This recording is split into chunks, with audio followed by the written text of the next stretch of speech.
To save their souls, they must face the past. Hello everyone, welcome to What If Tanjiro and Shinobu Kochou Fought the Soul-Stealing Demon of Tsugikunis movie. Before we start, please go support YoriichiTsuyikune for writing that awesome fanfic. This is the translated version I made. There will be some mistaken characters' gender, but of course Tanjiro is a male.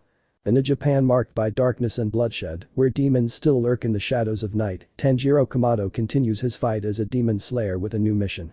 To investigate a series of disappearances in a remote village where spirits seem to steal souls before bodies.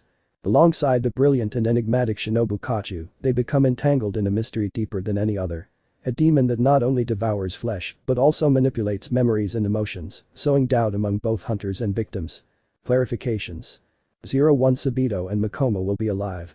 02 Kani did not die in the fight with Dauma. 03 Tanjiro will take the position of pillar alongside Sabito, Mikomo and Tomioka.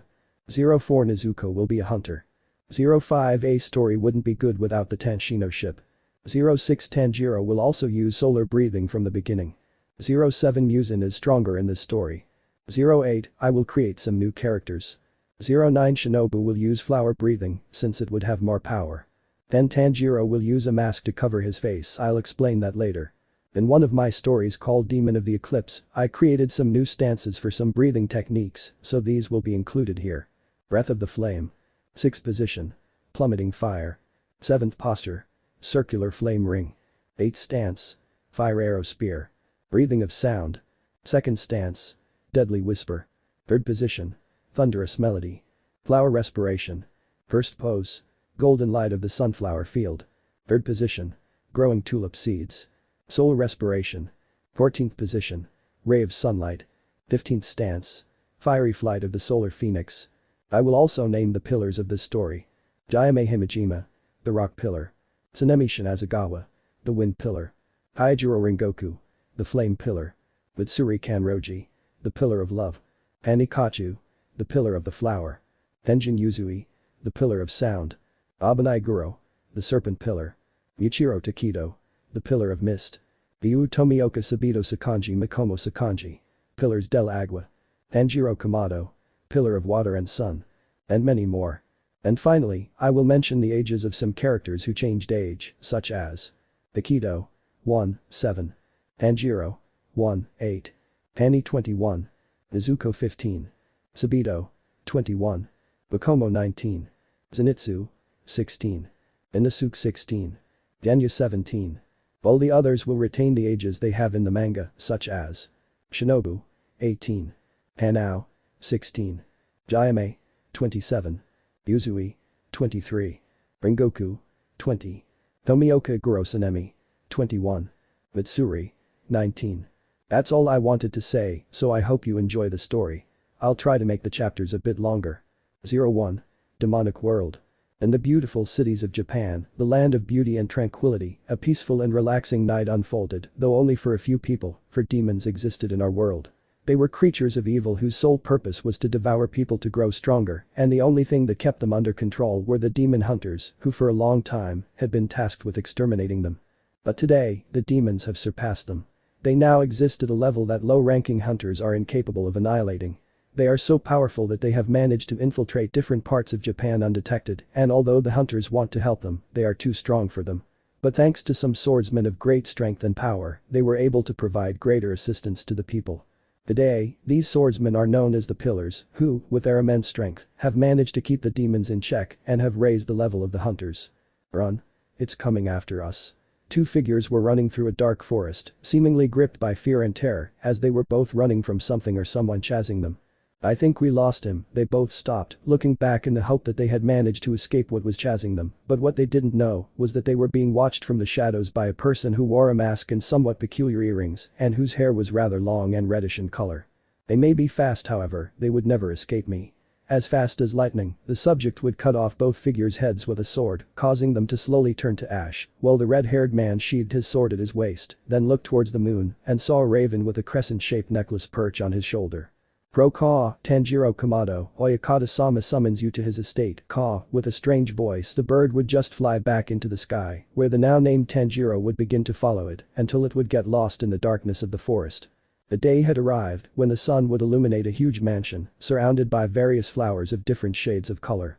We will go to a girl's room who will come out with a bright smile and a beautiful sparkle in her violet eyes, in addition to her black hair that ends in purple, which was held by a butterfly brooch, and she was wearing the unique outfit of the demon hunters which accompanied it with a white haori.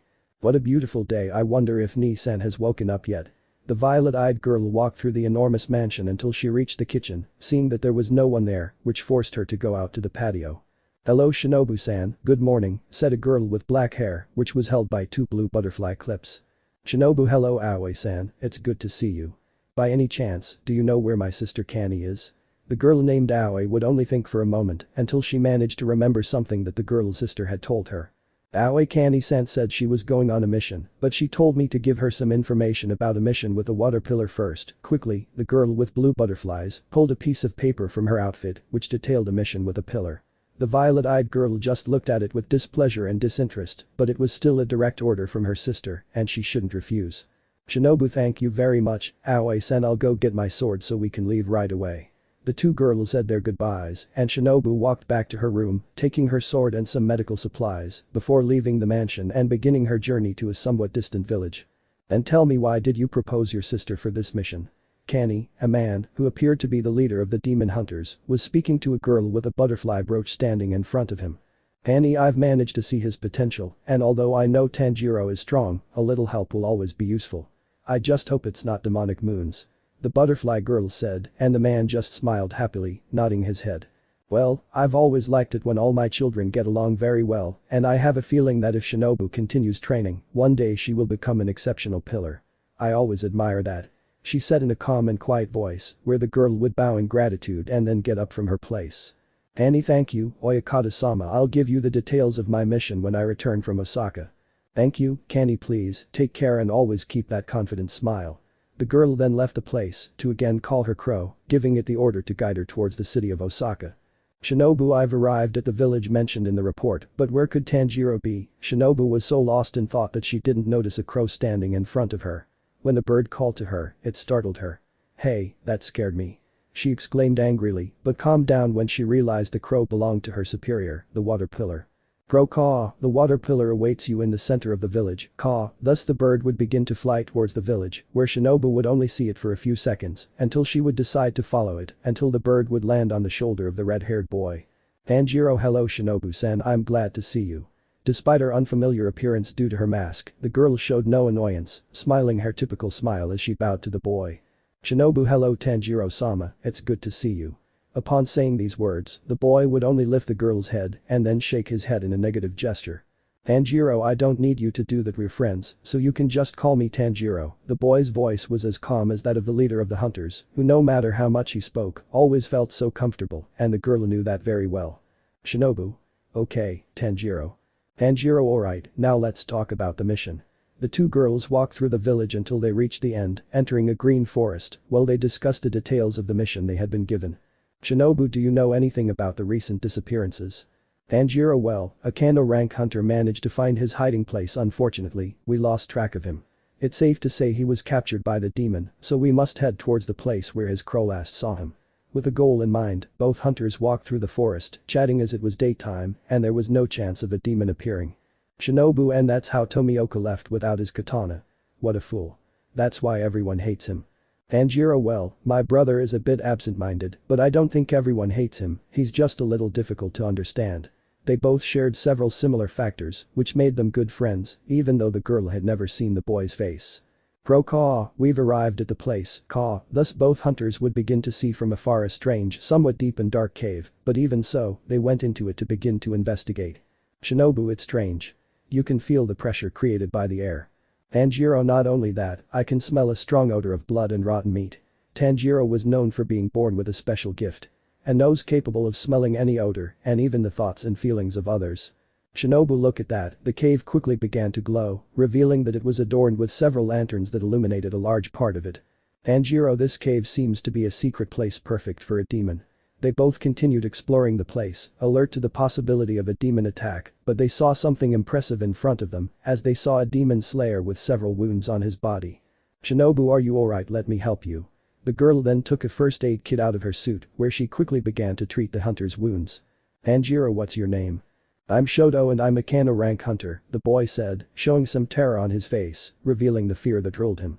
Tanjiro, so you're the demon slayer who was given this mission, but I can see your wounds are quite deep. That means the demon in this cave possesses enormous power. He said this while moving slightly away from Shinobu, but at that moment the place where the girl was standing began to move, causing them to enter another room, blocking Tanjiro's path as he tried to help his companion. Shinobu-san. Don't worry, she's fine for now. From the same darkness, and with a sinister aura, a demon with a somewhat sinister appearance appeared, accompanied by a number in its left eye that was detected by Tanjiro. Tanjiro, so my assumptions were correct, it was a demon moon, the lower one, number 2. Narrator's POV. For decades, demonic moons were considered high-risk beings, as their power was overwhelming compared to that of an average pillar. However, there are 6 of them whose power is incomparable to anyone else's, whose name is written in both eyes, like crescent moons. These are the demons most closely related to their king. Shinobu, where am I? The girl was in another place, which looked more like a dungeon full of somewhat dark and gloomy cells. What do we have here? Another hunter to be devoured. At that moment, a strange female voice ruled the place. However, this voice made it difficult for the girl and the wounded hunter to breathe properly, as the air pressure was too overwhelming for both of them. Shinobu, what is this? The air feels heavier now, and this demonic aura says it all. It's a lower moon. With some fear and difficulty breathing, the girl would stand up while putting her hand on the grip of her katana to see the demon of the place. Relax, girl, I just came to chat with you. At that moment, a female demon appeared in front of the girl, where the number 4 was marked on her left eye. Shinobu, she's the inferior number 4. This might present some problems. With enormous willpower, Shinobu would take her sword, unsheathing it, revealing a beautiful light violet color on the blade. Calm down, girl, I just want to talk to you. Shinobu, I am not interested in talking to a demon who has devoured many people. She said somewhat angrily. Okay, first I'll introduce myself, I'm Yukago, it's a pleasure, now tell me your name, Huntress. She spoke very excitedly, but Shinobu didn't share the same excitement as her. Shinobu, I told you I am not interested in talking to you. These words would only anger the demon, who now, with an angry expression, would begin to prepare to fight the girl. Yukago, you really are a spoiled brat, so I'll teach you a lesson. Shinobu was still under the pressure of the air, but even so, she would leave Shoto's side, while taking a few steps forward, thus beginning a somewhat serious look from both opponents. Blood technique.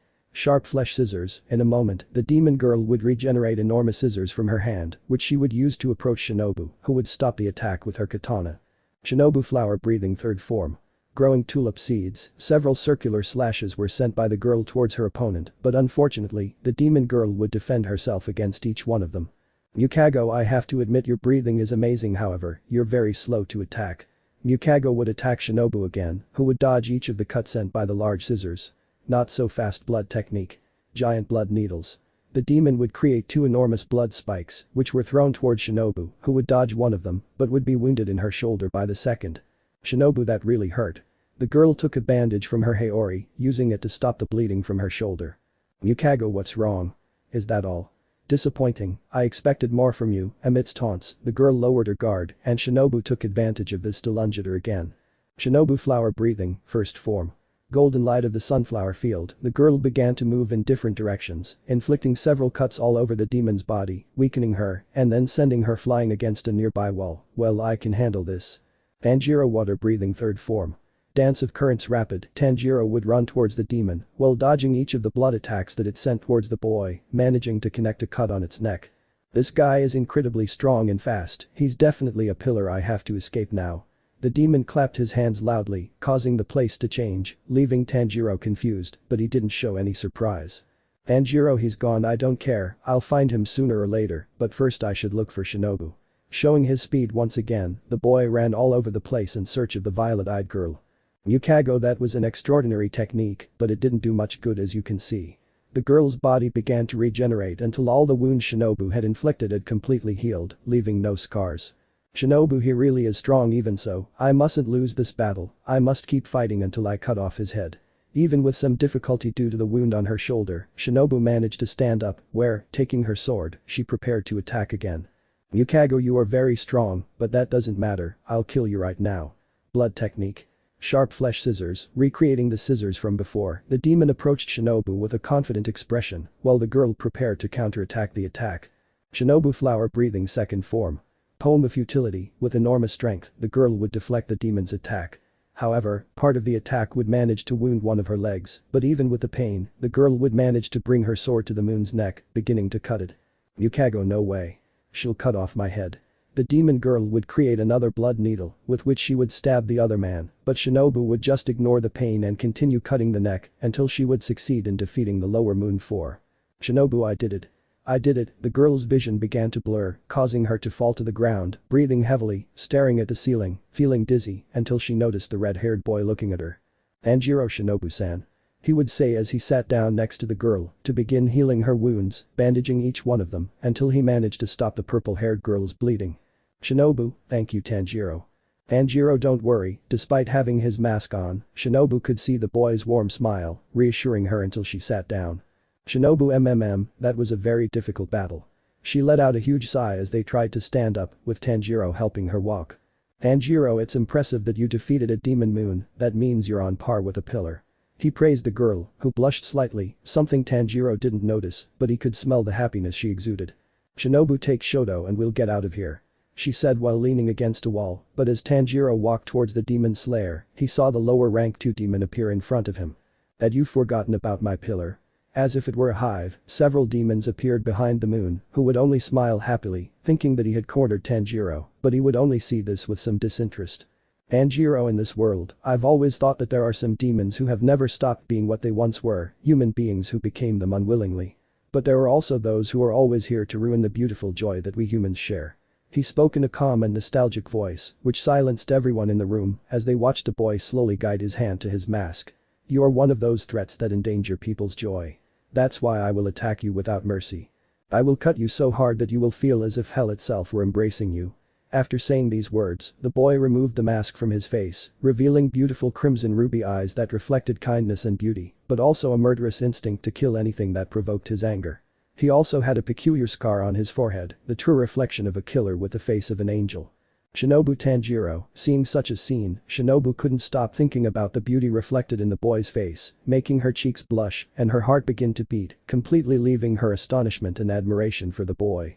Tanjiro, get ready, then the fine sound of metal being drawn would be heard throughout the place, until the boy would show his sword, which would reflect a beautiful crimson red blade, in addition to presenting very well decorative details. It's impressive, his sword has a unique and beautiful color.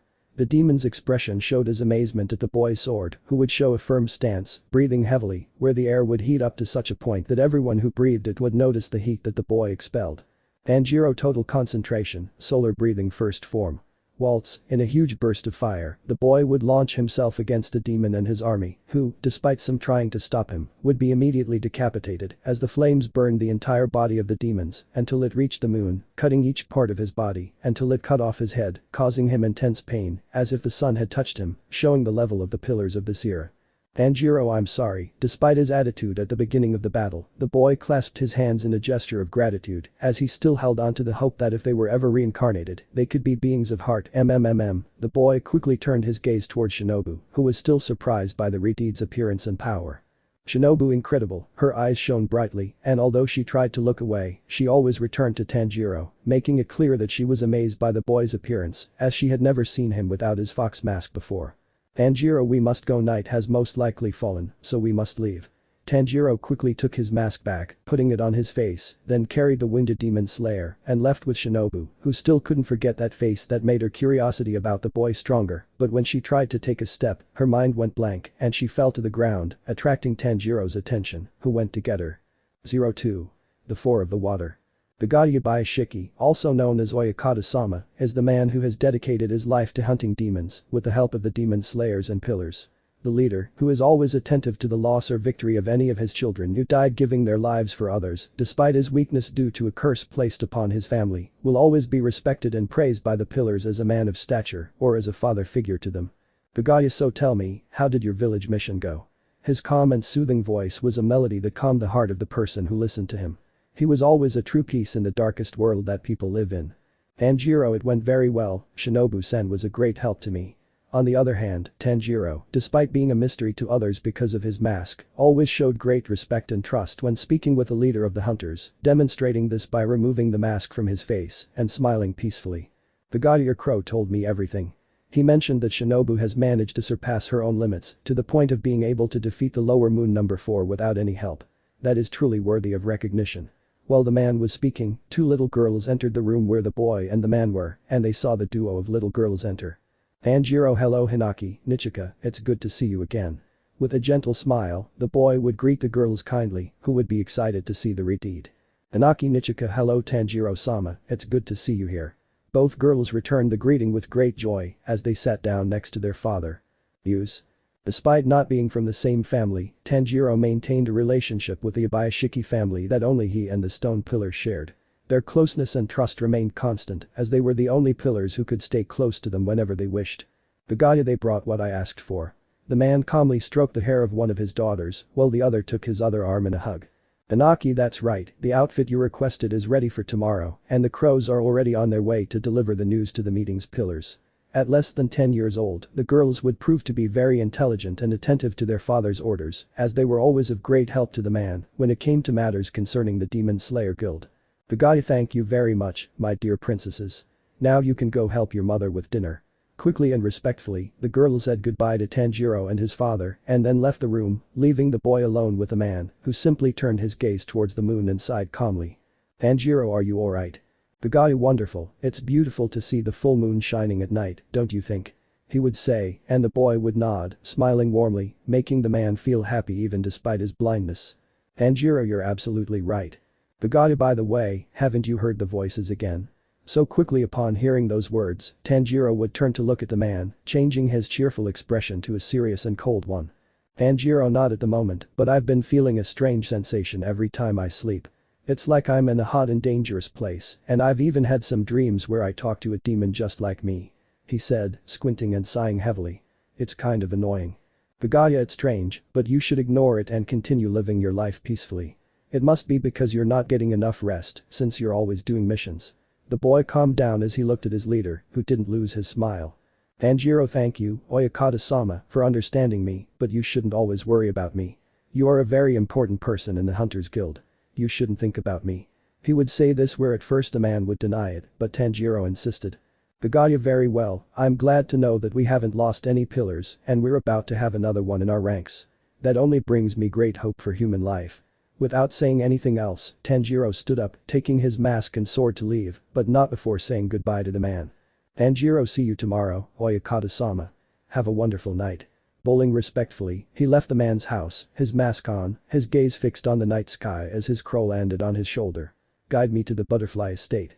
Crow caw, follow me this way, caw, thus the bird would begin to fly, while Tanjiro ran after it, through a whole forest, until he saw the great mansion in front of him.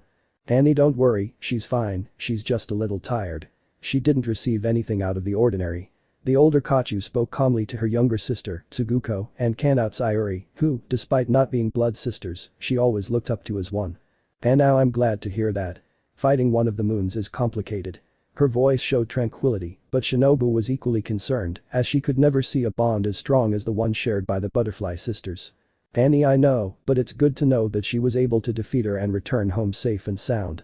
While they were chatting, Tanjiro's crow entered through the window, catching the girl's attention. Kannie was the most surprised, and as she looked at the bird, the door began to ring. And how do you want me to be there?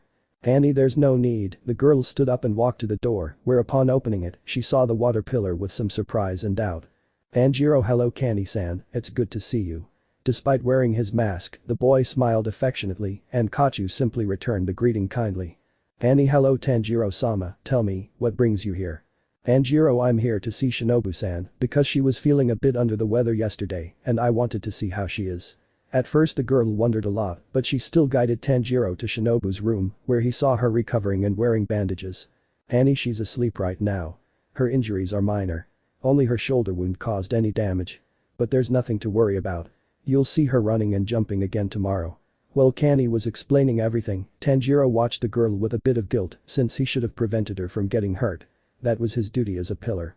Tanjiro, I'm sorry, Kannie turned to look at Tanjiro, somewhat confused by the words he had just spoken. I wasn't able to prevent your sister from being hurt. I failed in my duty to help the other demon slayers. Suddenly, the atmosphere became silent.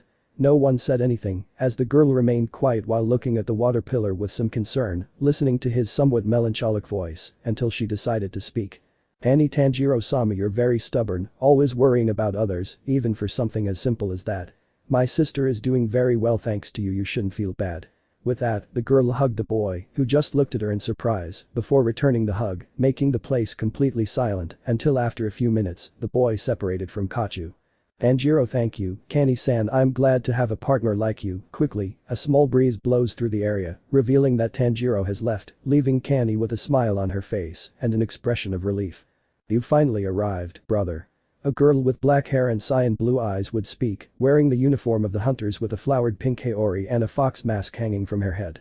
Tanjiro, hello, Sister Mikomo.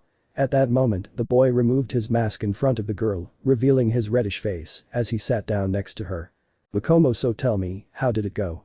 Tanjiro, you could say that well, Shinobu was able to defeat a moon on her own. Turning his gaze towards the girl, he would see that she was amazed, at which point the boy would begin to tell her everything that happened on the mission that was assigned to him with Shinobu. Mikomo. That's impressive, but tell me, is Shinobu alright? The boy's expression turned somber, revealing a look of sadness and guilt. She is hurt. Tanjiro, no, she's fine, it's just that I wasn't able to prevent her from getting hurt, I feel bad about that. While they were talking, Mikomo noticed the boy's bad state because since they had met, Tanjiro always lamented when he saw his companions get hurt or if someone didn't return alive, and he always limited himself to using 100% when fighting demons since he was the only one who saw humanity in them. Mikomo, you shouldn't think about that. Shinobu is surely relieved to see she's still alive, and it's all thanks to you. You shouldn't be saddened by something like that. The two siblings shared a warm hug until, after a few minutes, they heard the door, where two demon slayers entered, one in a red haori and the other in a white haori. Tanjiro, hello Tomioka, hello Sabito, he would say, greeting cheerfully, hiding his depressed expression which would not be noticed by either boy, who would only smile and return the greeting to their brother. Tomioka, Sabito. Hello brother. Views. Tanjiro, Mikomo, Sabito, and Tomioka are brothers, having grown up together from childhood to the present day. They have always shared brotherly love and affection, forging an unbreakable bond, which is reflected in the masks they all wear. Tomioka, how did your mission go? Tanjiro, it was somewhat desperate, but nothing out of the ordinary. The four brothers would talk for a long time, recounting their experiences and different discoveries, but after a while midnight would arrive, bedtime for the hunters, when all the boys would go to their respective rooms, falling asleep at that very moment. Tanjiro found himself in a rather strange place, as everything was destroyed and engulfed in flames. It was as if hell itself were attacking the earth. The boy could only watch in awe and fear, but despite everything, he was unable to shed a single tear. Tanjiro, where am I? What is this place? Questions filled his head, but he tried to stay calm and take a deep breath. It's strange. That's right, at that moment a loud voice echoed throughout the place, making the boy tremble, who could only look around while grabbing his sword. Tanjiro, who's there? He would scream desperately, terror invading his body, but at that moment the whole place would begin to change, and in the blink of an eye, the boy would find himself in a dark and gloomy forest, while his breathing became faster and faster. When everything is ready, the prophecy will come true, and the sacrifice will be given to the red-eyed beast, so that it can return to life. Those words made the whole place tremble, while Tanjiro could only watch, terrified and desperate, his gaze lost and his heart pounding. It was as if he had seen the most terrifying creature in the world. Tanjiro, what is this? As fear ruled Tanjiro's mind, his eyes would see with great terror a man in the distance, then his gaze would focus on the pair of earrings he wore, as well as the mark on his face. Without a doubt it was the same image of the boy. Why are you afraid? Has your courage vanished? Don't let your mind play tricks on you. Remember, your shield is your sword, and your armor will always be your self-confidence.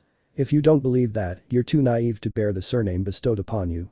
The moment you realize this will be the day the sun shines brightest, Tsugikuni, those words, resonating with great intensity, were heard by Tanjiro, who, still trembling with fear, managed to calm himself and take a deep breath, eliminating his emotions and feelings, causing the place to remain silent as the air grew serene and tranquil.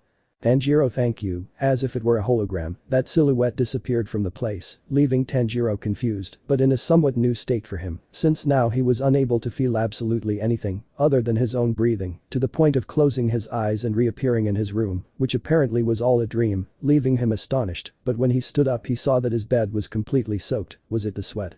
That's right, his body was so terrified that he sweated profusely even though he was asleep. Tanjiro. If my brothers see this they'll think something else. Pro-Ka, Tanjiro Kamado, you are summoned to the hunter's headquarters for a meeting authorized by Oyakata-sama, Ka. At that precise moment, the boy's crow would enter the room, where Tanjiro would waste no more time and go to take a bath, to later put on his uniform, Haori and Mara mask and leave for the hunter's leader's estate. 03. the pillars and a new mission. The pillars, also known as the strongest swordsmen in the demon hunting organization, have demonstrated incredible skills in battles against man-eating creatures. They are recognized as the pillars of the guild, but they also train the weak to increase their strength when fighting high-ranking demons. There are approximately 12 of them, but we already know some of them, and they are. Tanjiro Kochou, the Water and Sun Pillar, is currently 18 years old and became a pillar at 15. He is the pillar with the most potential, a true prodigy in battle, and is also recognized as the most skilled among the other pillars. He has managed to strengthen his breathing technique and create new stances, in addition to mastering the solar breathing technique. Tsubito Sakanji, the first water pillar, is 21 years old and became a demon at 17. Although he is inferior to Tanjiro, he has demonstrated good skill in battle, considered a prodigy.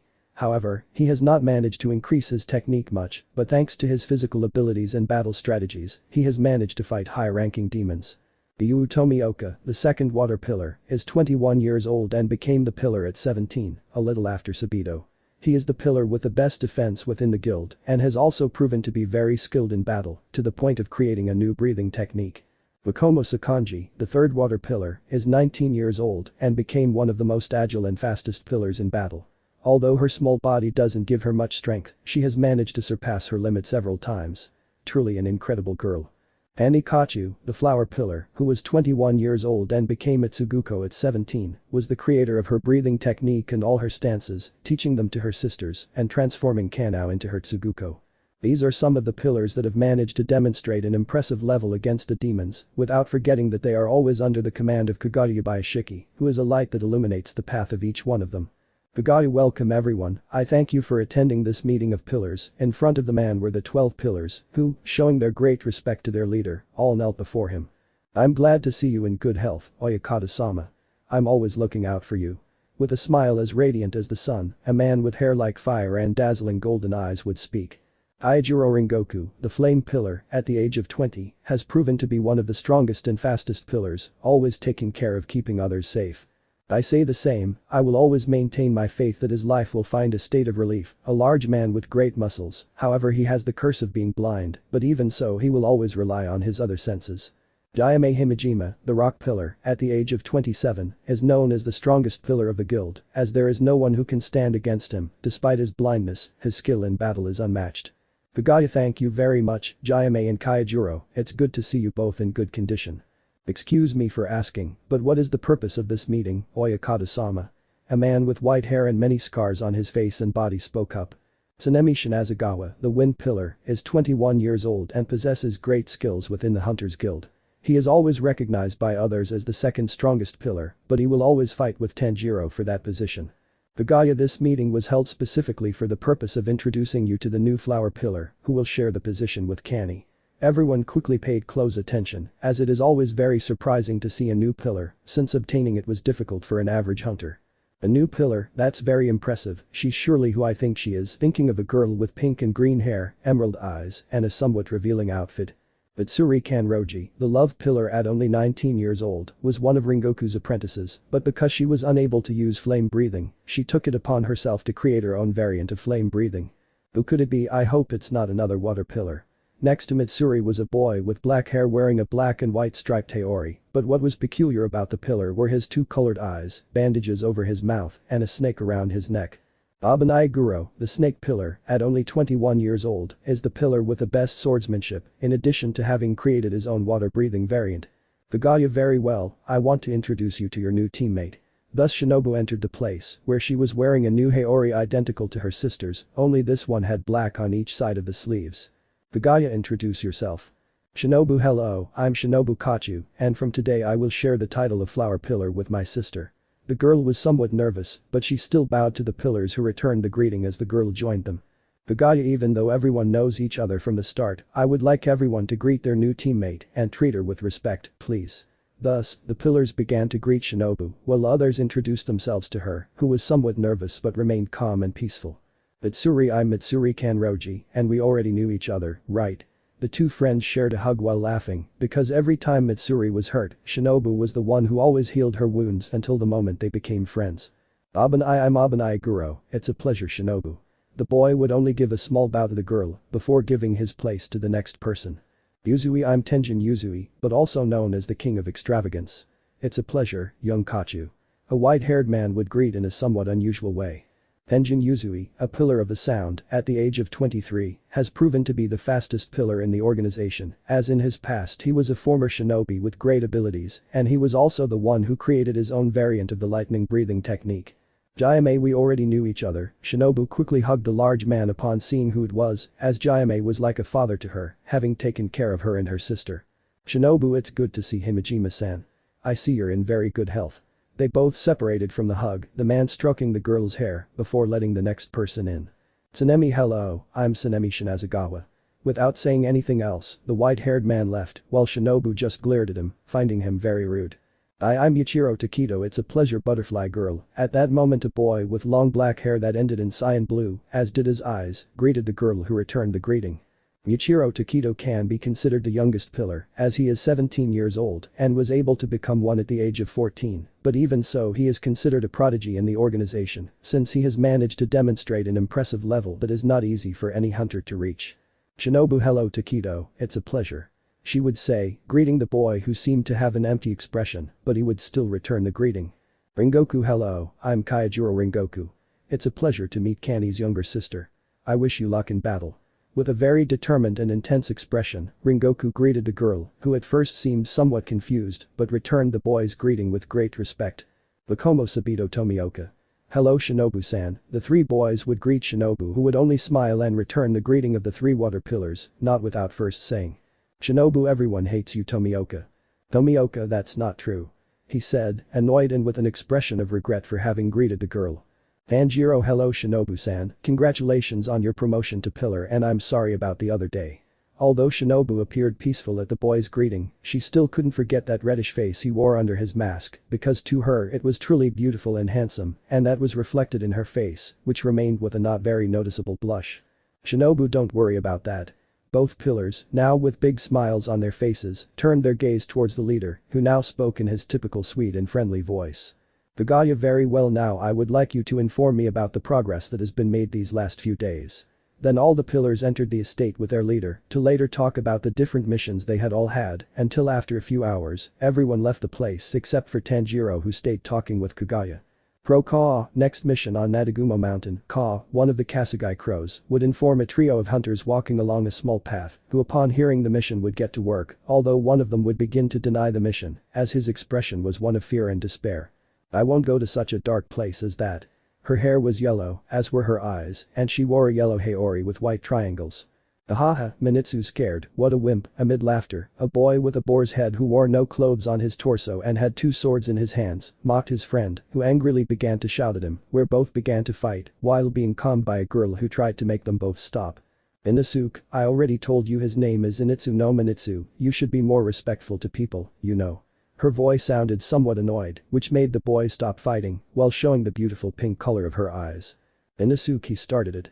Zenitsu, you were the one who called me Minitsu, you stupid pig, and I won't apologize to Nezuko. The girl just sighed as she walked alongside her two companions, who only looked at each other with hatred, until they reached the place that had been given to them, seeing a huge mountain full of trees that were only illuminated by the light of the moon.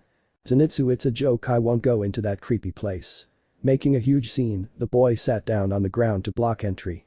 Nezuko, you can't stay here, Zenitsu. Besides, it doesn't look that bad.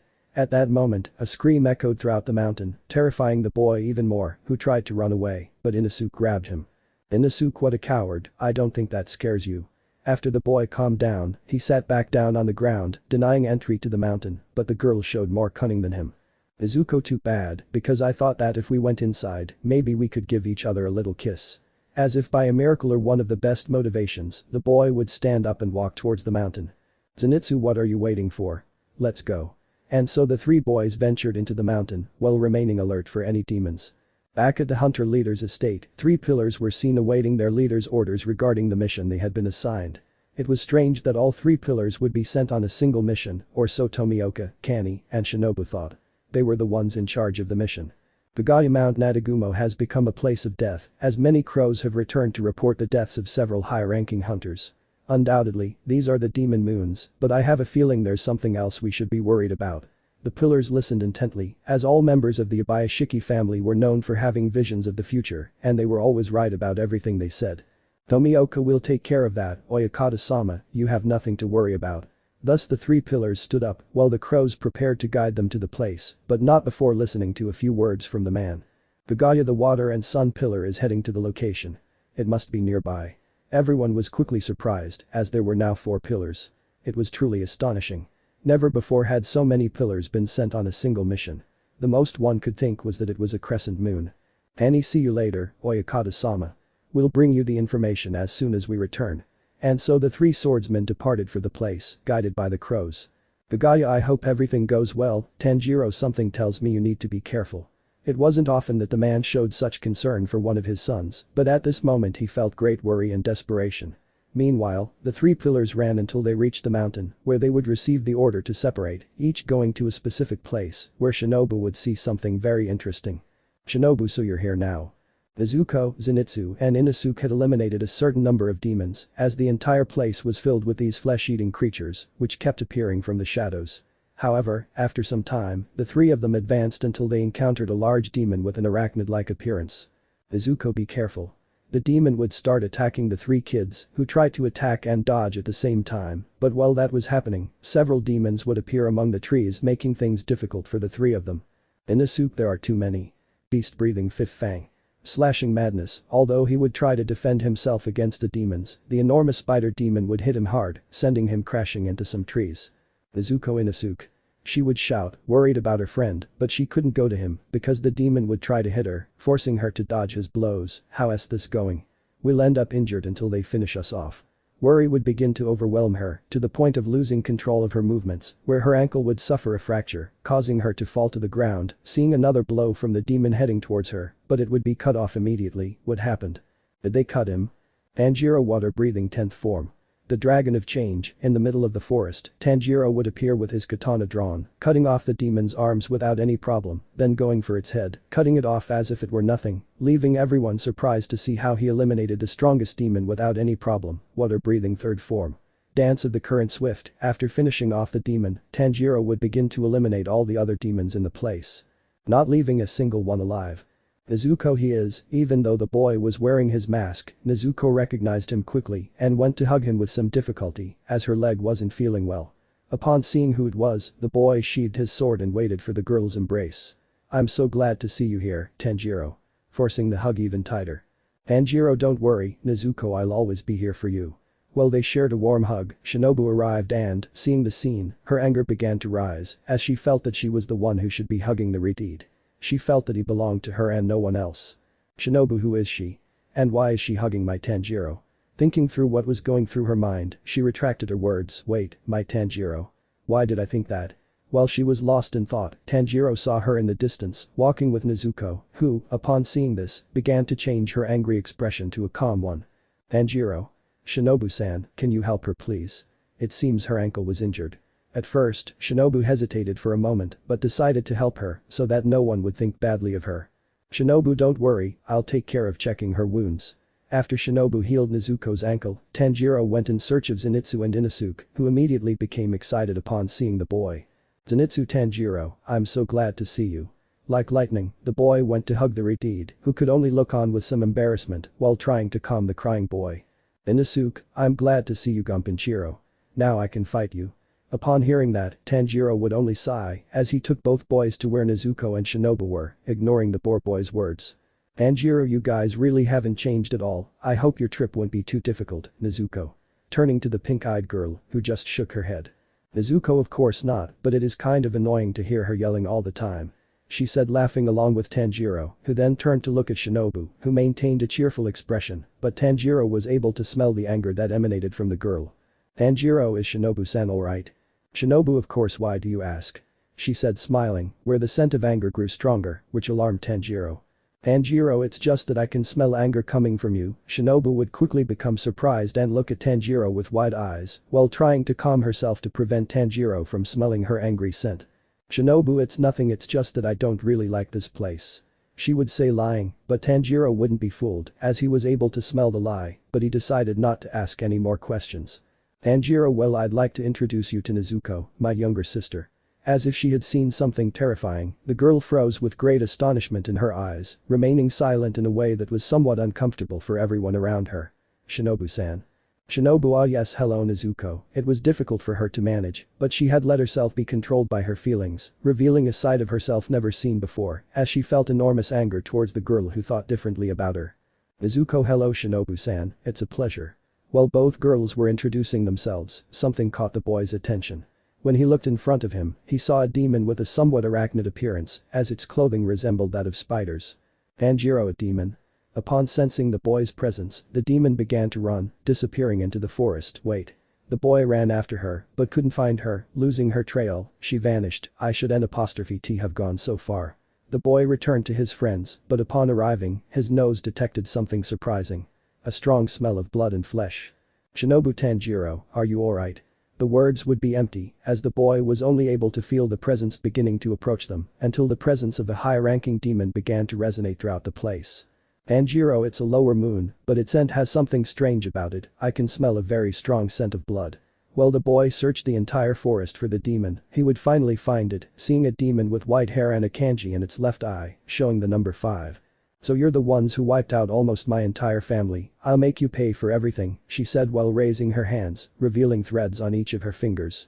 Tanjiro, lower moon 5, this will be truly impressive. 04. The Awakening. A strange place had appeared, filled with seemingly endless rooms, and all that could be seen was blood spilled everywhere.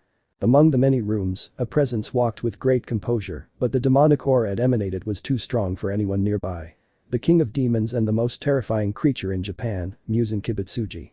Muzan, do you have anything to say? Before the demon king, several shadowy figures knelt, remaining in complete silence, apparently not well. I want the second in command to go to the scene and find what was ordered. Is that clear? Although her face was a great mystery, her colorful eyes bore 2 kanji characters. As you command, Muzan-sama. That figure disappeared from the place, as did the demon king, separating from the rest and heading to another part of that incredible place. What's wrong? Aren't you going to say anything? The lower rank 5 demon had appeared in the place, where Tanjiro would only smile as he unsheathed his sword and his breathing became heavier. Tanjiro, so you're a lower moon, it seems they keep popping up in my life. How annoying, but I have to admit it's just amusing. The boy slowly moved his hand to his mask, where Shinobu watched in great amazement, remembering the first time she had seen that beautiful reddish face. Shinobu, will he do it again? But what does he do with that? Does he always remove his mask when he battles? Many questions came to her mind, but she would stop thinking about so many things and return to Tanjiro who, now without his mask, was looking seriously at the demon who had no expression whatsoever. Taking off that mask won't change anything, your death must be done, he would say as he took the threads from his hand and sent them against the boy, who would close his eyes and when the attack was close, he would cut each one of them without having seen anything, something that would leave the demon amazed. Tanjiro, you're so slow I don't even need to see to predict your attacks. Tanjiro's personality was serious and cold, with great composure, distancing his feelings from his body, concentrating on a single objective, which was to finish off the demon. His presence has disappeared, I am incapable of feeling absolutely anything regarding the action the pillar had taken, where he only remained serene and without any expression until he decided to attack, disappearing from the demon's sight. Tanjiro, water breathing 4th form. Tide strike, as if it were a current of water, this would dodge each of the demon's threads, cutting them all, until getting close enough to make a wound in his chest. Should I cut myself? He looked back at Tanjiro, who still maintained his empty and disinterested expression, angering the demon, your expression is truly annoying. I'll kill you once and for all. The small demon began to fill his threads with blood, then launched them towards Tanjiro, who began to dodge each one, cutting them without any problem, but quickly the threads multiplied, forcing Tanjiro to rely on his strongest stances. Tanjiro, water breathing 10th form. The Dragon of Change, a huge beast would begin to appear from the boy's sword, where he would start running towards the demon, cutting and dodging all the threads that were thrown, increasing his precision and strength in his form. The LL cut off my head if I keep this up. Blood technique.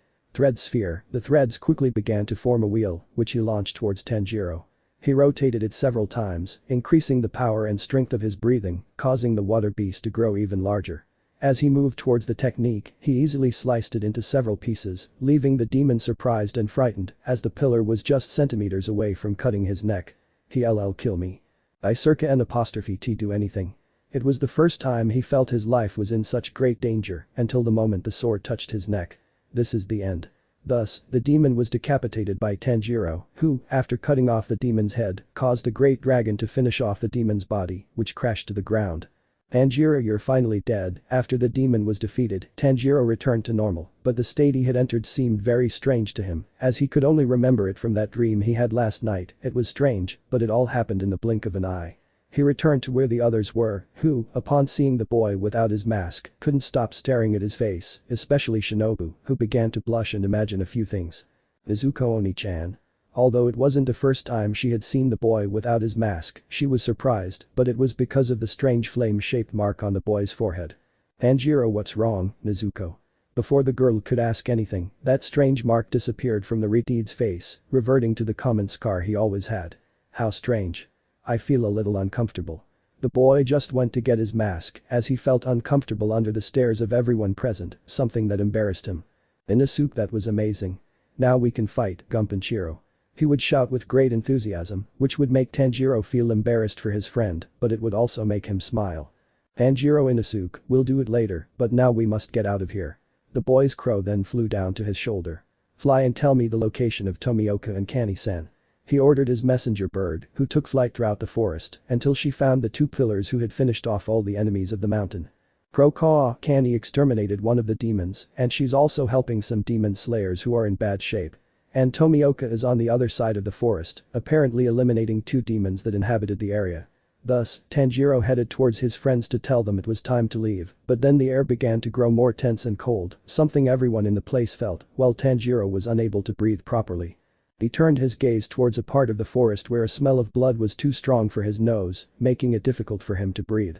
Tanjiro, this smell, without a doubt it's a crescent moon, as if it were that dream he had the other time. Tanjiro kept breathing deeply while his hand resting on his sword began to tremble. Calm down, Tanjiro, you have to remain serene. You mustn't let your fear control you, he said, calming his fear, taking on a serious and cold expression, while he carefully searched for the demon hiding in the place. Shinobu, this pressure, I can't breathe, the air feels too heavy, she said, somewhat agitated, while still standing next to Nezuko, who was unable to stay still, as fear and worry surfaced in her mind. Tanjiro, come out of there.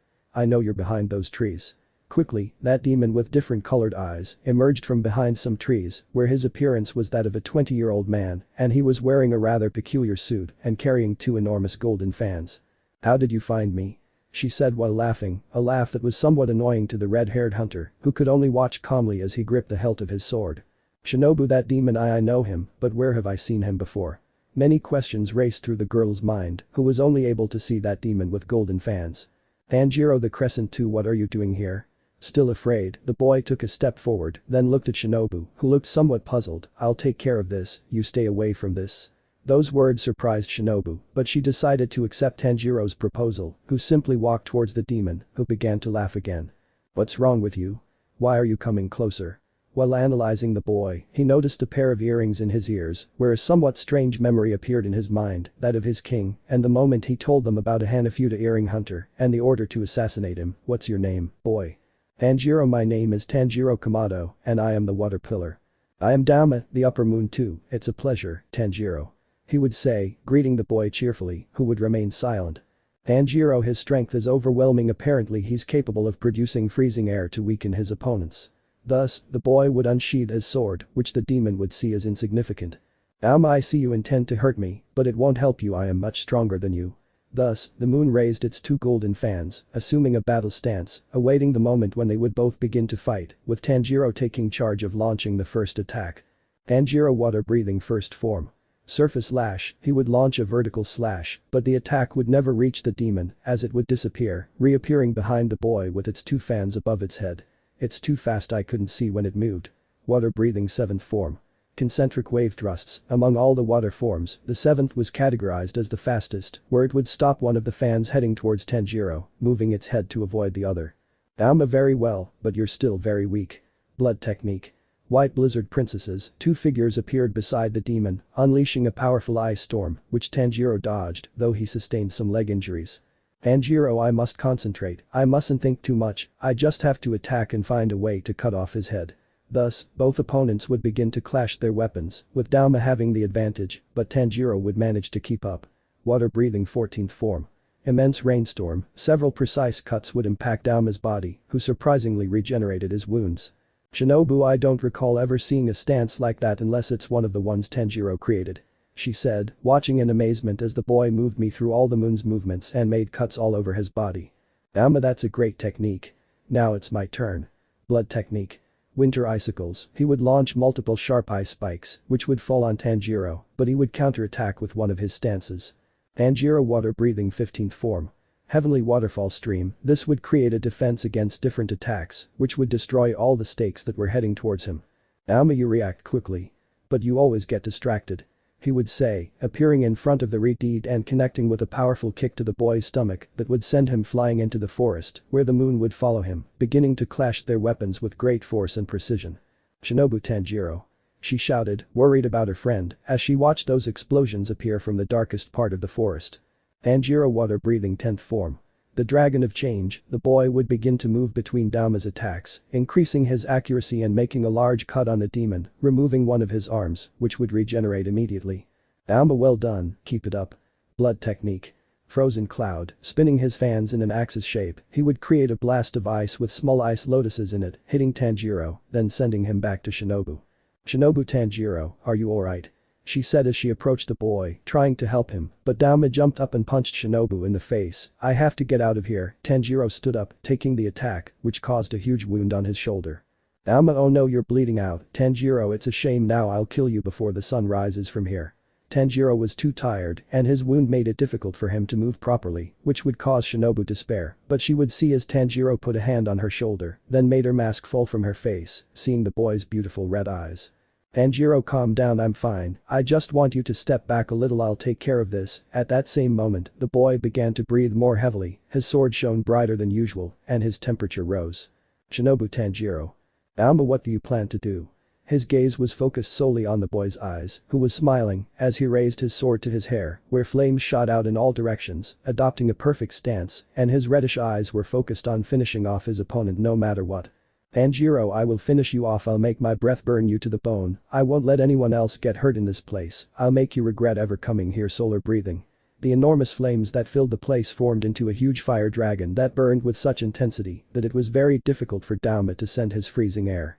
It was as if the sun had arrived in the place. Dauma, incredible. It's a truly monstrous aura. I'll have to respond to that. Blood technique. Snow avalanche. He would begin to spin his fans at great speed, forming a large sphere of ice, where he would await the boy's attack. Tanjiro, I'll make sure everyone stays safe. I'll kill anyone who gets in my way. I'll protect all my friends even if I face Muzan Kibutsuji himself. 11th form. Solar Dragon Halo.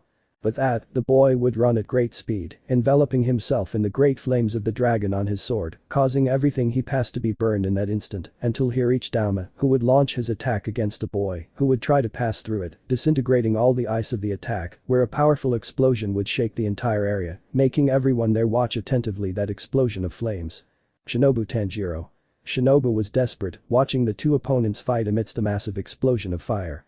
The explosion finally subsided, raising a huge cloud of dust that obscured her vision. She searched for Tanjiro, but it was impossible. Tanjiro, after a while, the dust began to settle, revealing Tanjiro's body lying on the ground, missing a hand and covered in blood. Alarmed, she rushed to his side, where Inosuke and Zenitsu were trying to help. Tanjiro, hang on. Zenitsu, we must take him somewhere else. Thus, the three demon slayers took Tanjiro to where Nezuko was, who, upon seeing her brother's condition, began to cry while hugging him. Nezuko Oni-chan. Please hold on. She would say with tears in her eyes, but Shinobu would pull her away and start checking on the redeed, while Zenitsu stayed with Nezuko so she could vent her feelings. Shinobu, his pulse is fading, his heart has stopped, I must do something to stabilize him. Shinobu began chest compressions and mouth-to-mouth resuscitation. Come on, react Tanjiro. The girl continued trying to keep the boy alive until, after many attempts, she felt his heartbeat again, causing everyone in the place to calm down. Nezuko, thank you so much, Shinobu-san, for saving my brother. The girl then rushed toward Shinobu, giving her a tight hug, which the purple-haired girl reciprocated. Zenitsu, I'm glad it's all over. Dauma, that's right. It's all over. Dauma appeared before everyone with a completely destroyed body, and when everyone saw that he was still alive, they stood guard, taking up their swords to protect the boy. Shinobu, this is bad. I don't think I have the strength to face it. I must think of something. At that moment, words reached the girl, you must not let your fear defeat you, you must suppress it. With those words, the girl stood up and walked to the front of everyone. She was now a pillar and had to protect those below her. Alma, oh, so you'll be the first to die right now, it's a shame, but I have to admit you look very delicious, I should absorb you. The girl then grabbed her weapon and ran towards Dauma, trying to slash him, but Luna moved faster than her, hitting him in the back. You're too slow, you need to improve your speed. Shinobu flower breathing first form. Golden light of the sunflower field, the girl would launch several attacks towards the demon, but all would be blocked by Dauma, who would then guide one of his fans towards Shinobu's rib, but she would put up her sword to prevent the attack. Dauma, very well done, but you won't be able to cut off my head like that. He said this while laughing, which only made Shinobu angrier, causing her to attack the demon again. He engaged the girl in combat, even though he was only toying with her. Somewhere, a huge building stood before the boy, illuminated by a beautiful blood-red moon, causing Tanjiro's eyes to shine with great intensity as he gazed at the beautiful night. Tanjiro, where am I? You're in your mind. At that moment, the same voice that Tanjiro had heard in the dream before appeared before him, overwhelming Tanjiro with fear, who, in great desperation, would return to the place from which the voice was heard. Tanjiro, who are you? I just want to help, right now you're dying, let me help you stay alive. As if it were a mirror, a person identical to the boy would stand in front of him, only this time wearing a suit and a rather strange mask, and his hair was short. Tanjiro, how do you plan to help me? Besides, I don't know you. How can I trust you? The man just laughed, then looked at the boy, who began to tremble until the man extended his hand, which then burst into flames. Just let me help you, after all, you still have a goal, don't you let me help you achieve it, and of course I promise not to hurt anyone. Among many questions, the boy was very desperate, but after a while, he decided to accept the man's proposal, where he shook his hand making a deal. Tanjiro, now what? You'll see. At that moment, the boy's body lit up, as did the subjects, who after a while disappeared, leaving Tanjiro alone. He looked around in doubt, trying to find the other subject, but he couldn't see or smell him. Alma had defeated Shinobu, who was already too injured and tired, as she watched the demon prepare to attack again. Alma, you were amazing, but you're not on my level. He raised one of his fans intending to kill the girl, and Inosuke and Zenitsu tried to help her, but before they could do anything else, a huge burst of fire hit the area, surprising everyone present. Shinobu, what's happening? At that moment, Tanjiro's body appeared standing in front of them, however, his expression was somewhat different, and his presence now resembled that of a demon. I'm finally back. It feels so good to be back. Hahaha. It really is wonderful to feel a body again. Hahaha, everyone watched in surprise as the boy, now different, laughed like a maniac, showing large fangs and claws on his hands, but what seemed strange to them were the two kanji characters in his eyes, with the number 0. Shinobu, Tanjiro. Nezuko Oni-chan. Yes, I'm back home. 05. The ruby-eyed demon. Over 1,000 years ago, a story circulated about an immensely powerful being known as the Akai Shai, a being of pure evil whose goal was to annihilate humanity.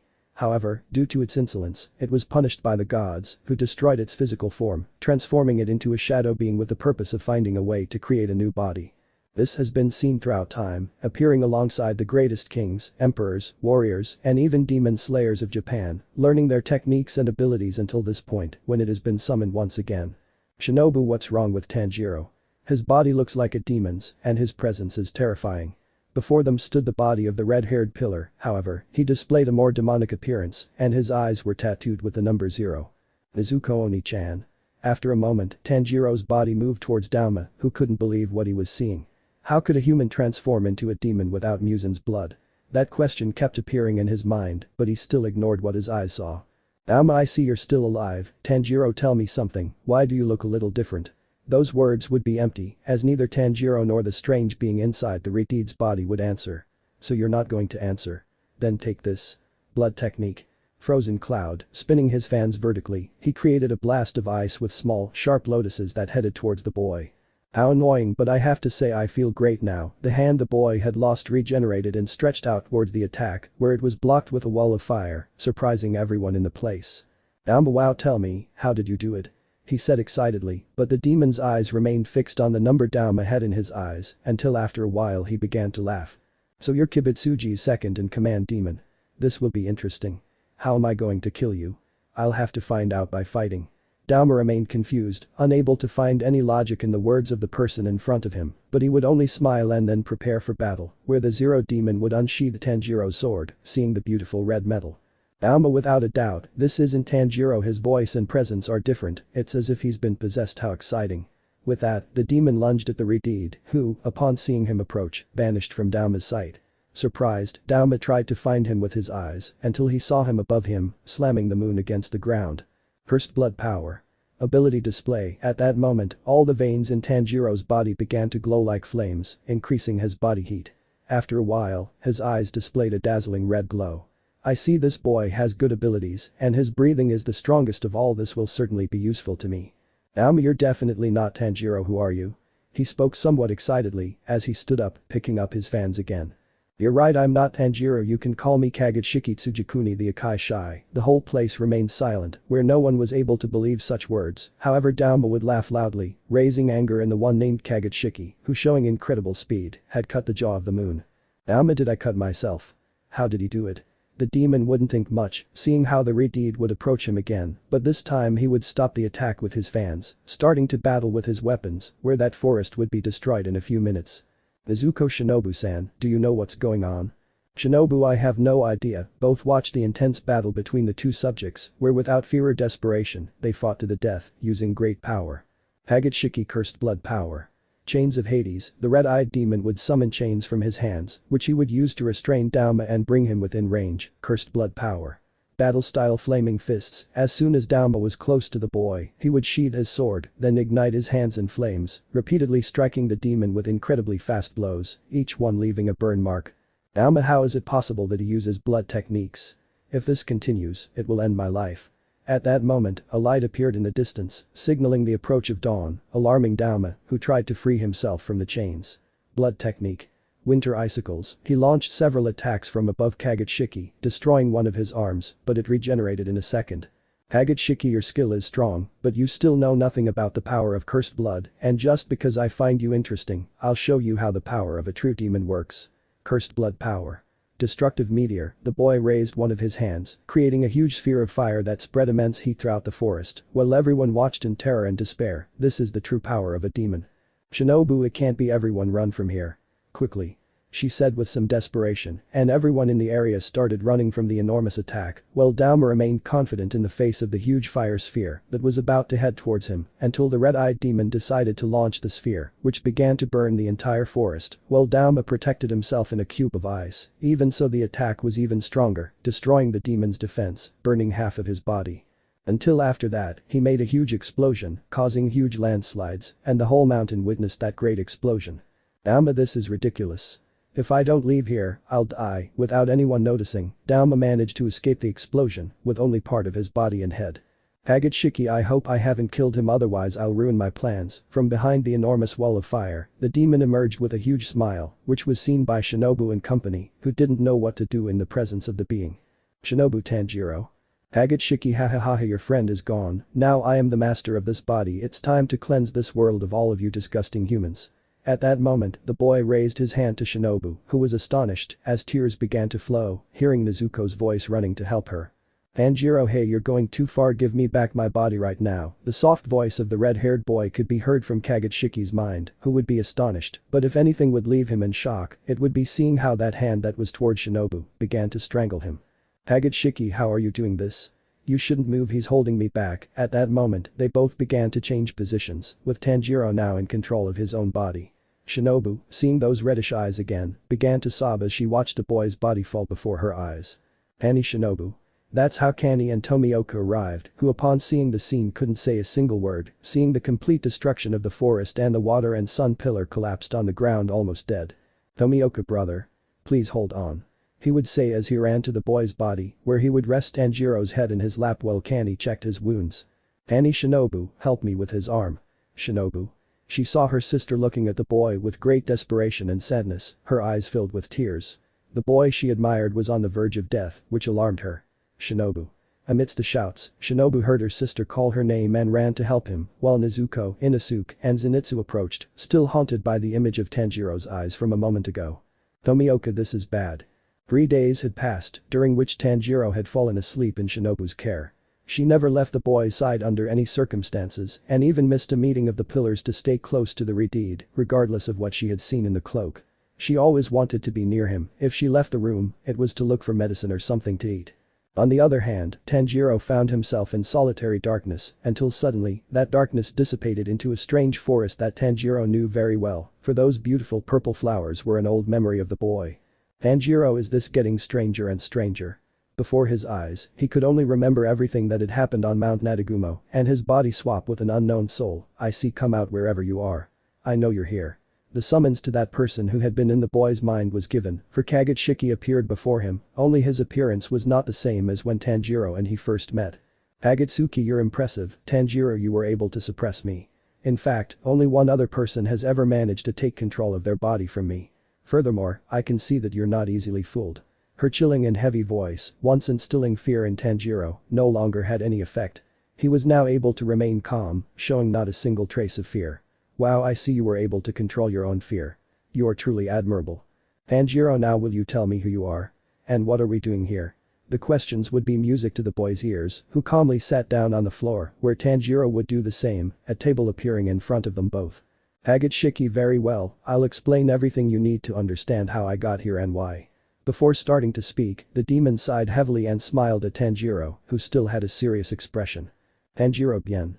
Kagutsuki, first, my name is YoriichiTsuyikune, or in my life as a human I was Daemon Tsugikuni, the strongest warrior of our clan. In case you didn't know, you are part of the Tsugikuni clan. At that, Tanjiro was somewhat confused.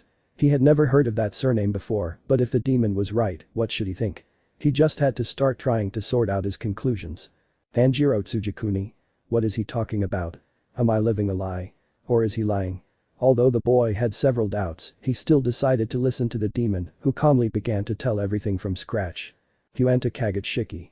Over 1,000 years ago, before the Heian era, we owned the place now called Tokyo. It was the origin of the Tsugikuni clan, where I, the strongest warrior, was in charge of keeping all my people safe. Nothing could ruin the happiness we maintained. We always shared, supported each other, and never gave up. Daemon-san, the enemy group's army is approaching us. A messenger would report from the one now known as Daemon, who would contact his warriors for defense against the enemy. Daemon, I want everyone to fight to the end. Only then can we bring the clan forward.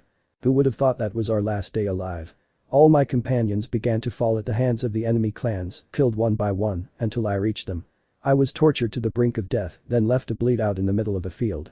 But there was someone who saved me, someone I don't know where they came from, but I owe them my thanks. It seems you need help, so let me help you to avenge everything that was taken from you.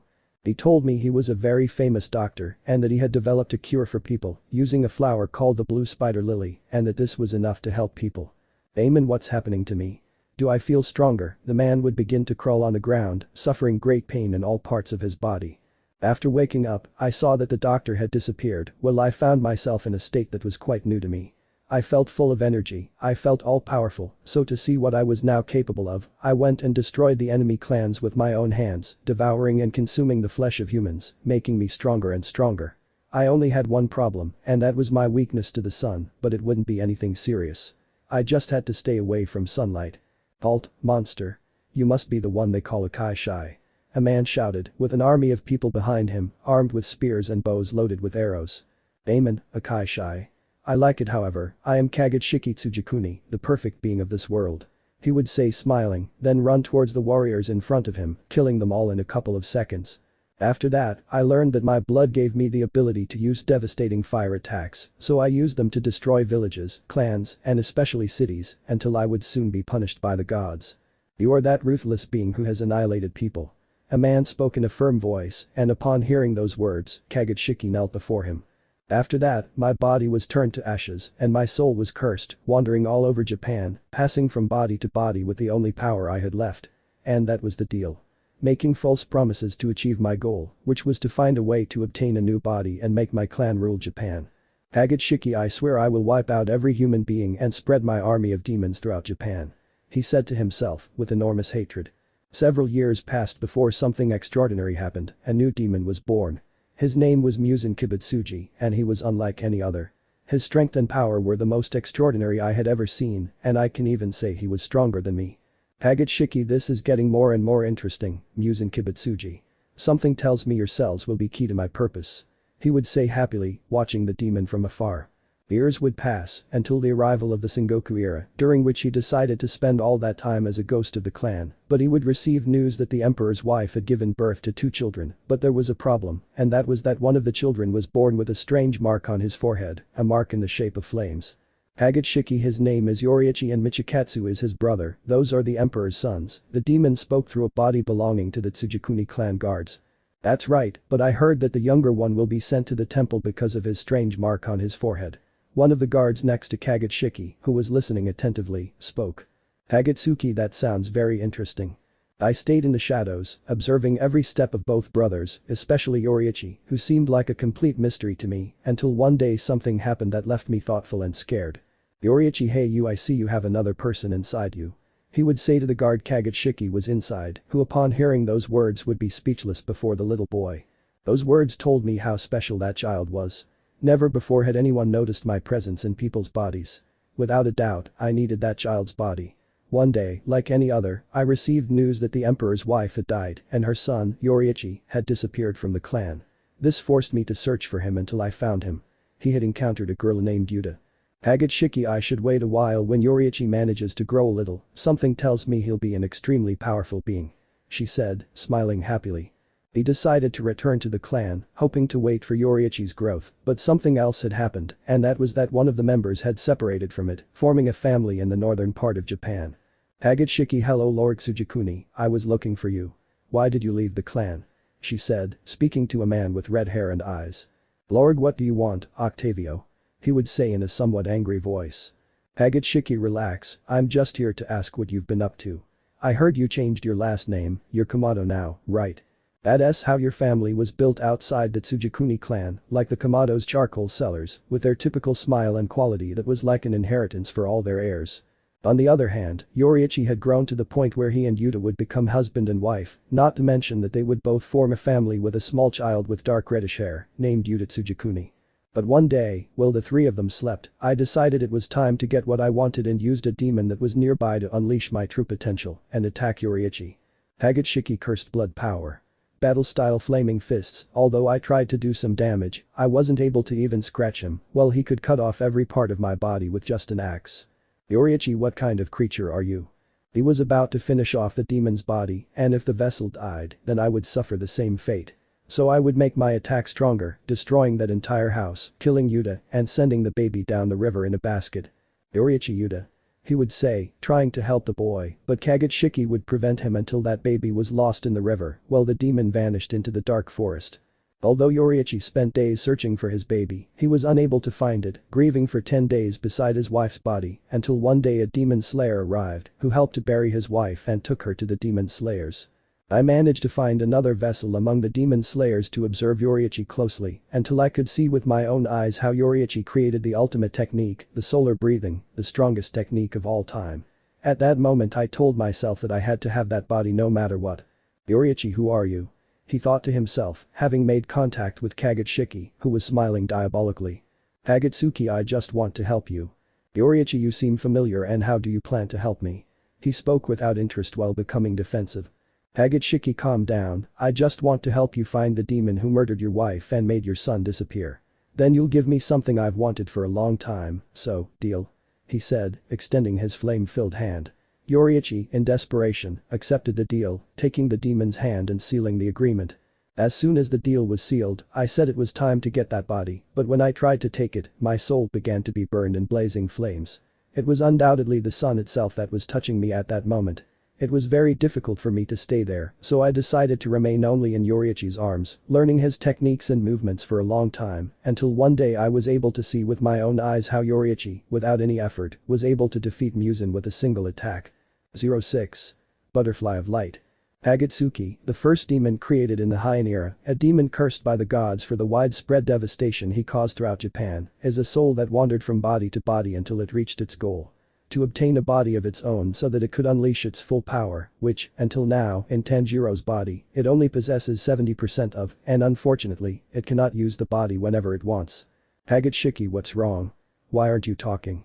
She said, laughing, while they were both chatting, where the demon was telling her the whole story of his origin and what he had lived through. Tanjiro, you shut up. Now that you've told me all that, you still haven't answered my question, which is, how did all this come to me? And why was no one in my family aware of it? Questions filled Tanjiro's head. He had never heard that surname before, and he was curious to know why that demon was calling him that. Hagitsuki, okay, let me finish. How many Kagutsuki? After witnessing with my own eyes how that man blessed by the gods was able to defeat Muzan with a single attack, my despair grew even more, filling me with rage for not stopping Yoriichi's body. But while I was in my own despair, I saw Muzan's body split into 1,500 pieces of flesh, escaping from Yoriichi, who was later blamed and exiled from the Demon Slayer Corps since his brother had become a demon and had failed against Muzan. Yoriichi, I should leave this instant. With immense sadness, the father lamented in front of a small Oyakata-sama who was pleading with the man as he was looking for a way to end his life. You don't need to leave, Yoriichi-sama. We still need you to defeat Muzan Kibutsuji. The leader was just a small child who had recently lost his father, but he still knew he shouldn't exile the man with the Hanafuda earrings, as he was the only one capable of defeating Muzan. Yoriichi, thank you for your concern, Oyakata-sama, but if you don't go into exile, all the hunters will be against you, so it's best for everyone if I leave this place. Between small sobs, Yoriichi bids farewell to the boy, leaving the estate to disappear into a huge forest. After Yoriichi was expelled from the demon slayers, he went to his former home and found a family about to be devoured by a demon, but he protected them and became their friend. Sumiyoshi, I am Sumiyoshi and this is my family, the Kamados, he would say happily, looking at Yoriichi who was respectfully greeting the family in front of him, who were only Sumiyoshi's wife and daughter named Hikari, who remained at the age of 12. Yoriichi, hello everyone, it was an honor to have met you, but I'm afraid I have to go, see you later. Before leaving, Sumiyoshi had taken the swordsman's hand, who, when he turned around, would see Sumiyoshi with a big smile. Sumiyoshi, why don't you stay for dinner? My wife cooks delicious food. Yoriichi, thank you, but I wouldn't want to be a bother. Although Yoriichi refused, Kamado kept insisting until he managed to convince the man with earrings. Although Yoriichi didn't know any of them, I knew they were part of the clan because they all shared the surname of Lorg, the member who had left the clan long ago. In short, Sumiyoshi was Lorg's son. A couple of years passed, during which Yoriichi frequently visited the Kamado family, until one day. Yoriichi, Sumiyoshi, I'd like you to do something for me. They were both sitting outside the house, where Sumiyoshi was paying close attention to the man. Sumiyoshi, of course, tell me, Yoriichi would explain about his crisis and the favor he expected Kamado to do for him, which was to take care of his earrings and his breathing, which was now the dance of the fire god. Thus Yoriichi bids farewell to the Kamados, beginning a long journey across Japan, for his life had no meaning, so the only thing left for him was to seek out Muzan and this time kill him, leaving the Kamados his breathing spirit and earrings, which they promised to pass on from generation to generation. I decided to return to the Tsugikuni clan to find someone to seal the deal with, but as soon as I arrived, I saw that all the members had fallen ill with a strange disease that ends people's lives. According to experts, this disease develops at age 15 and kills people at age 35. It's truly strange. Said a man in a doctor's office, apparently a doctor belonging to that clan. This same disease was what wiped out the Yabayashiki clan. It was a curse placed by a member of the clan who, upon becoming a demon, cursed his family and lineage. However, this curse does not cause any physical harm and is impossible to stop. Hagitshiki, so that's it and I'm going to blame it here, she would say angrily, showing her claws and fangs. Michikatsu Tsugikuni, Yoriichi's older brother, had become a demon, and because of this, the clan was cursed, causing people's lives to be lost more quickly. Hagitshiki, I swear I'll kill that damned bastard. And I'll make the clan stable again. With immense rage and my demonic aura heightened, I went in search of Michikatsu, with the goal of annihilating him and thus removing the curse that was placed upon my clan. Hello sir, could you tell me how to get to Mount Brimo? A 14-year-old boy with reddish hair and beautiful pink eyes stood before Kagutshiki, who now possessed a new body. Kagutshiki, hello, kid. Have we met before? She said, looking attentively at the young man with red hair, who just smiled and shook his head. Never, I was just asking, how do I get to Mount Brimo? Kagutshiki, I know how to get there, if you want I'll accompany you. The proposal excited the little boy, who would walk alongside Kagutshiki to the mountain. It was Yuta, undoubtedly the son of Yoriichi who had been lost in the river the other day. He also told me that he was raised by a woman from the Tsugikuni clan who named him Taro Tsugikuni. However, a week earlier, that woman had died due to the curse, so she told him to go to some mountains far from the village to be safe and to hide his surname, so as not to be detected by enemies. I had helped Yuta reach the mountain, and without him knowing it, I had been transported into his mind, watching the boy begin his life in the mountains, until he would meet Sumiyoshi's daughter. Yuta, hello, I'm Taro. The boy greeted the girl in front of him with great respect, who returned the greeting with a smile. Hikari, hello, I'm Hikari, it's a pleasure, Taro. She would say, as they both sat down on a log, starting to chat. That was the moment it all began. The two young people fell in love immediately, to the point that they both grew up, married, and had children, living together until the moment Yuta was touched by the curse. Even so, he taught his children the dance of the fire god, so that it would remain in the family as a legacy. The end of the Kagutsuki story. Tanjiro was utterly desperate. He could N''T believe everything that had happened, and how all this time his family had been members of a clan lost to time. Tanjiro, I can't believe it. Kagutsuki, I know it's surprising, but at least you're still alive, cheer up, brat. With a small laugh that Kagutsuki would let out, well, Tanjiro could only look at the ground with anxiety and fear until he decided to ask something that kept him connected. Tanjiro, tell me something, do I have that curse? As soon as the boy asked that, Kagutsuki just stared at the redeed until after a while he smiled. Kagutsuki, that's right, you also carry Michikatsu's curse, but there's something strange about your body and it's not progressing as it should. Although Tanjiro felt distressed upon realizing that he carried the curse, he remained relaxed in the face of it and was only able to stay calm and not despair further. Tanjiro, how many Tsugikunis are there currently? Seeing how the boy had lost his anxiety and despair, he decided to continue talking with the boy and answer all his questions. Kagutsuki, there are only 4 Tsugikunis still alive, and with Michikatsu there are 5. Among them are you, your sister Nezuko, and a subject about whom I have no information, but who is in the organization, although not in this place.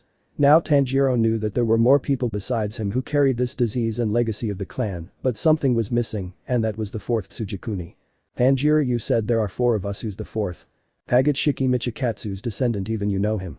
Tanjiro would start thinking, trying to guess who it was, but he didn't know anyone else with that surname, he hadn't even heard of it. Tanjiro, if I know him, he must be someone close. In the midst of his thoughts, he remembered one of his friends, and after thinking about it a lot, he came to a conclusion, and his expression clearly showed that he was even more surprised. Kagutsuki, so you know who she is, right? The boy quickly nodded, and Kagutsuki approached him, then extended her hand towards him, which Tanjiro looked at with a hint of hatred. Tanjiro, what do you want me to do? Kagutsuki, well, even if you take control of your body from me, there's always another way, and that is if you lend me your body for 10 minutes, and I promise I won't touch any of your companions. That way, I'll make the curse disappear from your body and your sister's. At that moment, Kagutsuki's hand burst into flames, while Tanjiro just thought about it until after thinking about his sister, he decided to accept, making the deal with Kagutsuki. Tanjiro, I just hope you don't hurt any innocent people. They both separated, Kagutsuki smiling until she made a hand gesture. Kagutsuki, I can't promise you anything about the lives of other people, only those of your companions, but I'm afraid we won't be able to talk about it. I've already healed your wounds, and now I hope we'll meet again. For now, I can see that Shinobu girl is interested in you, so you must wake up now, before you never see her again. Before Tanjiro could say anything else, the demon spirit disappeared, leaving the boy with an angry expression. Tanjiro, I just hope I made the right decision. With that, Tanjiro closed his eyes, appearing in another place. He found himself in a room at the butterfly estate, his entire body bandaged. But as he tried to stand, he felt a weight on his legs. He saw Shinobu lying beside him, her head resting in his lap. He gently moved Shinobu's head to the side and got out of bed without making a sound. I must N''T wake her, the boy softly touched his wounds, seeing that they had completely disappeared, without any scars or marks. Kagutsuki really did heal my wounds completely, and she even regenerated the arm I lost fighting Dauma. I should find Oyakata-sama and tell her about this. Silently, the boy put on his uniform and headbands and tied up his loose hair. Shinobu, Tanjiro. Upon hearing the purple-haired girl's voice, the boy turned around, staring intently into her eyes, seeing that they were tearful and broken, until she ran to hug him tightly, resting her head on his chest, leaving him confused, but he still returned the hug. Tanjiro, I can smell sadness, did something happen? Your eyes tell me you've been crying a lot, and you have dark circles under your eyes from lack of sleep. Receiving no response or words from Shinobu, Tanjiro began to stroke her hair, feeling the softness and warmth that the girl transmitted. Shinobu, I thought you were in really bad shape, your pulse was so weak your wounds wouldn't stop bleeding, and your ribs were a mess. Small tears would come out of Shinobu's eyes, but she would cover them to prevent Tanjiro from seeing them. Tanjiro, I'm sorry, Shinobu-san, I'm sorry for worrying you, it's probably my fault you haven't slept at all. The atmosphere felt calmer. A soft breeze came in from the window, relaxing both of them, who were extremely frustrated after what they had seen and felt. Shinobu was devastated by the state the boy was in, and Tanjiro was distressed to see his friend's condition, seeing her sad and desperate after having to care for him while he was asleep. Shinobu, I'm sorry I acted like a child. The girl then separated from Tanjiro, wiping her tears and assuming a firm stance before him, who, now wearing his checkered haori, looked at the girl for a moment. He felt a strong need to protect her with his life, whether her well-being or her emotions, but he also felt insecure, carrying worry and fear at seeing her sad. Tanjiro, my mind is blank, my heart won't stop beating, I feel a deep sense of respect and consideration, she's cared so much for me, never complaining about my red eyes or the scar on my forehead. She makes me feel confident and inspired to improve. As she thought, Tanjiro smiled warmly, making Shinobu blush as she looked at him. Her mind had always been drawn to the Riti's well-defined face, but this was a different feeling than admiration. She felt happy and passionate. The boy's presence was like a source of comfort to her. She would always feel confident around him, never wasting his company or the moments she spent with him. Now she knew what it meant and why Tanjiro had become so important in her life. She felt love, an intense desire that clouded her judgment. She could only see with confidence and gratitude. Shinobu, I've never felt anything like this before. I've always rejected the boys who asked me out or wanted to be their girlfriend. I've always told myself I wouldn't focus on having a relationship with anyone. I just wanted to bring justice to the demons and end the suffering of others. But now I feel like my words are nothing but empty words. Right now, I just want to be with Tanjiro. I feel protected and safe when I'm with him. He's the only one who fills my world with happiness and love.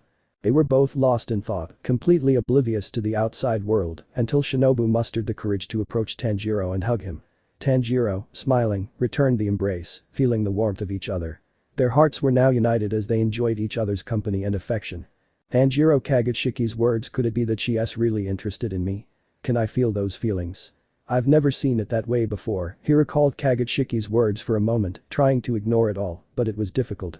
His heart wouldn't stop pounding every time he thought of the girl. No, I have a goal, I shouldn't waste time on this, but my mind isn't helping me. His nerves were on edge, his heart was pounding, and his mind was focused solely on the girl. So, to avoid all of that, he used his speed to disappear, leaving Shinobu alone, but with a mix of feelings swirling within her. Hagaya, tell me, what do you want to talk about? At the hunter's headquarters, the head of the organization was talking with a flame pillar, Kaijiro Rengoku, who with his cheerful and determined expression, would kneel before the man and then sit down in front of him. Rengoku, good morning, Oyakata-sama, I'm here because I've been investigating a case in Kyoto. It involves the disappearances of many people in the area and I'd like you to grant me 2 pillars to cover more ground as there are rumors of a demon moon. The man thought for a moment, then called to a crow that was nearby. Hagaya, I want you to find Michiro and Giyu. Without saying anything, the crow took flight in search of the aforementioned, leaving Rengoku and the head of the hunters talking. Rengoku, thank you very much, Oyakata-sama. I will bring you the information after I finish the mission. With that, Rengoku stood up and left the place with a smile on his face, while Yubashiki was still there. Hagaya, tell me, what do you need, Tanjiro? I heard you were in bad shape. From the shadows, Tanjiro appeared wearing his mask, sitting down in front of the master while removing his sword and mask. Tanjiro, I've come because I'd like to talk to you. 07. Mission Kyoto. The demonic moons are divided into lower and upper, with the lower being the weakest of Muzan's demonic group, while the upper ones are those who were in the direct service of the Demon King, and their power was unimaginable to behold, as each one had amazing combat skills. Muzan, I want Dauma to stand up. In the middle of the infinite fortress, the 6 strongest demons were kneeling before their lord, but upon hearing Dauma's call, he would stand up only to be pierced by an arm of Muzan, which apparently had turned into a bone blade. Dauma, I'm sorry, Muzan-sama. Muzan, I ordered you to search all of Mount Nadagumo for the blue spider lily, and you come to me with the excuse that a hunter turned into a demon. The demon seemed extremely annoyed. He had never heard of anything so absurd before. Dauma, I swear that was sudden. Already tired of Dauma's words, Muzan searched through the mind of the second superior, seeing the memories she had on the mountain, seeing the Hanafuda earring hunter with demonic eyes, which surprised him, while his eyes represented great fear at seeing that. Muzan, the Hanafuda earring hunter, how did he manage that? It's impossible for someone to transform into a demon without my blood. What a nuisance. After calming down, Muzan launched Dauma until it crashed into a structure of the fortress while staring intently into its eyes, then saw a 6-eyed demon with long, reddish hair, also wearing a purple kimono with black hexagons on it, Kakishibo. Kakishibo, tell me, Muzan-sama, with great respect, the 6-eyed demon would pay close attention as he stood in front of Muzan. Muzan, I want you to investigate the whereabouts of that hunter and bring him to me alive. Thus the demon approached Kakishibo, digging his claws into his neck, passing him a certain amount of blood along with Dauma's memories, looking at Tanjiro with surprise. Kakishibo understood, Muzan-sama, as a biwa sounded, Kakishibo disappeared from the place, leaving Muzan with the rest of the demons who didn't dare to say anything. Muzan, I want the rest of you to keep searching for that flower and not rest until you find it. A demon in a black kimono then played the instrument in her hand, leaving all the other demons alone with Muzan. What are you looking for with that hunter? Muzan, I'd like to know how he was able to become a demon without my blood, but something tells me he'd be a problem for my plans, so after learning about his ability, I'll kill him completely. His memories took him back to the moment he was defeated by Yoriichi, staring in terror at the images of Tanjiro and Yoriichi, noticing their similarity, his teeth and fists clenched tightly. I won't let something like that happen again. Rengoku, Tomioka and Takedo were talking with Kaguya as they were both leaving on a mission in Kyoto today, but before leaving, the leader of the hunters would give them a very important report. Kaguya, the water and sun pillar, asked me to go with you on this mission, however, later his crow told me that he left very early and to let you know to meet him in the city. At first everyone was astonished because they had heard about the boy's bad condition, with Tomioka being the most surprised of the three, who only remembered the moment when he found the boy badly injured on the ground. Rengoku, don't worry, Oyakata-sama, we'll leave right away to meet Tanjiro, then we'll kill the demon responsible for this mess. Thus, the three pillars began to run from the estate, heading towards the city of Kyoto, while being watched by a smiling Kaguya. Kaguya, take care, I hope God brings you back. The leader didn't always worry about his children, but his feeling was somewhat desperate, filling his mind with more worry. An hour had passed since the three pillars had left the Ubayashiki family home, and they were close to reaching their destination and being able to put an end to the demon that had been devouring people. Rengoku, you mustn't stray too far. We'll be in Kyoto in a few minutes, then we'll find Tanjiro to successfully complete the mission. The determined attitude of the flame pillar was very important to the water and mist pillars, who smiled as they continued running after Rengoku. Tomioka, I wonder, is Tanjiro alright? He doesn't always accept a mission that isn't given by Oyakata-sama and have his wounds healed. Tomioka was so lost in thought that he didn't notice they had arrived in Kyoto, entering the city along with the others. Rengoku, alright, we all have to find the demon. But first, we need to find a place to rest. Amidst Rengoku's words, Tanjiro's crow arrived at the spot. Crow, Tanjiro-sama is only a few meters away from your location, please go to his coordinates, Ka. Without saying anything, the three pillars would follow Tanjiro's crow until they reached a huge house that looked more like a hotel. Takedo, what are we doing here? And where is Tanjiro? Tanjiro, right behind you. The boy would appear behind the pillars, where everyone would jump in fright as they were unable to notice his presence until they could see him. Rengoku, Tanjiro? Tomioka, brother, don't scare me like that again. Do you want us to have a heart attack? While Tomioka was scolding the Redeed strongly, he apologized, as his intentions were not to scare his classmates. Tanjiro, I'm sorry. I didn't mean to. He would say, bowing his head somewhat embarrassed, as only he knew what he had done, which was to activate the same ability as Mount Nadagumo, hiding his presence from any demon or demon slayer. Takedo, don't worry, you just took us by surprise. He would say, smiling, as would Tanjiro, but the latter still glanced sideways at Takedo, examining every part of him since he knew something about him. Rengoku, that doesn't matter, now tell us, why did you bring us here? Tanjiro, this is a good place to rest, but I've also heard about many disappearances here, plus there are people acting very strangely and constantly wandering around different parts of the city looking for something, so I've come to the conclusion that it's not just one demon, there are more than 10 of them, and they're not weak at all. It was impressive how the boy had been alert to any clue or rumor, since that information would take a few more days to gather. Rengoku, how did you manage to figure all that out in such a short time? Tanjiro, they're not very cautious, to say the least. They always hide from people walking together, like now. The boy pointed to a man walking in a rather strange way, looking more like a zombie. Takedo, if he's a demon, we must annihilate him. The boy would take the hilt of his sword ready to be drawn, but Tanjiro would defend him before he could do so. Tanjiro, don't rush, he's a real person. My nose tells me there's a demon inside this hotel, so it's best if we go in here. Although the three pillars wouldn't agree, he would accept entering the place, seeing that there was no one there. Tomioka, I sensed the presence of many demons, thus, all the pillars drew their swords and then moved further into the building. In a more secluded spot stood the man from a moment ago, facing a girl with crimson eyes and horns. Very well done, my little puppet. Those hunters don't know who they're messing with. I'll finish them off and then I'll use their bodies as my new subordinates. She said, laughing, while raising one of her hands upwards, where several demons appeared behind her. I want you to kill all the hunters in my city. The group of demons then ran towards the pillars while the girl waited eagerly. Tanjiro and his friends ventured deeper into the building, finding absolutely nothing, until they all heard several sounds coming from the top of the building. Rengoku, Tomioka, do you hear that? The sound grew louder and louder, alerting all the pillars. Tomioka, come with me. Tanjiro and Takedo will stay down here. With that said, Tomioka and Rengoku went up to the second floor, finding a lot of blood staining the floor and walls.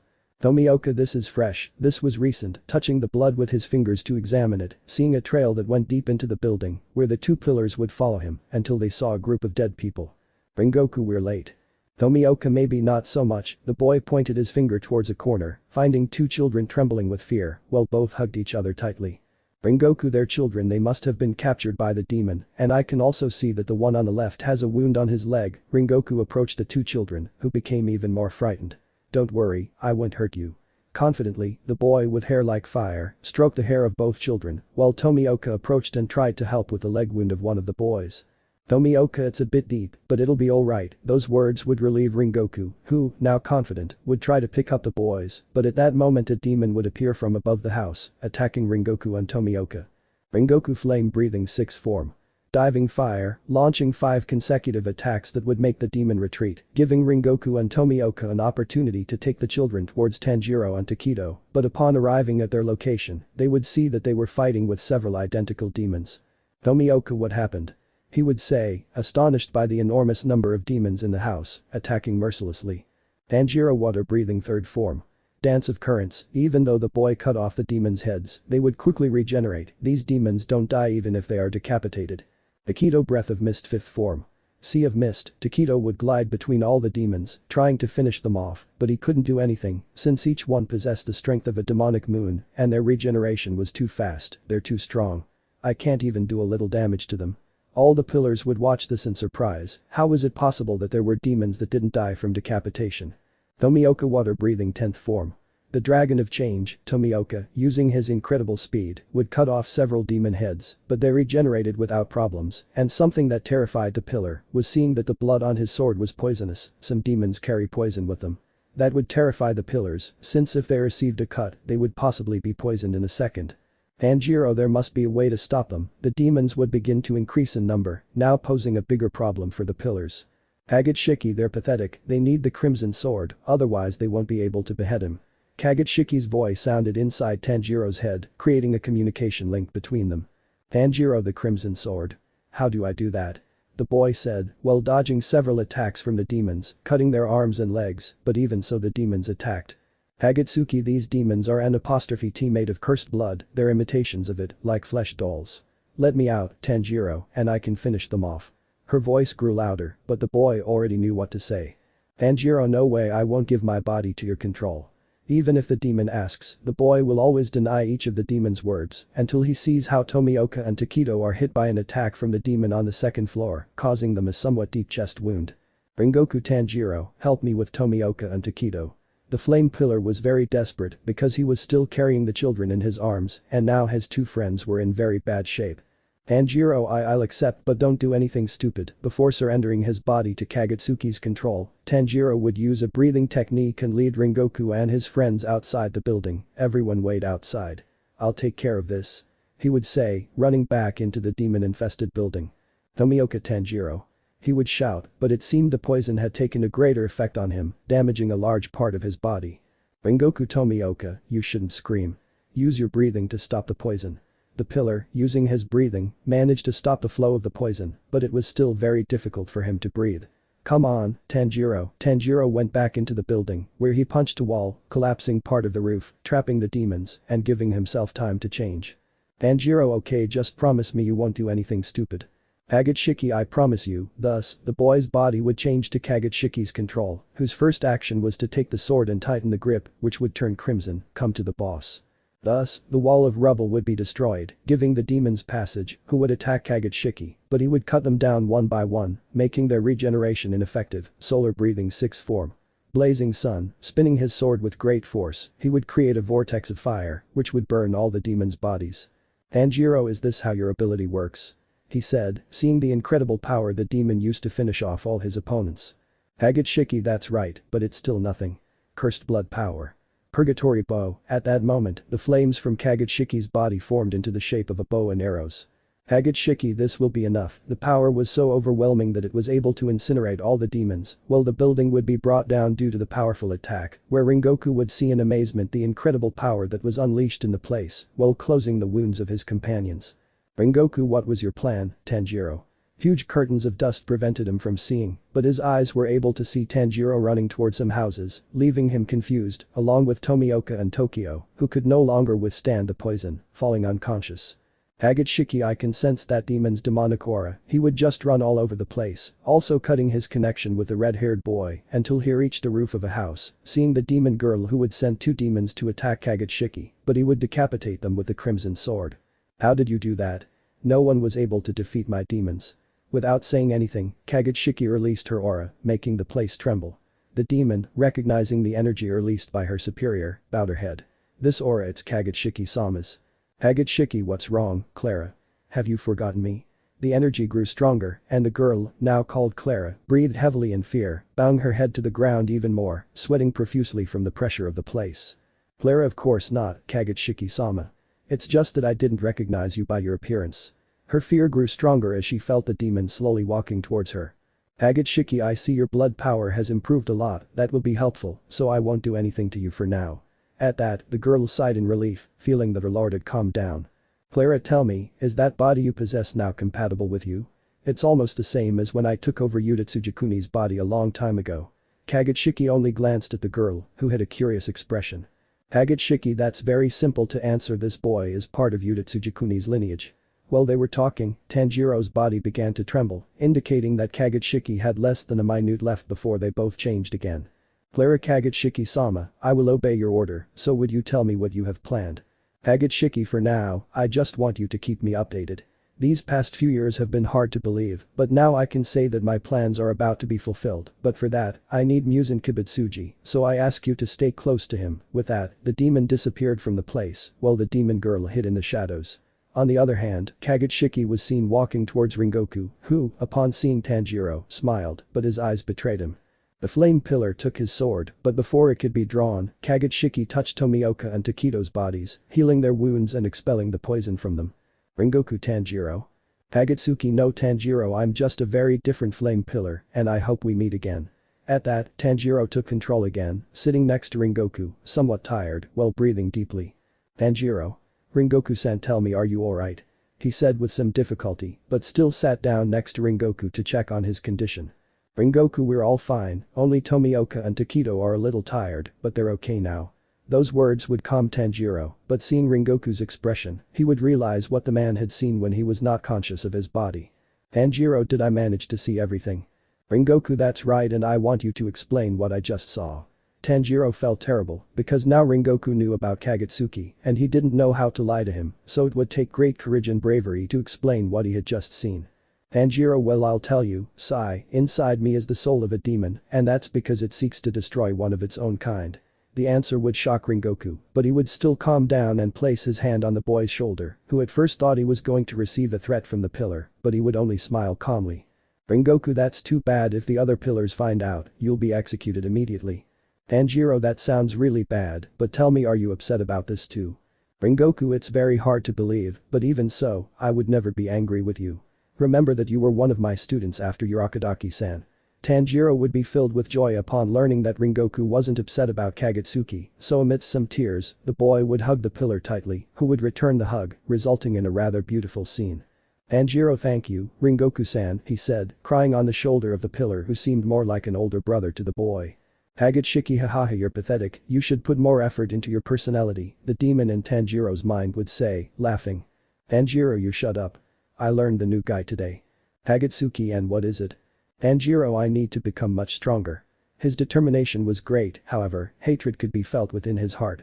Hagitsuki, well, I have a proposition for you, you just have to believe me. 08. Eternal Sunset. Rengoku, Tomioka, Tanjiro, and Takedo had completed their Kyoto mission and were returning to the Master's estate with some information. But while they were on their way, Shinobu was talking to Kaguya about a matter that had been keeping her up at night. Shinobu, so you're telling me that Tanjiro-sama carries a demon soul within him? Shinobu had come to talk to Kaguya about what she had seen on the mountain, but as soon as she mentioned the boy's change, the chief would just smile and begin to tell her what Tanjiro had told her the last time they spoke. Kaguya, that's right, Tanjiro told me about the soul he now carries with him, and he also mentioned his friends, and you, since you're the only ones who saw him on Mount Netagumo. Kaguya had told him everything Tanjiro had told him, including the people who knew about it, and even Shinobu, who was the first to know about the change. Shinobu, I had seen those blood-red eyes on the mountain, but I didn't know it was something like this. I'd never seen anything like it before. One of my companions and secret love had been accompanied by a demon for some time now. That was truly frightening. Kaguya, I know it's hard, it's impossible to know that you carry that secret, but if it gets out in the guild, Tanjiro will probably be executed immediately. Shinobu wasn't able to think clearly.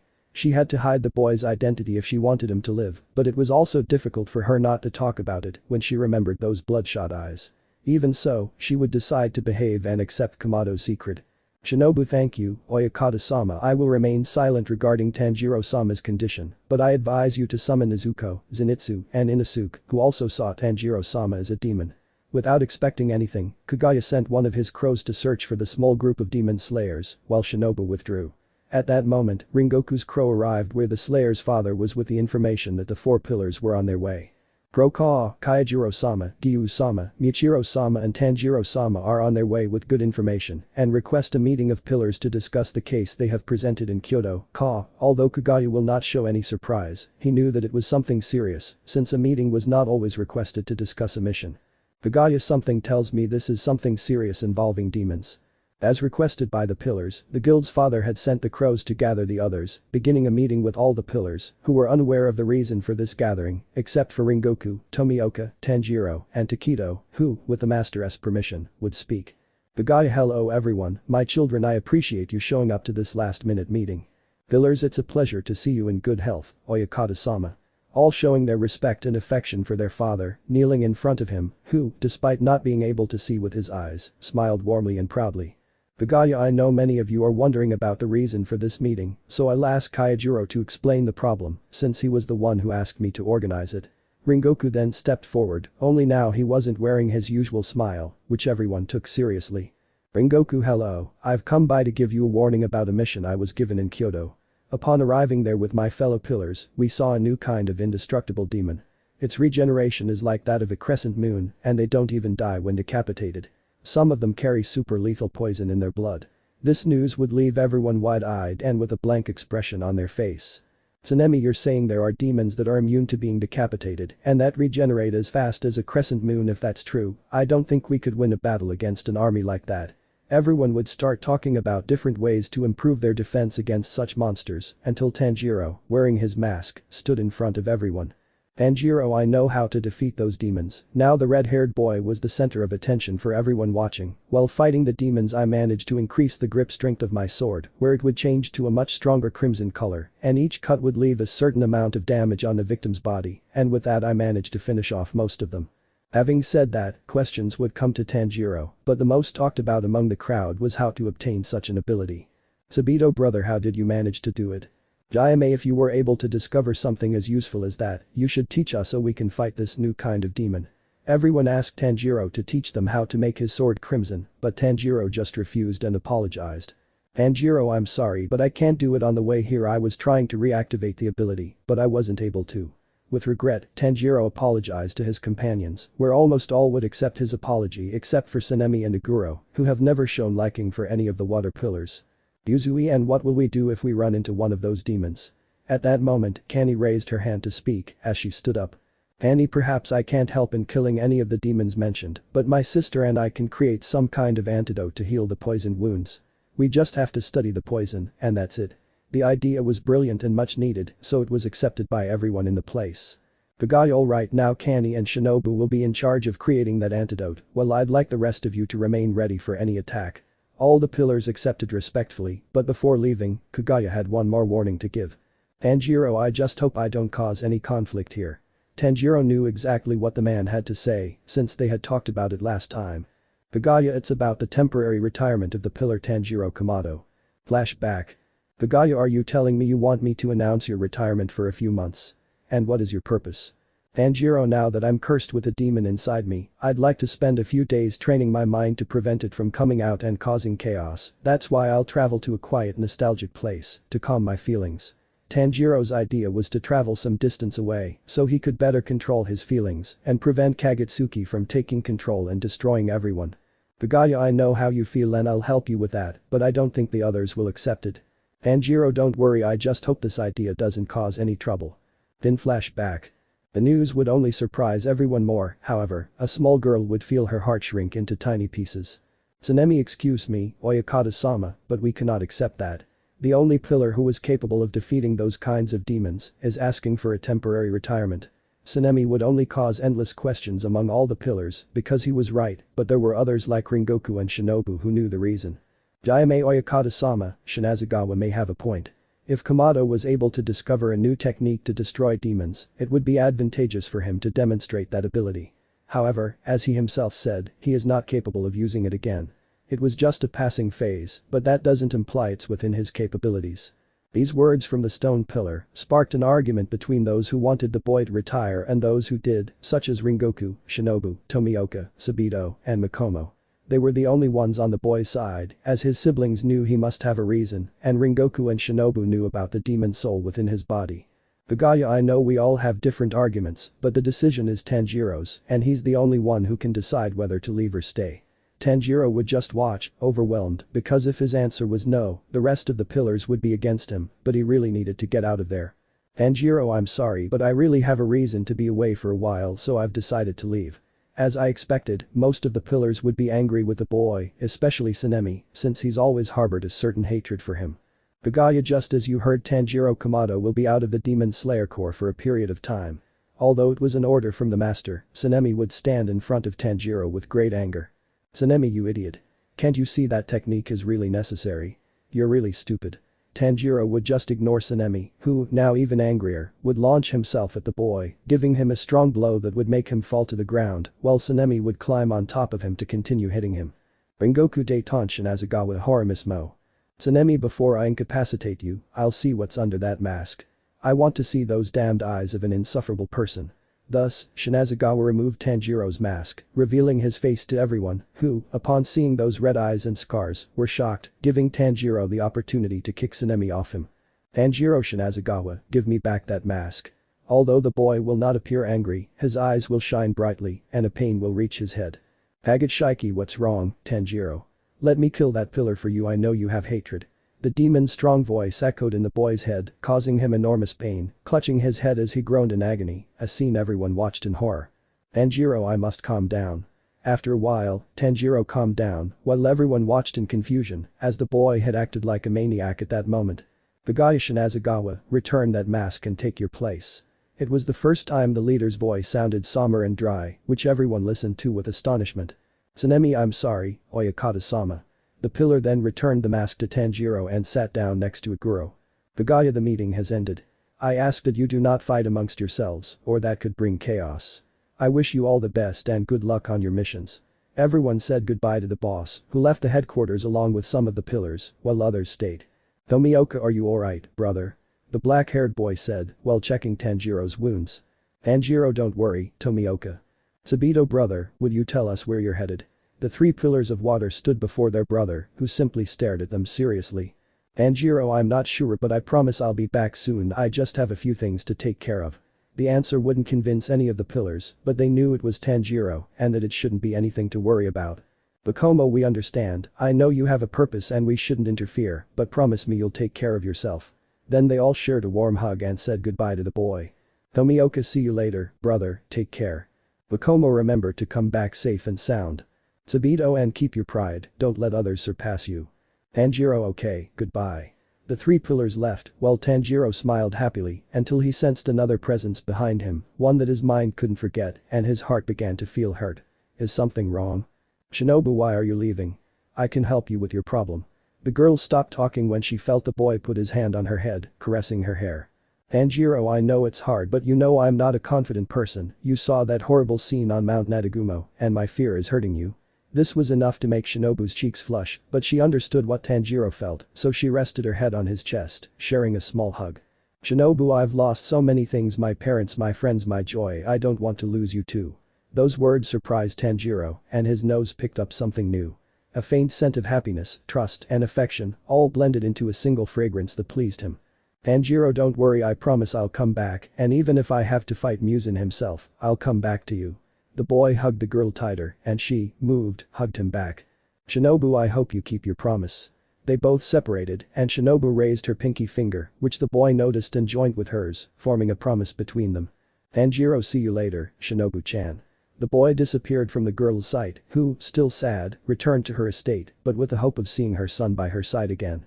In the infinite fortress, Muzan could be seen, who with a terrifying aura, stood before Kakishibo, who seemed to show some anxiety upon seeing his king in such despair. Muzan, it seems my plans are progressing too slowly.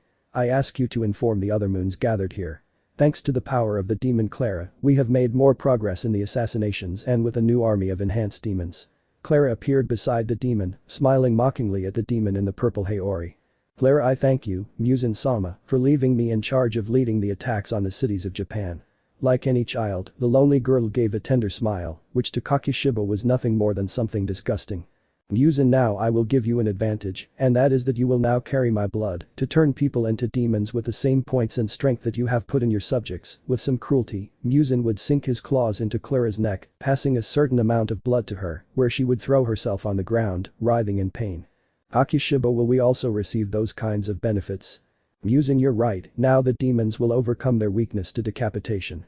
This could be Muzan's perfect plan. His demon army would be a huge problem for all the demon slayers. Japan was about to feel the true destruction that was coming. At the butterfly estate, Shinobu had arrived with a chilling expression and aura, which Kanny noticed, and she proceeded to speak with her. Kanny, is something wrong, sister? You seem depressed. She would try to speak calmly, but Shinobu wasn't in the best condition and, in order not to reveal anything, she decided to lie. Shinobu, it's nothing, it's just that I'm tired of my own attitude, so I've decided to change. The younger Kochou wiped her tears and then shouted loudly about changing herself. Kanny, and what kind of exchange rate are you talking about? Shinobu, I will put aside my selfish, angry, frustrating, and cold attitude. I will become a more mature and focused girl. Kanny imagined that this was somehow for the better, however Shinobu knew that this change was made especially for Tanjiro, and she shouldn't back down no matter what. Kanny, okay, I'll help you with that so it's easier for you. Now her sister was the best person she could trust, but she didn't dare mention her feelings for the boy, so she decided to hide them. Shinobu, when we meet again, Tanjiro, I promise I'll have changed, and then I'll be able to tell you how I feel. Until then, I'll wait for you and never forget you. 09. Returning to my origin. Tanjiro's POV. I still remember the times I lived before I became a hunter, when I lived with my family a long time ago, not caring what others said. Tanjiro, you shouldn't exert yourself too much. A woman with purple eyes spoke with concern as she watched a red-haired boy lift a basket full of coal. Don't worry, Kai, I'll help you, said a man with long, reddish hair and eyes. Kai, you shouldn't exert yourself too much, Tanjiro, your health isn't the best, it's best if I take care of it. As soon as the woman turned around to help her son, he was already in front of them with a tender smile on his face. Tanjiro, I appreciate your concern, but I can manage on my own. Mom, you know you shouldn't overexert yourself. You've already done enough cooking, washing, and cleaning. Besides, Dad isn't in the best shape, but that's what I'm here for. The boy approached his parents and gave them both a big hug, and they smiled at the gesture. Tanjiro, see you later, son. Don't worry about what other people say. Just take him to Saburo-san's and be back for dinner. And so the boy left, leaving behind his parents who watched with pride as the boy was no longer a child. Tanjiro, I hope Saburo-san isn't upset about me being late. While the boy was thinking, a girl with black hair and pink eyes approached him. Nezuko, hello brother, you seem very thoughtful. Nezuko said with a tender smile. Tanjiro, hello sister, I'm on my way to deliver the coal to Saburo-san. And where are you headed? He said, looking at the pink-eyed girl with a basket full of bread. Nezuko, mom asked me to sell these loaves of bread to the village and buy medicine for dad. Although they didn't grow up in a luxurious place, they always smiled because of the life they lived, knowing that the best gift they could have had was the company of their family. Brothers. The two Kamados turned their heads to see two children running in their direction. Hey Tanjiro, I want to go with you, the little girl with red eyes would say. I want to go with you too, brother. Now it would be the boy who would ask to accompany Tanjiro. Tanjiro, thank you, Hinako and Shigeru, but I'm afraid you can't come with me. There's too much snow and the temperatures are a bit low for you, so I ask that you stay here. The two children were saddened to hear those words of disappointment from Tanjiro, but Nezuko already knew what to do to cheer them up. Nezuko, I have a mission for you. I want you to go help your brother Takeo take care of Rakuta. The children's spirits lifted and they ran to a side where a boy stood with a small child while saying goodbye to their two siblings. Hinako, see you later, brothers, and so the children disappeared into the snow while Tanjiro and Nezuko descended the mountain until they heard a voice from some boys in the distance. But it's the red-eyed monster, hahaha. These words would make Tanjiro hide his face, since everyone in the village said they were a cursed family because they all got sick from time to time and their red eyes showed a furious beast in them. He's the demon boy. Hahaha, the other boy next to him would join in the jokes. Nezuko, hey, don't talk to my brother like that. Despite Nezuko's attempts to help, the boy continued to mock Tanjiro, who simply kept walking and ignored him. Tanjiro, let's go, Nezuko, you're just wasting time. The girl said nothing and walked alongside her brother. Nezuko, don't listen to him, brother. You're not a monster. Tanjiro, don't worry, Nezuko, they're right, our family was born with red eyes, which is creepy to others, but I'm glad to know that's what makes us unique. The boy turned to look at his sister, a smile spreading across his face, as they walked to a small house where they were greeted by a man. Tanjiro, hello Saburo-san, I'm glad you're doing well. He greeted the man politely, who enthusiastically returned the greeting. Saburo, I'm also glad to see you, Tanjiro and Nezuko. I see you're doing well today. He said, looking at the girl, who showed her basket to the man. Nezuko, that's right, they're delicious and only cost 15 yen each. The smell was very good according to Saburo, who would take the money out of his pocket and buy a bread for the girl. Saburo, I want one, that way I can enjoy my tea with this bread. Tanjiro, well, I just wanted to let you know the coal is in this basket and I thank you again for what you do for our family. The atmosphere was now nostalgic for everyone present as Saburo had offered to sell the coal to the villagers. All the Kamado clan members weren't welcome except for Nezuko and her mother, whose beauty was otherworldly, especially her pink eyes. Tanjiro and his siblings weren't welcome either due to rumors about red-eyed demons and they felt they belonged to that class. Saburo, I know it's hard for you not being able to go down to the village, but don't worry about that, I'll always help you. He smiled at the boy, who hugged the man, with Nezuko joining them. Tanjiro, well, I'll be going now. Nezuko, are you sure you'll go alone? The sun is starting to set. I wouldn't want you to be out until nightfall. He spoke with concern, but his sister was determined to go alone. Nezuko, don't worry, brother, and I'll go alone, besides, you can't come with me. Saburo, and don't worry if Nezuko takes too long, she can stay at my house, that way she'll be safe. That was a relief for the boy since in winter, the temperatures were very low at night and the danger of being attacked by bears looking to hibernate was very real, but if his sister spent the night at a friend's house, it wouldn't be a problem. Tanjiro understood, thank you Saburo-san for everything, see you tomorrow. With that, the boy said goodbye and then started climbing the mountain again. The boy had arrived home again, where after dinner and changing clothes, they went to bed and fell asleep immediately. Midnight arrived and Tanjiro woke up after hearing a loud noise outside his house, which forced him to get out of bed and see who had made the sound a moment ago. Tanjiro, what was that? Could it be Nezuko?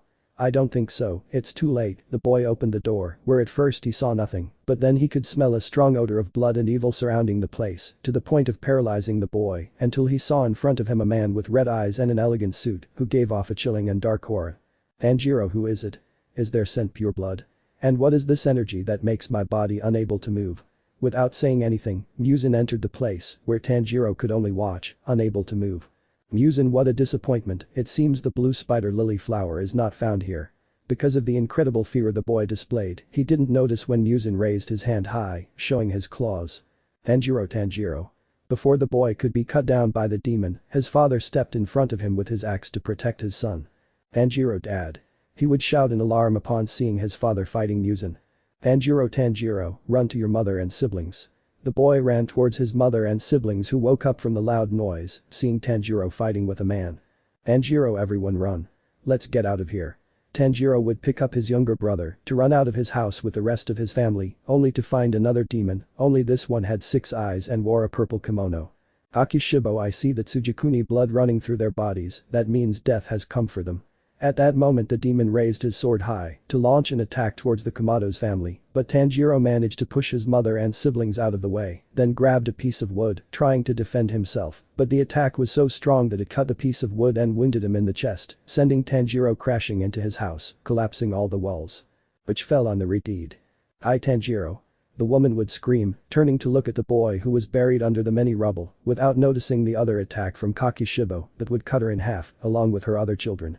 Tanjiro, mom's sister brothers, Tanjiro's eyes, filled with blood, watched as the 6-eyed demon finished off his entire family, just as Muzan had ended his father's life, stepping on their corpses like mere objects, provoking great anger and frustration in the boy, who tried to get up and remove the rubble, but it was very impossible for him.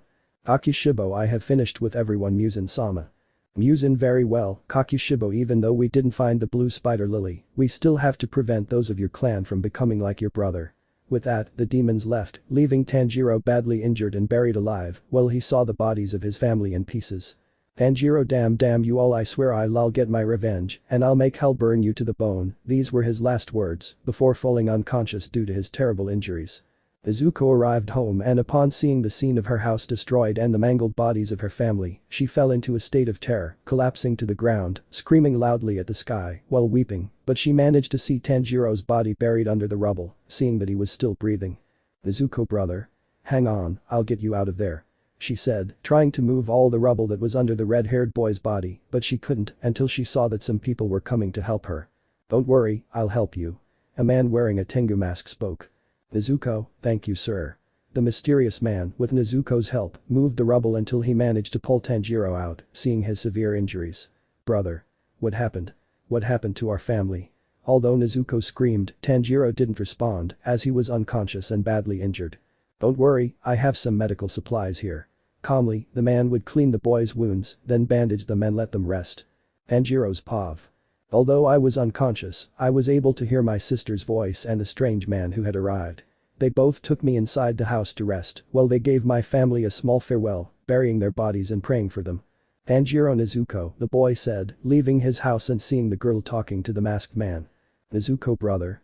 She ran to Tanjiro, giving him a tight hug, while crying loudly, until she was completely relieved. Tanjiro, I'm so glad that you're okay, just like the girl, Tanjiro cried, while hugging her. Nezuko, what happened?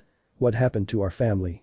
Tanjiro, we were attacked by two men, they murdered our parents and siblings. Just remembering what he had seen the other night made his anger rise again, his fists clenched tightly as he wept, lamenting his inability to do anything. Nezuko, two guys. Who were they? The girl watched as the boy slowly faded away, as he hadn't recovered yet and his pulse was very faint. Tanjiro, one was Kakushibo and the other was called Muzan. The boy fell to the ground, while his sister laid him down again, where she stayed there with the man with the Tengu mask. After that, I remember being taken by a man named Yoriichi along with Nezuko, but as we passed through the village, I could hear people saying things like, that boy killed his family, he's the one to blame, he's a demon. Those words only reminded me how terrifying my eyes could be. I spent several days resting, during which Yoriichi told me about demons and demon slayers, so I decided to train to become one myself and hunt the demons who had taken my life. But of course, Nezuko was against that idea, so I had to train in secret with three boys I had met. Sabito Sakanji, Gyu Tomioka, and a girl named Mikomo Sakanji. Tomioka, Tanjiro, why do you want more strength? The boy said, while watching the boy train with a wooden sword. Tanjiro, I just want to become someone impossible to defeat so I can destroy all the demons. His desperation and anger were too violent. He only had one goal, and that was to exterminate the murderers of his family. Mikomo, you shouldn't push yourself too hard, it's very dangerous to take your body to extremes. Everyone wanted to help, but the boy was only thinking about that terrifying scene, putting aside his friendly and kind side. I managed to strengthen my body so much that I was able to surpass a high-ranking hunter until I reached the final selection, in which I mercilessly destroyed all the demons. They were heartless beasts that had to be exterminated, and just smelling that scent of blood made my resentment even stronger. Nezuko, I've been looking for you for so long. And then you show up after 7 days. You really went to the final selection. Nezuko had realized what her brother was hiding from her, but instead of getting angry, she would take it calmly. Tanjiro, I have a clear goal, I can't give up now. I spent 15 days waiting for my sword and uniform, and when they arrived I disappeared from my master's house, taking with me a mask he gave me as a gift to hide my face, and then I hunted all the demons, and I was even able to defeat 3 waning moons without help, but there was one that gave me too much trouble. Tomo, haha, you're a selfish kid, you'll never manage to decapitate me with those pathetic attacks, said a demon with wings like a butterfly and the kanji number 1 in her left eye. Tanjiro, water breathing fourth form. Title strike, Tanjiro ran towards the demon trying to cut her, but she was too fast for him. Amo, it's useless, I'll kill you once and for all. Blood technique.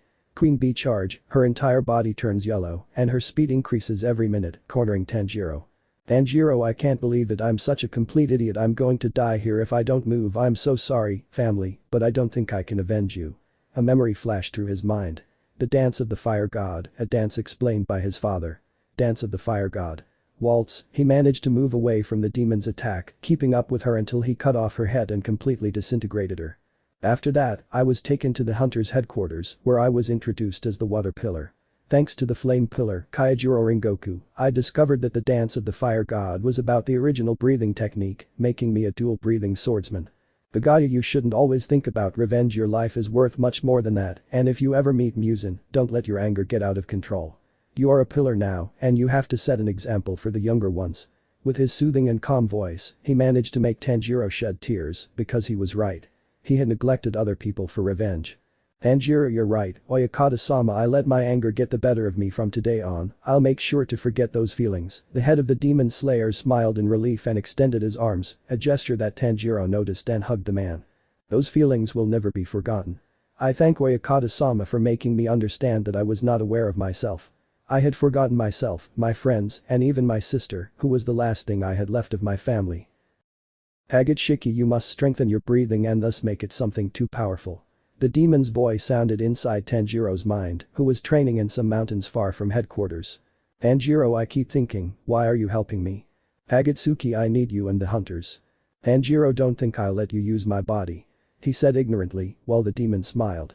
Hagitshiki, that much I understand, but I would also like them to kill the demon moons and Muzan Kibutsuji himself. Tanjiro has lived with his inner demon for more than 3 months, and that has given him great advantages, as he is now stronger, having awakened different abilities. Tanjiro, may I know why? Hagitshiki, I'll just say that I prefer to help the demon slayers rather than the demons. While they were talking, a crow arrived at the place, and Tanjiro wondered what was happening. Raven caw, attack on the hunters HQ, caw. Tanjiro, it seems I'll have to go back now, I must help the others if they're enhanced demons. 10. Megamons. At the Butterfly Mansion, Kanny was checking on some hunters who would arrive with injuries after a battle against some demons. Annie, it's good to see you don't have any serious injuries, Kajiru-kun. You're lucky. She said while using a bandage to put on a wound on a boy with brown hair and eyes. Kajiru, thank you Kanny-san, and I apologize for the trouble. His face showed embarrassment and a slight blush, which the pillar found endearing. Annie, don't worry, I always like to help other people, especially my fellow hunters. At that, the solitary girl gave a small smile, making Kajiru blush even more, who covered his face with a hand. Kajiru, well, I really appreciate it, but I have to go. The crows have announced a demon attack. See you later. Annie, see you later, Kajiru, take care. With that, the hunter left, making way for someone else, as Tomioka entered the room, where upon seeing him, Kanny realized that her companion brought bad news, due to his bad expression. Tomioka, Kanny, we have a problem. Kanny, what's wrong, Tomioka-san? Tomioka, a certain number of demons are destroying the village. Sabito and Makomo are on the scene, awaiting reinforcements. The news sounded very serious, as it involved 4 pillars in battle. Most likely they were Megamons. Note. Megamons are demons created by Clara and were named Kaguya to differentiate them from ordinary demons. Annie, we must go, if they are Megamons we are in trouble, so both pillars would run towards the village that was near the estate, and upon arriving, they would see Sabito and Makomo fighting with several opponents at once. Sabito, water-breathing 10th form. The Dragon of Change, Sabito would move among the many demons, making several rotations to increase his strength and precision, but he would not be able to connect a single attack. Makomo, water-breathing 6th form. Whirlpool Vortex, she would grip her sword tightly and spin her body at great speed, creating a huge spinning attack that would knock down 5 demons who would regenerate again. Sabito, it's useless. They're too powerful. The demons quickly charged at the pillars, who, being on the defensive, managed to keep up, with Tomioka and Kanny joining in the process. Annie, Flower Breath 5th form. Poems of Futility, unleashing a series of 9 attacks that inflict minor damage on demons, however they would not be affected. Tomioka, we must all stay together. The 4 pillars would gather, maintaining a somewhat unstable defense. Annie, we've been surrounded. As they tried to defend themselves, several needles fell on the demons, while a silhouette cut through the demons' bodies. Tomioka, what happened? Are the demons dying? Everyone would see as the bodies of some demons fell to the ground dead, while melting. Makomo, it's like they're poisoned. Before Makomo finished speaking, a voice would speak, and everyone, turning to look, would see a certain girl with purple hair, with a radiant smile. Tomioka, Shinobu. Is that you? Shinobu, that's right, it's good to see you all. The girl, who had been somewhat busy with her research in search of a way to eliminate the Megamons, was now standing before them with a new appearance, as she now seemed more mature, and her smile was similar to that of her older sister. Annie, I see that you finally managed to create what you wanted. Shinobu, you're right, sister, but I'm sorry to say I don't think I can do much. I was only able to create 3 liters of this poison, and there are more demons on their way. Pointing her finger towards a part of the village where many demons were running in her direction, while others were running towards the headquarters. Sabito, this is a big problem. Those demons can't reach headquarters. Or Oyakata-sama will be in danger. While they were thinking about something, a crow came down from the sky and landed on Kanny's shoulder. Crow caw, a huge number of demons are heading everywhere, the pillars are on their way, caw, although all the pillars would be helping, it was no relief, because the Megamons were more than demons, they maintained the strength of a crescent moon, and could not die without the sun or Shinobu's poison. Tomioka Shinobu, Kanny, and Mikomo. You must run to headquarters to help. Sabito and I will deal with these demons. Time was short. If they didn't move now, they wouldn't be able to do anything, and their master's life was in danger at this moment. Shinobu, okay, but you must defeat them with this. The girl then gave some of her poisoned needles to Tomioka, who accepted them, and then started running alongside Sabito to attack, while the girls ran towards headquarters. Crow caw, the headquarters is under attack, the demons are too many for the pillars, caw. Upon hearing the news from the crow, a red-haired boy would run along a path, reaching the first outbreaks of the demons. This will be interesting, something tells me my brothers are here. Tsunemi Oyakata-sama, you must leave here. It's not safe, we'll take care of this.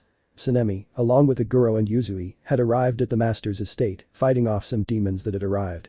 Kagaya, I can't make you children, there's no way out and I can't leave without you. Beside the chief were his wife and children who were hugging each other tightly. Aguro snake breathing fifth form. Slithering snake, although the pillar tried to cut the demons, they regenerated and attacked with even more force, this is useless. Yuzui, we have to find a way to kill them. At that moment Shinobu arrived, who used her poison to destroy some of the demons, while Mikomo and Kanny protected Kagaya and his family. Shinobu flower breathing 8th form. Silver pear food, the girl would inhale deeply, then execute an upward slash, creating a burst of pressure that blocked all incoming attacks, while protecting her companions. Mikomo water breathing 6th form. Whirlpool vortex, the girl would spin her entire body, creating a powerful whirlpool that would deflect some of the attacks in her direction. Tsunemi Kochou. He would look at Kanny with great astonishment, who would only smile tenderly, but upon seeing two demons approaching Tsunemi, she would become defensive. Annie, this is not the time to talk, Shinazugawa. Get Oyakata-sama out of here. We'll cover for you. Although the man with many scars refused, he had to save his lord, so he ran to where he and his family were. Tsunemi Oyakata-sama, we must leave here. Kagaya, take my wife and children with you, I cannot leave yet. The wind pillar looked confused, but still asked his lord to let him go. Tsunemi, it's not safe, sir, you must evacuate now. While the boy was trying to convince his master, the demons increased in number, and Shinobu ran out of poison and was wounded in the leg. Annie, sister.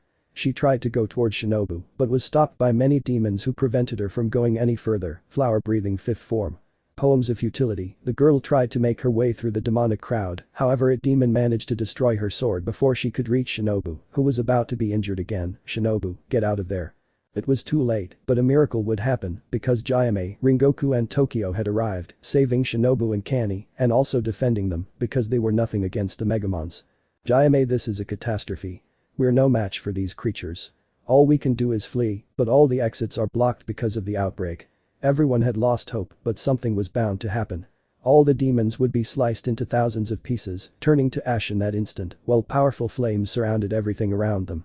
Shinobu, who did that? Although the night was dark, the moonlight illuminated a boy with red hair and eyes, revealing that he was the one in charge of killing all the demons in the mansion. Tsunemi, who is he? How do I get him? Jayame, his speed is incredible and his technique is effective. Everyone would look at the stranger, who had cut the demons into thousands of pieces, managing to clear a large part of the area. Kagaya, you took a while, don't you think? I'm sorry, there were a lot of problems, but it wasn't anything out of the ordinary. In a cold voice, the boy turned to look at all the pillars, unable to resist smiling. So these are the pillars, what a disappointment. I thought they'd be more impressive people.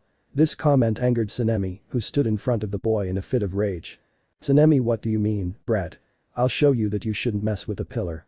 Before the wind pillar could do anything stupid, he was stopped by Jayame, who grabbed his arm. Jayame, calm down, Shinazugawa. This is no time for fighting. The rock pillar pointed his finger at a new army of demons heading towards his location. Fine, I'll finish them off before they do something stupid. With great courage, the red-haired boy took his katana, causing strong flames to appear from it, which burned all the demons, ending the threat in an instant. Shinobu impressive, while everyone watched the scene, Tomioka and Sabito arrived seriously injured, and everyone rushed to help them, giving the boy the opportunity to leave. The mysterious hunter had separated from the pillars, reaching a dark forest, but he would notice that there was a presence behind him. I know you're behind me, a certain girl with purple eyes appeared from behind a tree with a curious expression. Shinobu, who are you? And how did you manage to defeat the demons? The girl had followed the boy, who at first looked at her with displeasure, but seeing her curiosity and confidence, he changed his mind. My name is YoriichiTsuyikune, and I'm just a hunter like you. The now called Hiroshi sat down on the ground, where Shinobu kept him company. Shinobu, it's a pleasure, Hiroshi-sama. I'm Shinobu Kochou, the second flower pillar. The girl's sweet smile pleased the red-eyed boy as he gazed into her eyes, scrutinizing every part of her. Hiroshi, you're beautiful. This compliment would make the girl blush, who would try to hide it by turning her face to the side. Shinobu, thank you so much, but I'm not. Quickly, Hiroshi looked curiously at the girl, who seemed happy, but at the same time sad or angry. Her feelings were mixed up within her. Hiroshi, why are you denying it? Shinobu, it's just that I'm not pretty enough for those compliments, I'm just an ordinary person. Calmly, the girl looked back at Hiroshi, who, seeing the beautiful sparkle in her eyes again, felt his heart race and his cheeks flush. Hiroshi, I have to go, we'll see each other soon, Shinobu-san. In the blink of an eye, the boy disappeared from the girl's sight, who, still with the image of the retreat in her mind, returned to headquarters, seeing all the pillars gathered, as dawn broke. Higaya, it seems it's all over, we must immediately move headquarters to a safe location before another catastrophe like this occurs. All the pillars, demon slayers and Kikuchi began moving the organization to another location, where the security would be improved to prevent another disaster. Elsewhere in Japan, one could observe the infinite fortress where Muzan had reunited with his most loyal servant and companion, Kakishibo, who was kneeling beside him, while the demon Clara stood beside him. Muzan, the demons had managed to find the location of the Ibayashiki family, however, it has been reported that they were all killed. Could you tell me why you didn't go with them? Although the demon didn't show anger, his aura was chilling and terrifying to both demons. Clara, I have nothing to say, except that apparently there are hunters who are capable of annihilating my demons. Apparently the comment was not to the liking of the Demon King, who would expel his aura even higher. Muzan, at no point did I ask you to mention hunters who defeated the Megamons. I ask you to tell me why you didn't participate in that confrontation. Neither of the demons dared to say anything, as both remained silent. Kakishibo, I have nothing to say, only that you trusted me with that plan. I promise it won't happen again, Muzan-sama. Although the Demon King was annoyed, he decided to forgive their mistake, as he needed them. Muzan, I'll give you another chance, so don't waste it. I just hope the infiltrator gathers even more information. The demon's perfect plan had been in the works all along, because something no one knew was about an infiltrator among the demon hunters. Kakishibo, do you trust that guy? Muzan, of course, he's kept us informed, and thanks to him, we know the location of the Demon Hunters Guild. Muzan's trust wasn't for just anyone, as he was someone too far removed from demons, and his distrust was even greater. Kakishibo, do you want us to look for him? Muzan, there's no need, I'll just ask that you stay informed of any news. With that, the Demon King bid them both farewell, then went to another room in the fortress and disappeared. They had all moved their headquarters, as the place was no longer safe for any hunter, so construction began on a new mansion. But while that was happening, the pillars, along with their leader, decided to hold a meeting to discuss what had occurred.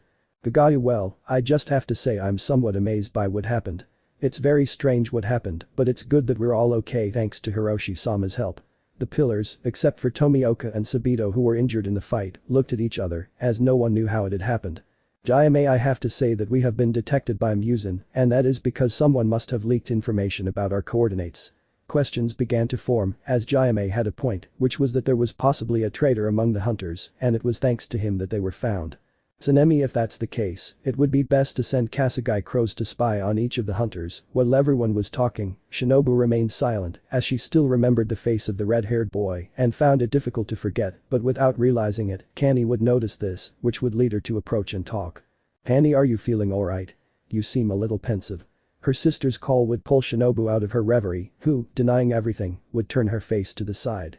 Shinobu, I'm just thinking of some way to help, it's nothing you should worry about. Although Shinobu disguised that lie with a smile, her sister knew her too well and knew she was hiding something. Kani, fine, but you're not convincing me, you're probably hiding something. Shinobu, what do you think? I would never lie to you. Her nervousness would betray her, as Kani looked at her nervous face. Kani, okay, but if you ever want to talk about something, tell me. With that said, they both returned to the conversation about pillars until they reached an agreement. Higaya, well, seeing how things are, we'll end the meeting. Hiroshi-sama will be in charge of training all the pillars, so we'll have a chance against the demons. And to conclude, I ask that you all remain prepared. Everything was said. Hiroshi, the red-haired boy, was in charge of training the pillars so they could do something against the Megamons without any problems. Tanjiro walked stealthily through a small town where his crow had given him the news that the headquarters had been saved and the new hideout of the Abayashiki estate, but while that was happening, he managed to smell a strong demon scent, which led him to draw his sword and pursue the smell. Tanjiro, it's strange, the smell is different. At that moment, the boy saw a dark silhouette with red eyes on a rooftop, which, sensing his presence, began to run. Wait there.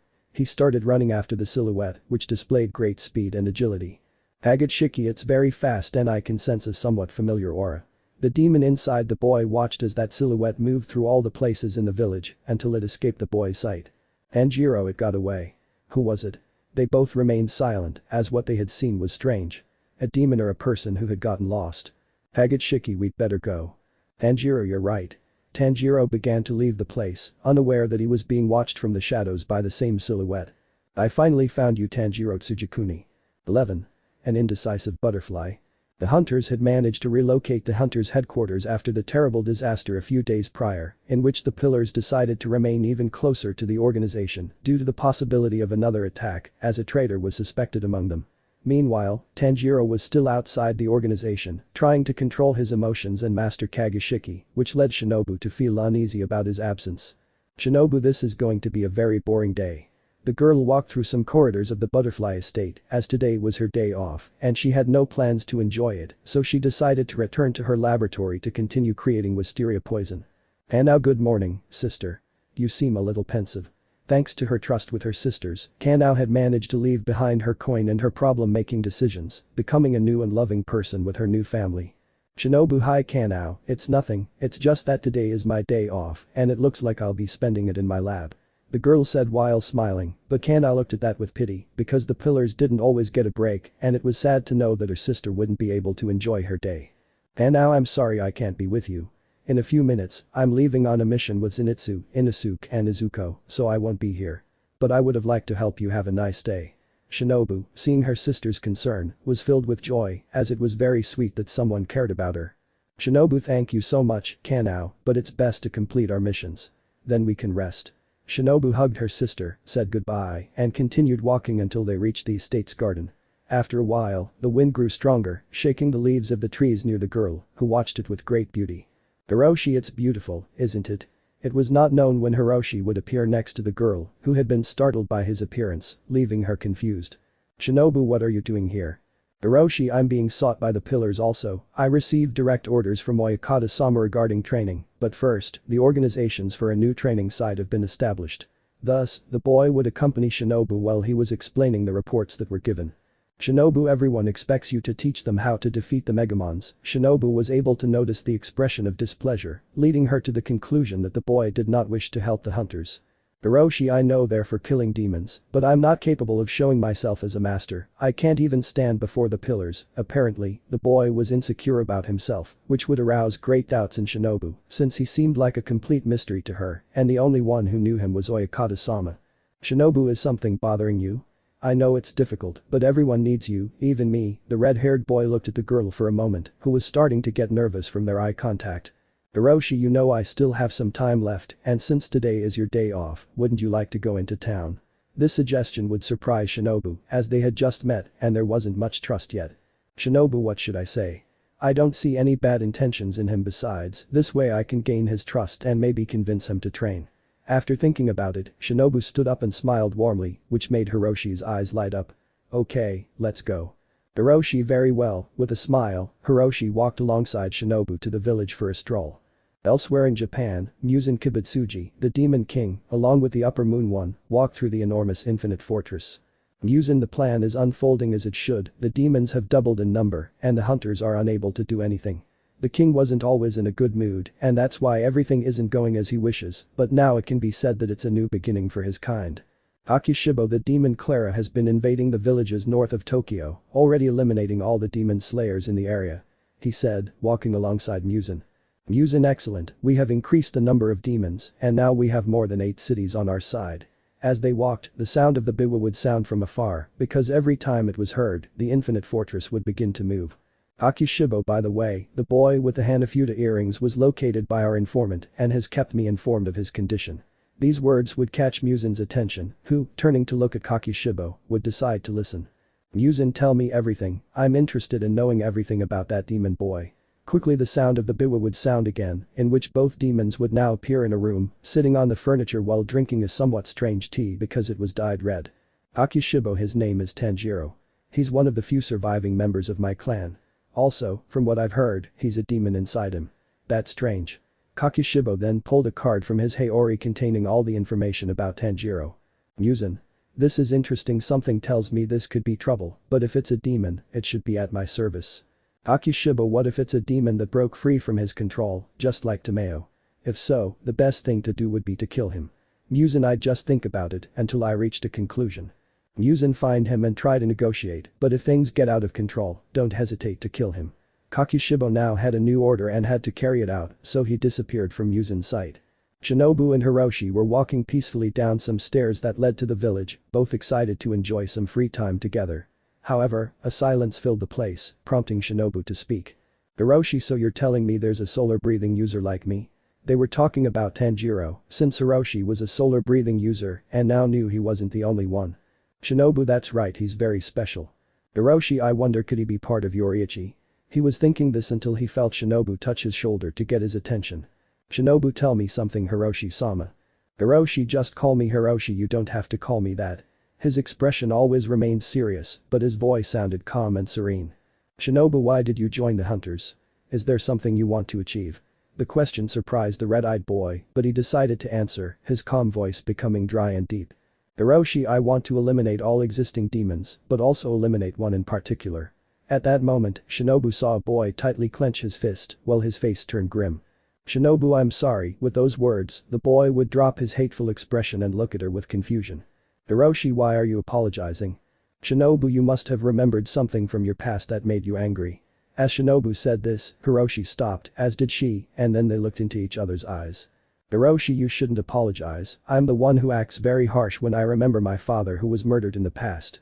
Now a feeling of sadness came out of the deed, to which Shinobu couldn't say anything, while she thought about how to calm everything, so she calmly approached and hugged the boy, who at first would be surprised, but decided to return the hug and stayed like that for a few minutes. Shinobu, I know how you feel, it's not easy, I've lost many things, but thanks to my friends and my sister, I've been able to keep smiling and trying to ease my past, and that's what you should do too. Shinobu smiled at Hiroshi, who, seeing that tender smile, those purple eyes that showed affection, trust, and love, was filled with a new and mysterious feeling. Hiroshi, she really is special, I've always harbored resentment from my past, but now I feel so much better, she gives my life more meaning, the only person with whom I can show happiness. In the midst of his thoughts, his cheeks began to blush, and his heart wouldn't stop beating, separating himself from the girl's hug to be able to calm down. Shinobu, are you feeling better now? Hiroshi, yes, thank you very much, Shinobu, thanks to you, I feel much better, so come on, let's have some fun. He said, taking the girl's hand and running towards the village. Flashback. They both enjoyed everything to the fullest, as there was a huge party at the place, where they ate, danced, laughed, and played non-stop, continuing until nightfall. They decided to return to the estate, as Hiroshi would begin a new training program tomorrow, so they needed to be at their best. However, Hiroshi would no longer hide his feelings, so he calmly stopped with Shinobu to enjoy a lovely view of the village. Shinobu, why are we stopping? Hiroshi, I just wanted to see the beautiful glow of the moon, his eyes would immediately light up, seeing the moon in the sky illuminating the entire place, which Shinobu would also see. Shinobu, thank you for taking me to enjoy my day, I haven't had this much fun since I joined the Demon Slayer Corps. Shinobu would just turn to look at the red-haired boy, with a smile, who would raise his hand to the girl's cheek, who would blush and look at the boy in fright. Hiroshi. Shinobu-chan, I'm in love with you, I discovered it recently, and I don't really know what the future holds, I only know that my wish is to be with you, to protect you, and to love you forever if you'll allow me. Shinobu didn't know what to say. She felt cornered. She didn't want to hurt the boy's feelings, but her heart didn't belong to him. Shinobu, Hiroshi, I can't. The boy would stop, staring at Shinobu, who would notice his look of regret and insecurity, and decide to move away a little. Hiroshi, why? Are you alright? At that moment Shinobu looked to the side, with a lost look and a gloomy aura. Shinobu, I don't feel the same way, I'm sorry, but I have feelings for someone else, I'm sorry about that. Shinobu thought the boy was now devastated and heartbroken, but when she turned to look at him, she saw a smile on his face. Hiroshi, I understand, I like seeing that sincerity in you, but I hope this doesn't ruin our friendship, because even though I'm not the person you love, I'd like to be one of your best friends. Shinobu's mind went blank, and she felt like it was about to explode. Shinobu, what is this? This boy is truly special. I rejected him, and yet he still likes me as a friend. I don't sense any lies, not even a trace of deceit. He is truly sincere." The girl calmed down and smiled happily as she approached to hug the boy. "Thank you so much for understanding. I promise I'll help you in any way I can, and you can trust me." "Hiroshi, thank you, Shinobu, for understanding." He returned the hug, sharing a wonderful moment for both of them. Despite being just friends who had met recently, their bond was very strong and difficult to break. "Shinobu, thank you so much, Hiroshi, for understanding me. Tanjiro may be the one I hold in my heart, but you are my friend. Even though we met recently, I feel like I've known you for a long time. Hiroshi, I may love you, but I also understand that you love someone else, but that won't stop me from protecting you from others, and if anyone touches you, I'll make them pay." The two remained in a very pleasant silence as they felt each other's protection and affection, even though they knew they wouldn't always be able to share moments like this. 12. The lesson. 3 long months had passed, during which all the pillars had developed their complete breathing technique, now possessing extraordinary powers. The water pillars, for example, could create streams of water from parts of their swords, while the others could also create elemental forces through their breath and weapons.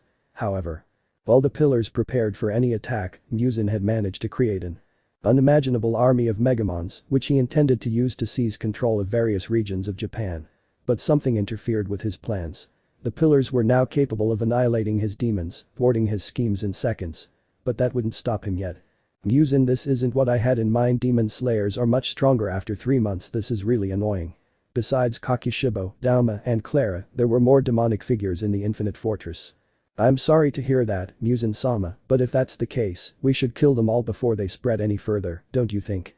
A demon with a disgusting appearance spoke up, as he had 2 mouths where his eyes were in other places, and he also had multiple arms. "Muzan, and how exactly do you want us to kill them? Would you be willing to annihilate the entire Brotherhood?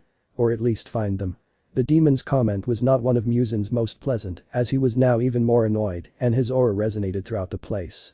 "Kakishibo, I think we should leave the hunters behind, and if they manage to interfere, we have an obligation to annihilate them." Kakishibo tried to add his ideas, but Muzan wasn't entirely convinced. He knew they had to do something before it was too late. "Dauma, Kakishibo Dono's idea sounds great. After all, we've improved too. Remember, we can't die by decapitation, only from sunlight." "Muzan, even so, we must think of something, because if the hunters continue like this, they will become much stronger, and that is proving to be true. Therefore, I demand that you think of some way to counter the plans." Everyone remained silent, for their master was absolutely right. If the hunters were able to become stronger, they would not be able to stop them. "I have nothing to say, but I have information that should please you, Muzan-sama," said a pink-haired demon with several blue lines on his face and body, in addition to bearing the kanji of the third superior. "Muzan, what do you have to say, Akaza?" The third in command, named Akaza, would speak up with a serious expression. "Akaza, we have managed to find evidence of the existence of the blue spider lily, and not only that, but also of a blacksmith village hidden deep within Kamamoto town." That was music to the Demon King's ears, so without wasting any time I'll give you a new mission for the demons. "Muzan, well done, Akaza, I congratulate you. Now I want Kakishibo to head to that place with an army of demons to finish this once and for all, while Jayako, Hantengu, Jayutaro, Dauma, and Kagaku continue attacking towns and cities. It's time for us to come out into the open, no more hiding. Everyone else is superfluous. They're all demons." This was Muzan's last order, and now more demons joined him. One was the Superior 6, and there were 2 more demons who would buy the position. "Jayutaro, as you command, Muzan-sama. My sister and I will finish them off." Quickly, another demon would join in, being the 4th in command. "Hantengu, we will not disappoint you, my master," he said, trembling with fear, but still displaying his terrifying aura. "Kagaku, I too will meet your expectations, Muzan-sama," said a black-haired demon, displaying a kanji for the 8th upper moon. "Muzan, I hope so. Until they finish that, Nakam will keep me informed of everything." The soft sound of the biwa would be heard in the fortress, in which Muzan would disappear among the thousands of doors of the place. "Nakam, as you heard, everyone has missions to do, so good luck," a girl said before sounding her biwa to make almost all the moons disappear. "Kakishibo, tell me how you're doing with the information about the boy with the Hanafuda earrings." Next to him was Kakishibo, who apparently was the only one who wasn't taken out of the fortress. "Nakam, I haven't yet located him, but I know exactly where in Japan he recently appeared." Upon hearing this, Kakishibo drew his sword and released his aura, telling Nakam to send him to the location, his biwa sounding at that moment. "Be careful, Kakishibo Dono."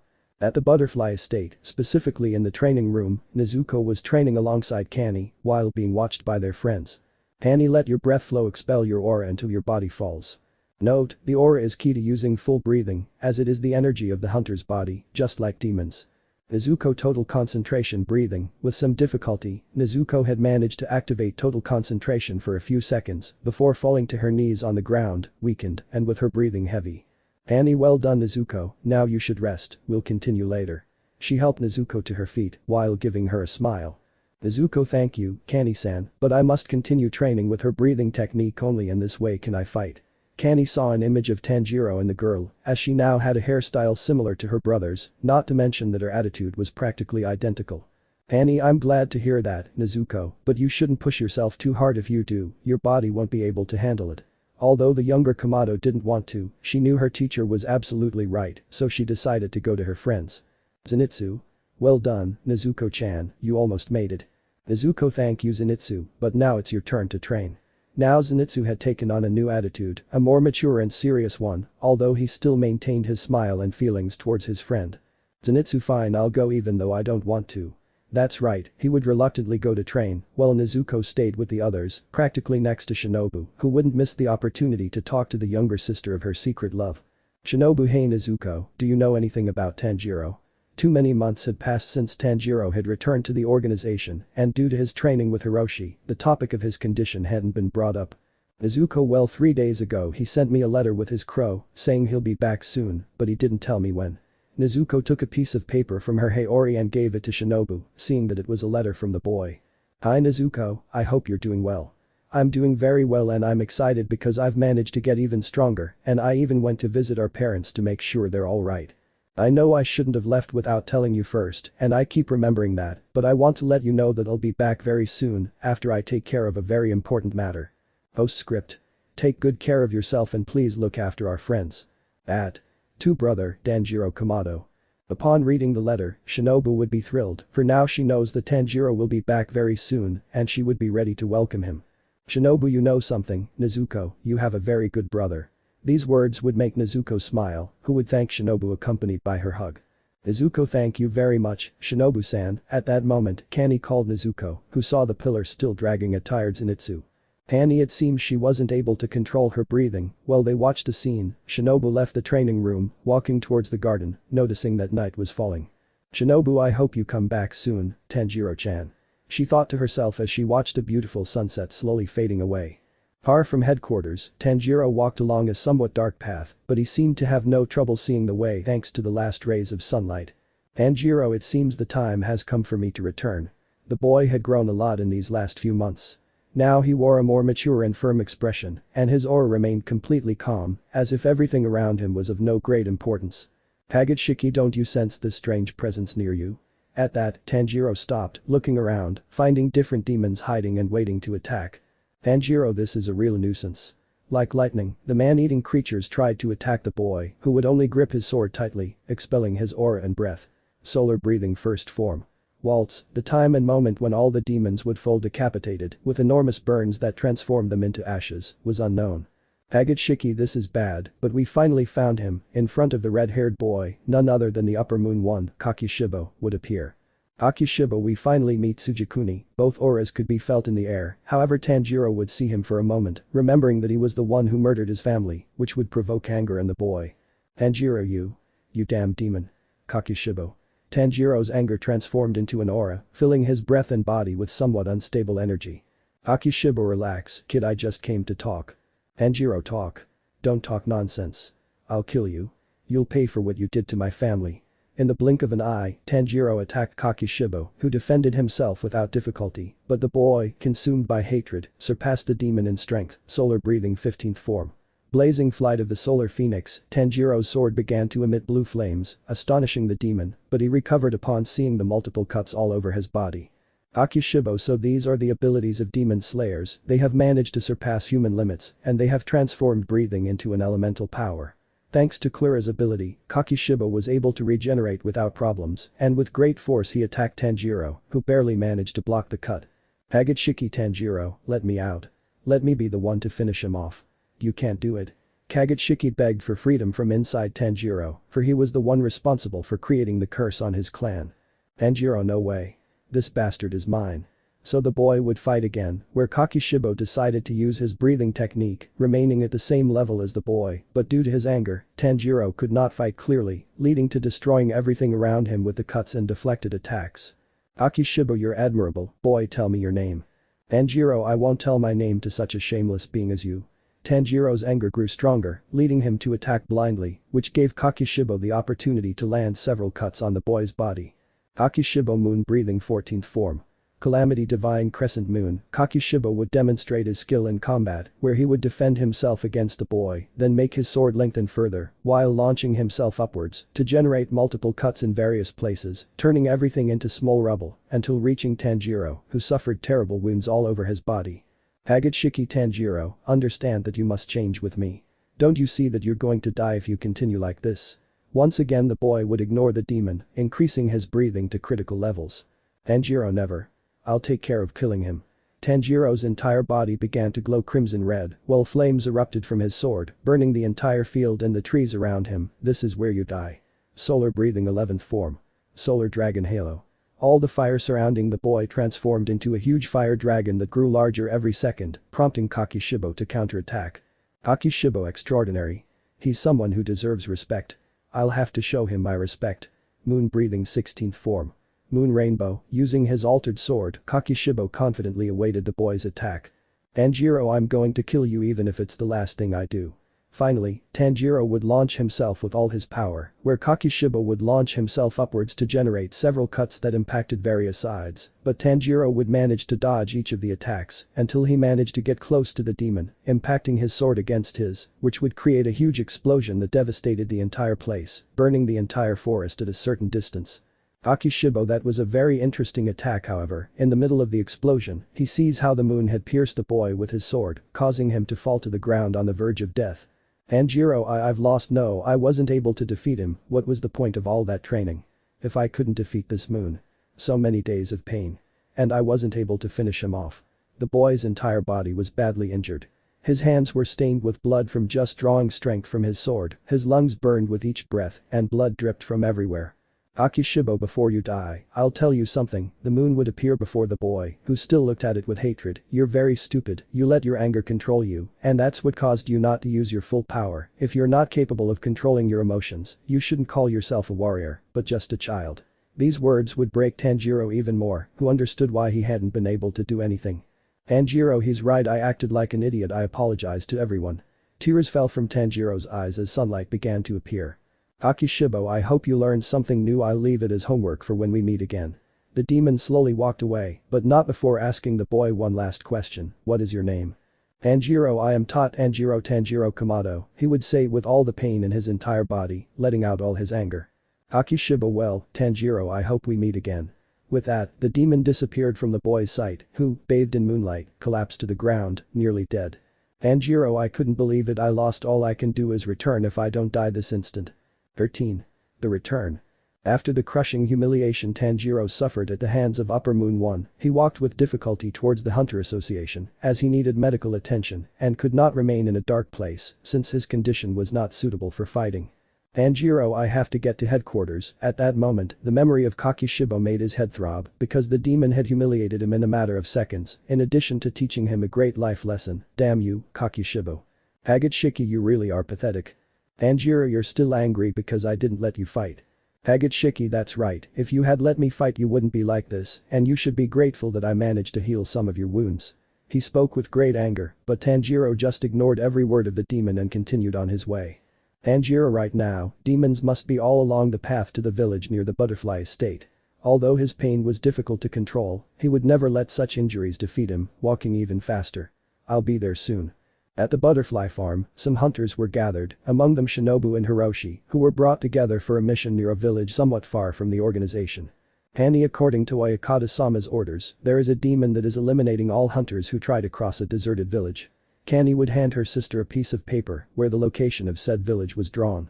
Shinobu, okay, we'll take care of eliminating the one responsible for all the deaths of our comrades.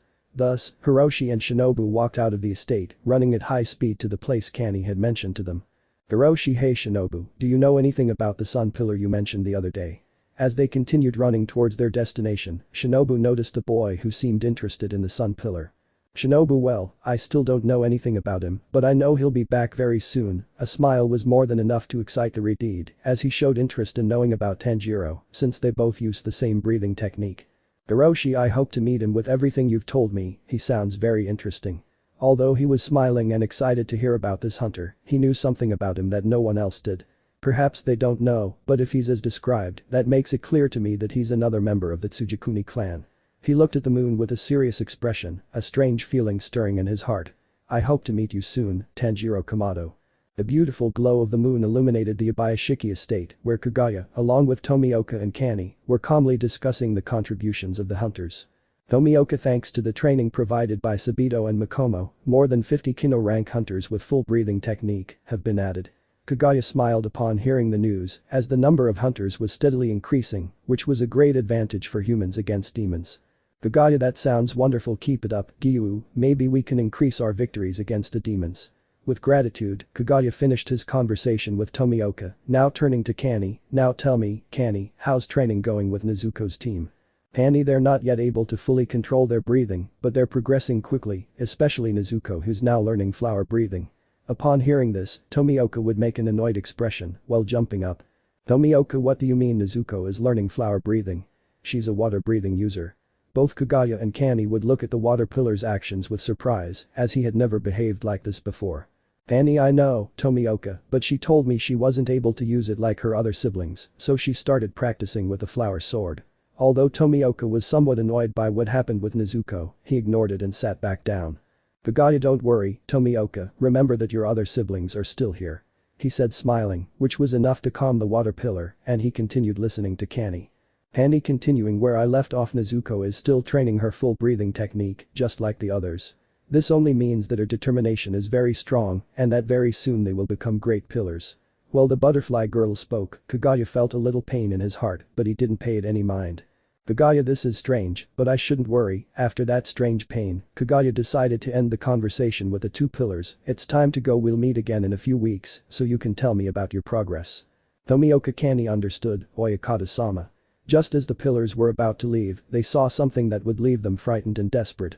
Tanjiro, help, hey brother Kani. Tanjiro had entered the headquarters, where he would try to ask for help, but then he would fall to the ground unconscious from blood loss, alarming Tomioka and Kani, who would run to his aid. Tomioka, brother. Hang on, we'll help you. Just hold on. He took the boy's head and placed it in his lap, while Kani examined the wound on his stomach. Kani, his wound is rather deep, we must take him to the butterfly estate right now. Tomioka would carry the boy calmly so as not to hurt him, but before they could leave they would be stopped by Kaguya. Kaguya, if his condition is very bad, it would be best to leave him here. My wife has some medical supplies so you can help him, Kani. Without saying anything else, they entered the Ibayashiki family estate, where they gave the boy first aid. Kani, this is bad. I need Shinobu. Shinobu and Hiroshi were on their way back to headquarters, as the demon turned out not to be anything powerful, and it was Shinobu who killed it in a matter of seconds. Shinobu, this is really stressful, isn't it? The girl looked at her companion with a big smile, who returned it with a laugh. Hiroshi, you're right, but we have to admit it's good exercise. They both continued walking until a flying bird arrived at the place. It was Kani's crow. Crow-caw, Shinobu-san is called by Kani-san, who is having trouble with the solar pillar. Caw. As soon as the girl heard the order, she became very desperate, leaving Hiroshi behind, who was running after her to catch up. Hiroshi, Shinobu. Wait. Soon, the boy lost sight of the pillar among the many trees in the area while she ran through the forest at great speed. Shinobu, finally. Tanjiro, you're back. But what kind of trouble have you got into? I just hope you're not too badly hurt. Suddenly, terror gripped Shinobu as she saw several scenes of Tanjiro lying in pools of blood. I just hope it's not like that, not like last time. Tanjiro opened his eyes, finding himself in the same forest where he had been talking to Kagutsuki, who was standing in front of him with an annoyed and spiteful expression. Tanjiro, what do you want? Are you still upset? Kagutsuki, of course, but I also can't leave you like this. Remember that if the vessel dies, I die too, so enjoy it this time. After that, the demon left Tanjiro alone, who would only think one last time about the crushing humiliation he had received from Kakishibo. Tanjiro, I must go find him, I can't just stay here waiting. While Kani, Tomioka, and Kugaya waited outside for news of Tanjiro's condition, he stood up as if nothing had happened, taking his sword and earrings, and saw that all his wounds had disappeared from his body, a surprise to everyone present. Tomioka, brother, what are you doing? You'd better rest. Tanjiro looked at Tomioka for a moment but then ignored him and walked towards the exit. Tanjiro, wait. You mustn't leave. We'll help you with whatever you need. He would stop for a moment and, with a broken and dry voice, say a few words to Kani without looking at her again. Tanjiro, don't worry, I'm fine, but I have things to do now, so leave me alone. Tomioka, if you tell us, we can help you. The black-haired boy tried to approach the other boy, but the latter moved further away and glared at the two pillars with an annoyed expression. Tanjiro, don't you understand? I want to be alone. Leave me alone for a moment. With that, he ran out of the headquarters towards the forest, while Tomioka and Kani were left with bad thoughts and some confusion.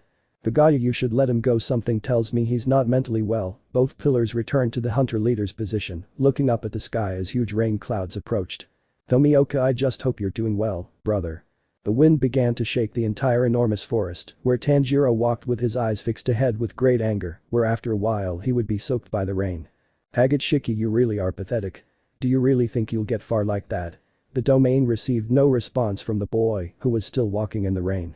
Tanjiro, I have to find him and kill him. At that moment a powerful lightning bolt struck the spot, surprising the boy, who fell to the ground while looking at what had happened in fear, so much so that his mind began to reflect an image of Kakishibo in front of him. Kakishibo, if you are not capable of controlling your emotions, you don't have to call yourself a warrior, but just a child. As if it were a sword piercing his heart, he would grab his chest and head where he screamed from the terrible pain he felt. Tanjiro, I promise I'll kill him. With teary eyes, he ran into the deepest part of the forest until he was lost in the darkness. In the infinite fortress, Nakam and Kakishibo were having a conversation in an atmosphere that was somewhat relaxing for both of them. Nakam, do you think you did the right thing by letting him go? She would say with a somewhat worried look while creating a lovely melody with her biwa. Kakishibo, no, but it doesn't matter, when I find him again I'll kill him, so you have nothing to worry about. Nakam, and do you think Muzan-sama will accept it? Kakishibo, I don't think so, that's why I'm asking you to keep it a secret. Nakam, if he finds out, it's obvious I'll be punished. Nakam, you shouldn't worry, I won't argue with her, besides, I don't care how it ends. Kakishibo looked at the girl for a moment until after a moment he decided to leave, but not before thanking her. Kakishibo, thank you so much, Nakam. Let me know if you need anything. With that, Kakishibo disappeared in the blink of an eye, leaving the girl alone. Nakam bien Kakishibo dono. At the hunter's headquarters, Kani and Tomioka rested on one of the pieces of furniture while watching the heavy rain falling too forcefully. Tomioka, how do you think Tanjiro is doing? The girl saw the worry in the boy's eyes as she looked out the bedroom window. Kani, you shouldn't worry, he's probably taken refuge somewhere in the forest. Tomioka, I hope so, but what worries me most are his eyes. I remember seeing him like this before when I first met him. His eyes reflected the hatred and frustration of having lost everything he loved. Tomioka lowered his head, staring at the ground with great concern, remembering Tanjiro's negative attitude when they first met. Kani, you shouldn't think about that, there must be a reason why he acted that way. Kani then approached the black-haired boy until they shared a hug. Tomioka, thank you, Kani-san, I don't know what I would do without you. They were like that for a moment until someone arrived, and that was Shinobu, who looked very upset. Shinobu, Tanjiro. Where is Tanjiro? Tell me. Kani, calm down, sister, you're going to wake everyone up here at the Yabayashiki mansion. She said calmly as she approached the girl. Shinobu, Kani, tell me. Where is Tanjiro? Now calmer, she would look again at the girl who, with some sadness, would look into her younger sister's eyes. Kani, he's not here. He went into the forest a little while ago and hasn't come back. He said he wanted to be alone. At that moment, Shinobu's eyes widened in surprise and she decided to go outside. Where do you think you're going? Shinobu, let's find him. I won't leave him alone. Before Kani could stop her, the girl left the mansion and headed towards the forest, disappearing among the many trees as the rain intensified along with the thunderstorm. Kani, I have to go after her. Kani tried to go looking for Shinobu, but Tomioka quickly grabbed her arm. Tomioka, don't go, the storm is getting stronger. Kani would look at the forest again for a moment, her eyes becoming somewhat teary. Kani, but what if she gets lost, what if she needs my help? Before anything else, Tomioka hugged the girl, surprising her. Tomioka, you should trust her, she's a pillar now and knows how to defend herself. With some calm, they both returned to where they had been, to lie down together, while Tomioka comforted his companion.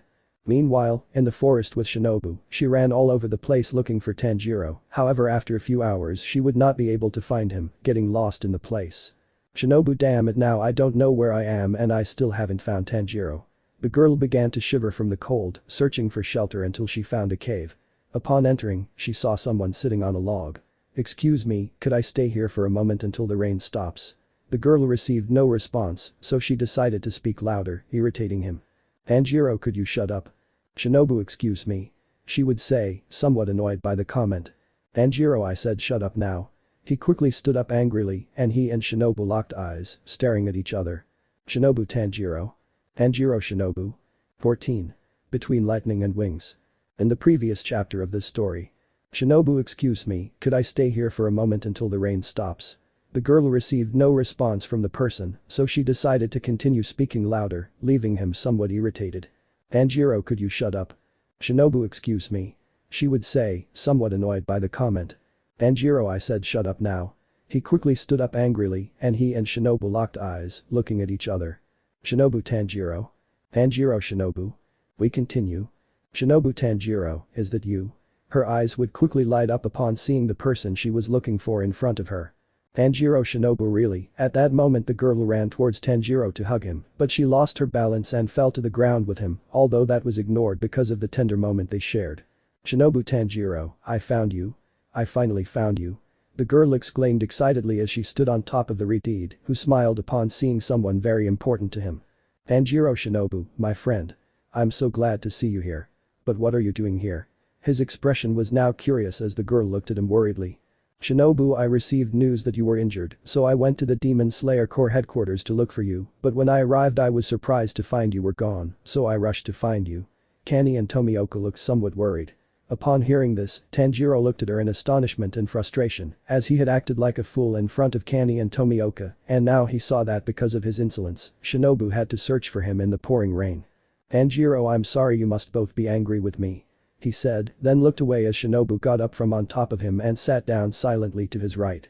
"Shinobu, tell me what's wrong, Tanjiro." The boy looked at her for a moment but didn't say a word, leaving an awkward and somewhat tense atmosphere, but after a while, the boy sighed and turned his gaze towards the ground. "Tanjiro, I managed to find Upper Moon 1, the demon who murdered my parents in the past. I tried to fight him, but I let my anger take over, launching attacks blindly and lowering my defense, and he defeated me in no time and taught me a clear lesson." Soon after, the boy's aura became depressed, his voice turned melancholic and his heart beat faster. "Shinobu, Tanjiro." Shinobu tried to take the boy's hand to calm him down, but she felt unsure of herself, ignoring that and trying something else. "Tanjiro, he humiliated me. And I couldn't avenge my family." At that, tears welled in the boy's red eyes, falling to the ground, which drove Shinobu to despair. "I don't know what I should do. But I promised to find him and kill him now. That way he'll pay for what he did." Before he could finish, he was interrupted by the girl, who hugged him tightly, letting him vent his feelings. "Shinobu, calm down. I know how you feel, but anger isn't always the key to achieving what you want, and that's something you need to learn to handle." Tanjiro returned the girl's hug and then cried on her shoulder, "My poor Tanjiro." "Tanjiro, thank you, Shinobu, I don't know what I would do without you." After a moment, he separated from the girl and sat down next to her. "I missed you so much, I don't know how much longer I would have lasted without seeing you again." Upon saying this, the butterfly girl blushed and became somewhat nervous at the comment, turning her face away from the boy. "Shinobu, what are you saying, Tanjiro?" The reed noticed the girl's nervous attitude and he was confused. "Tanjiro, what's wrong, Shinobu? Did I say something wrong?" "Shinobu, it's nothing, I just remembered something important." This made them both more comfortable as they prepared a campfire to keep warm. At the butterfly estate, Nezuko was with her friends, who were walking with great enthusiasm, as the news of Tanjiro's return had reached the ears of little Kamado. "Zenitsu, Nezuko-chan, you should calm down, the rain will stop any minute now." The blonde boy, with a big smile and his cheeks flushed red, looked at the girl somewhat impatiently. "Nezuko, I know, but he's my brother. And I can't wait any longer. And now don't worry, the rain will stop any minute now, besides, we all want to see Tanjiro again. Especially me." The butterfly girl turned to look to the side, where a warm thought filled her heart. "You know, maybe we should just talk amongst ourselves, that way time will pass more quickly." A boy with a scar on his face spoke. "Zenitsu Genyu's right, we just need to spend time together, and time will fly by." Before he could continue speaking, he was knocked to the ground by a clumsy move from Inosuke. "What the hell is wrong with you, you useless pig?" "Inosuke, what did you call me, you damn blonde?" The two then began to fight fiercely, while being calmed down by Kanao and Genya. "Genya, you two are hopeless. You act like children," she said as she stepped between the two hunters. Izuko, they never change. The girl watched the scene and burst into laughter, as did Kanao. I wish you were here, Oni-chan, to see this. Elsewhere in Japan, Ringoku and Takedo would be seen running at great speed through a huge forest while their crows guided them to their destination. Ringoku, this is impossible. The demons have managed to find one of the blacksmith's villages. Both were frustrated and desperate, but they remained calm. Takedo, it must be an upper moon. They quickly arrived at the village to find it destroyed and with many corpses in pools of blood. Ringoku, look for someone still alive, let's hope we didn't lose too much. With that, Ringoku and Takedo separated and the mist pillar searched the entire area. Takedo, dawn is near, the demon will have already retreated after destroying everything. As he walked, he heard heavy footsteps behind him, prompting him to draw his sword and deflect a slashing attack aimed at his neck. It's fast, if I hadn't reacted in time, I would have been annihilated right now. Quickly, he went on guard, only to be startled to see the upper moon in front of him with a terrifying aura. Akishibo, you're fast, pillar, but you'll die this very instant. The demon looked closely at the boy, noticing something that surprised him. I see, I finally found him. Takedo, upper moon 1, this is a real problem. I'm not capable of fighting him and I don't know Ringoku's coordinates, but dawn isn't far off, I can do this.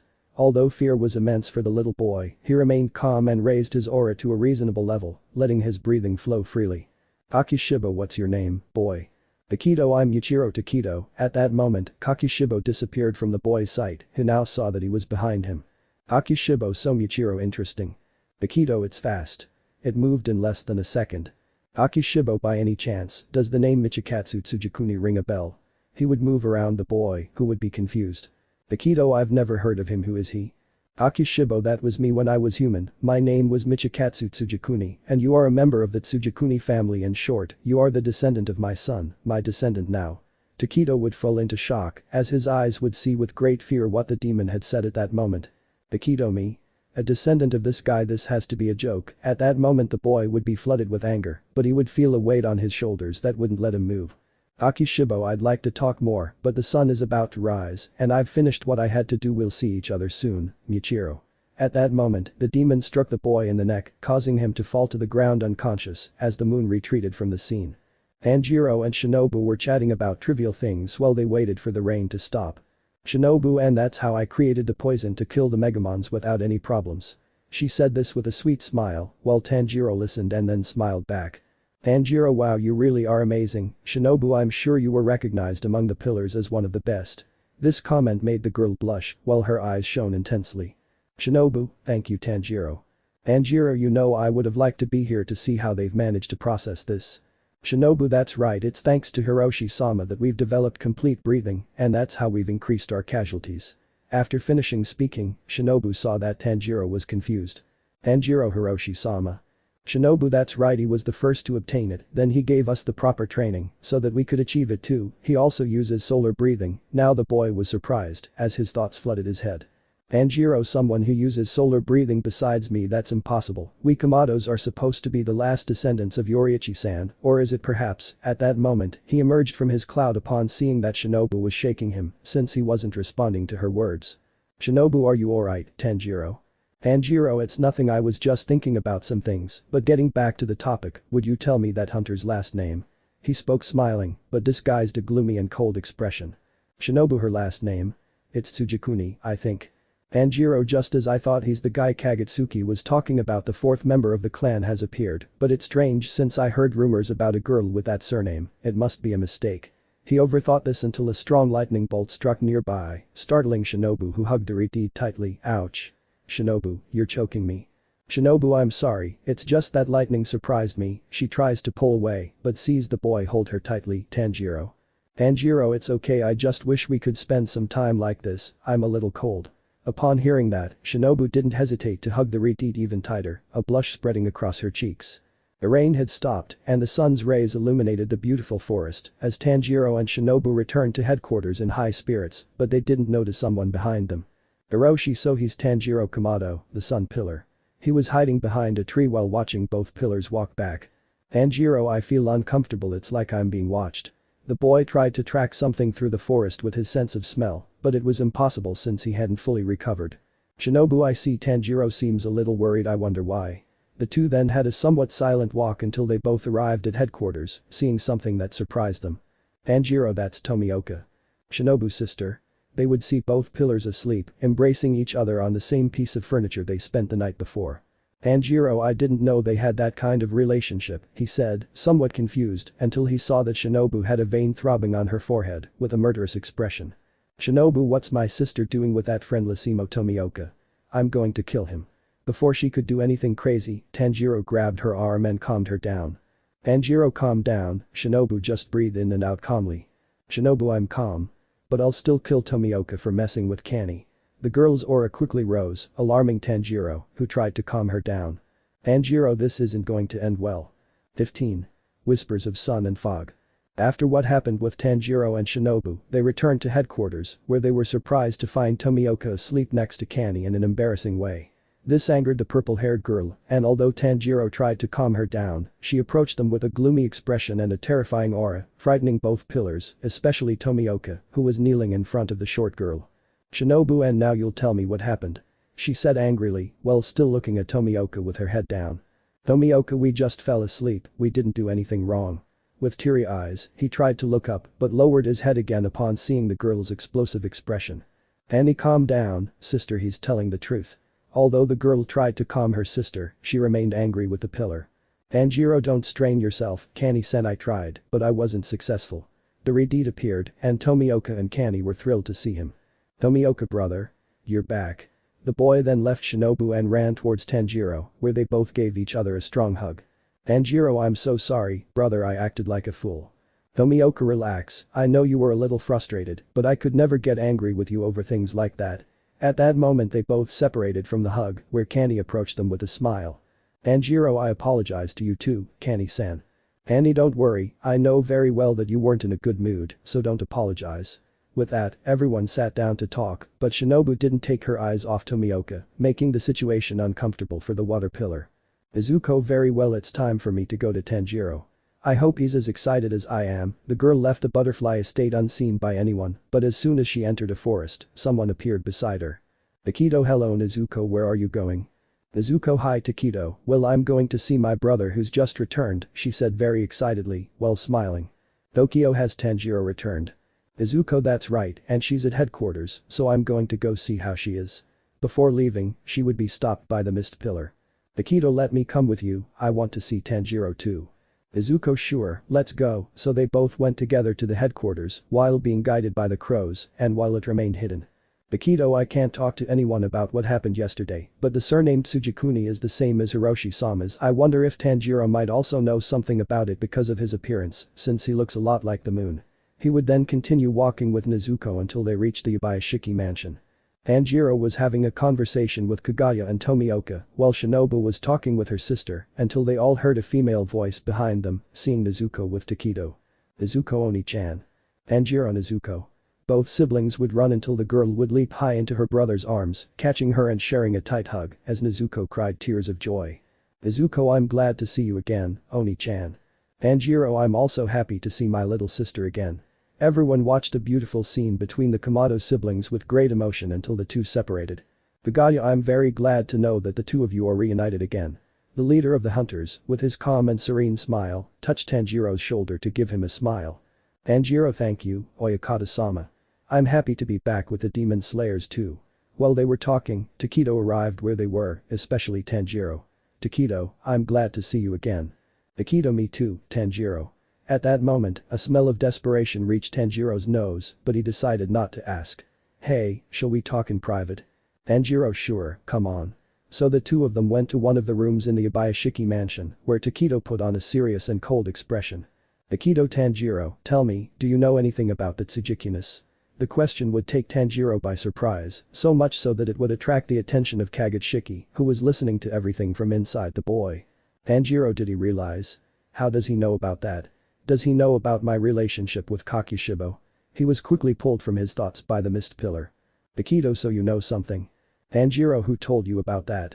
Takedo, that doesn't matter, now tell me the answer to the question. Tanjiro was cornered, he didn't know what to say or do, but finally he would decide to speak and confess everything.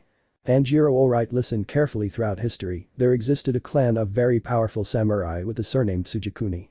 Until the present day, they have all disappeared due to a curse placed upon one of their members, who became a demon. This curse left the clan unbroken until the demon's death.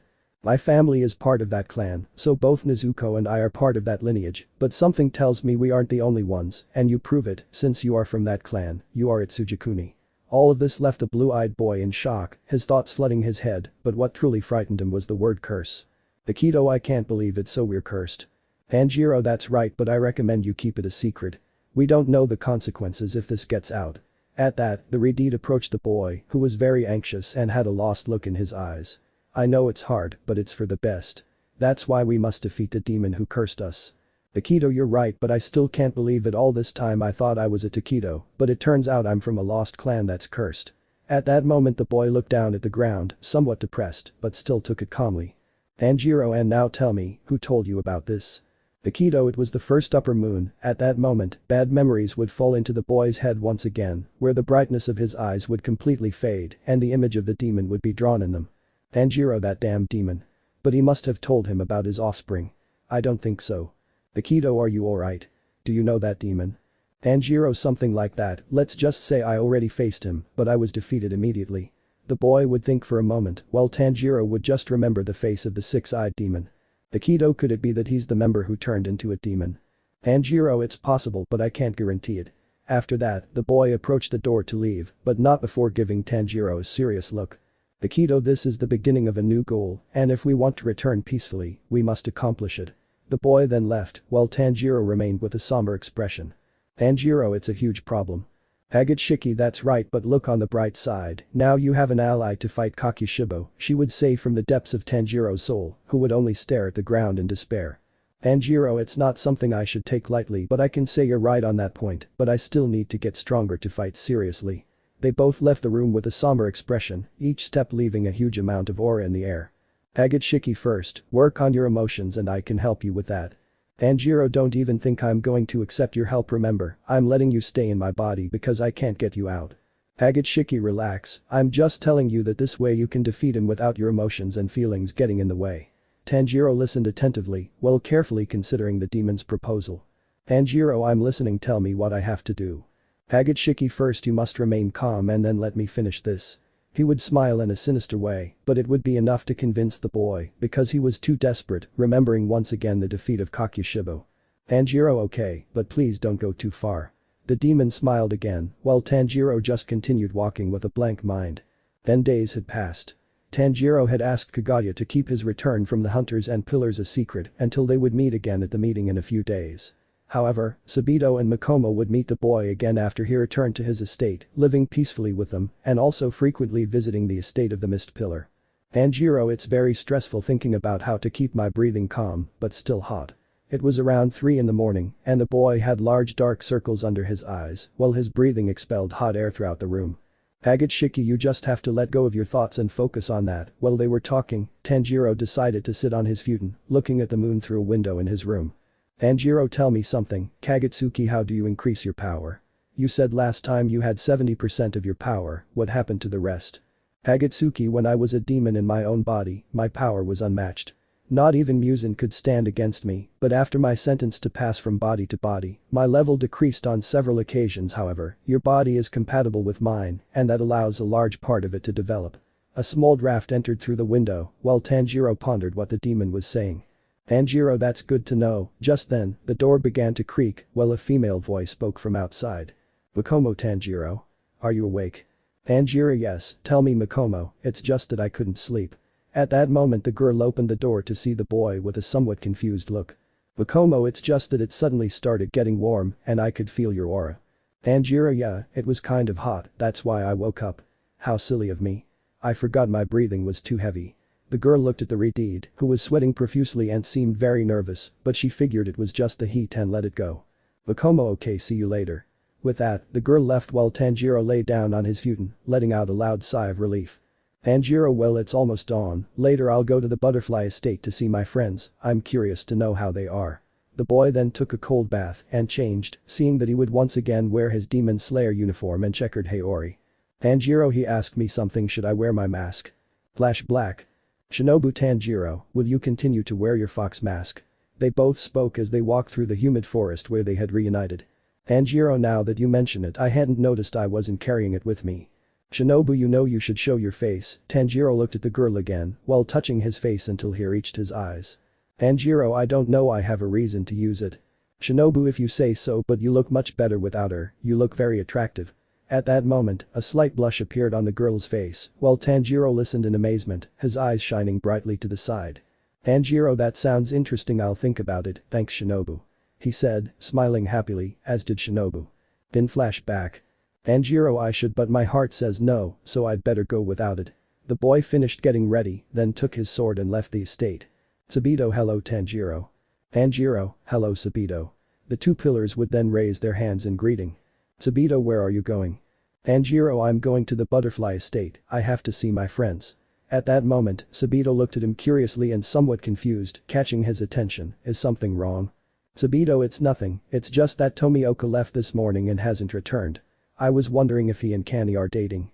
Tanjiro would look at this confused, but he would understand why Subito thought that, since both the water pillar and the flower pillar spent time talking, and many times they were seen very close, which raised suspicions among their friends. Tanjiro, I can't guarantee it, maybe we'll ask him later, but for now I have to go, goodbye. Subito, goodbye Tanjiro. 16. Bloody Gaze. Tanjiro walked peacefully through the forest, the sunlight shining brightly and the wind blowing strongly. He remained calm, his breathing steady and his thoughts quiet until he reached the Mariposa estate.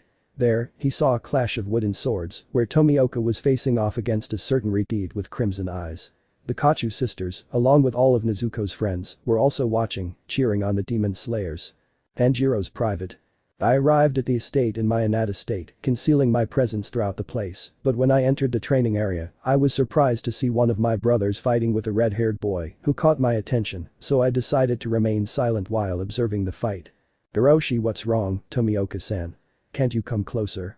While Hiroshi remained calm, Tomioka was breathing heavily and fatiguedly, many drops of sweat falling from his face, showing that he wasn't in the best condition. Tomioka, you're amazing, Hiroshi-sama, but I'll be the one to take the victory here. The boy then attacked again with his sword, which was encased in large currents of water, moving with speed and skill, forcing Hiroshi onto the defensive. Tanjiro, I never imagined Tomioka would become so strong, this is an amazing feat. It is. He would see, with a transparent world, the movements of both opponents on the battlefield, but he would see something much more interesting. So he's the boy I was looking for. Upon returning to the fight, it would be seen that despite the water pillar's determination, he would be struck in one of his ribs, which would knock him out of the fight. Annie, stop. The fight is over. The butterfly girl, who seemed to be acting as a referee, walked over to the fight to help Tomioka up. Hiroshi-sama is the winner. Shinobu, well done, guys. At that moment, everyone started applauding the red-haired boy, while Tomioka gave him a thumbs up along with a smile. Annie, well, it's time to rest. Everyone sat down together, and Aoi arrived with a lot of food, so everyone started eating, especially Inosuke, who devoured everything in sight. Shinobu, it's strange, I wonder, where is Tanjiro? Shinobu was so lost in her thoughts that she didn't notice Hiroshi calling her name until he placed his hand on her shoulder and spoke louder in her ear. Hiroshi, are you alright? You seem very thoughtful. Shinobu, relax, I was just thinking about some things. They both smiled and shared laughs, but in the distance, with Tanjiro watching them, she began to feel a pain next to her chest, and her mind became lost in thousands of dark images, feeling a bit angry. Tanjiro, what's wrong with me? I feel strange. Quickly, his anger deactivates his Anata state, allowing Hiroshi to sense his presence. Oh no. I've completely messed up. Hiroshi, wait, there's someone here. Everyone looked at the boy, then looked around for the person. Tanjiro, I have no other choice. Thus the boy would come out of his hiding place, where everyone would look in amazement at that reddish face except for Shinobu. Tomioka, I see you've stopped wearing the mask, that is strange. Annie, and I thought I'd never see that face again since last time. Tanjiro, I decided to leave my mask behind, but I have to admit it's thanks to Shinobu. She told me to leave my mask behind and show my face. Tanjiro turned his gaze towards the aforementioned girl to wink at her without anyone noticing, which made her blush like a tomato. But she calmed down upon hearing some shouts behind them. Zenitsu, Tanjiro. Inosuke, Gunpei. While Zenitsu was hugging the Redeed, Inosuke would leap high to tackle him and knock him down, seeing that he now had the hunter's outfit. Tanjiro, friends, it's good to see you. He said this laughing, while looking at Inosuke in surprise.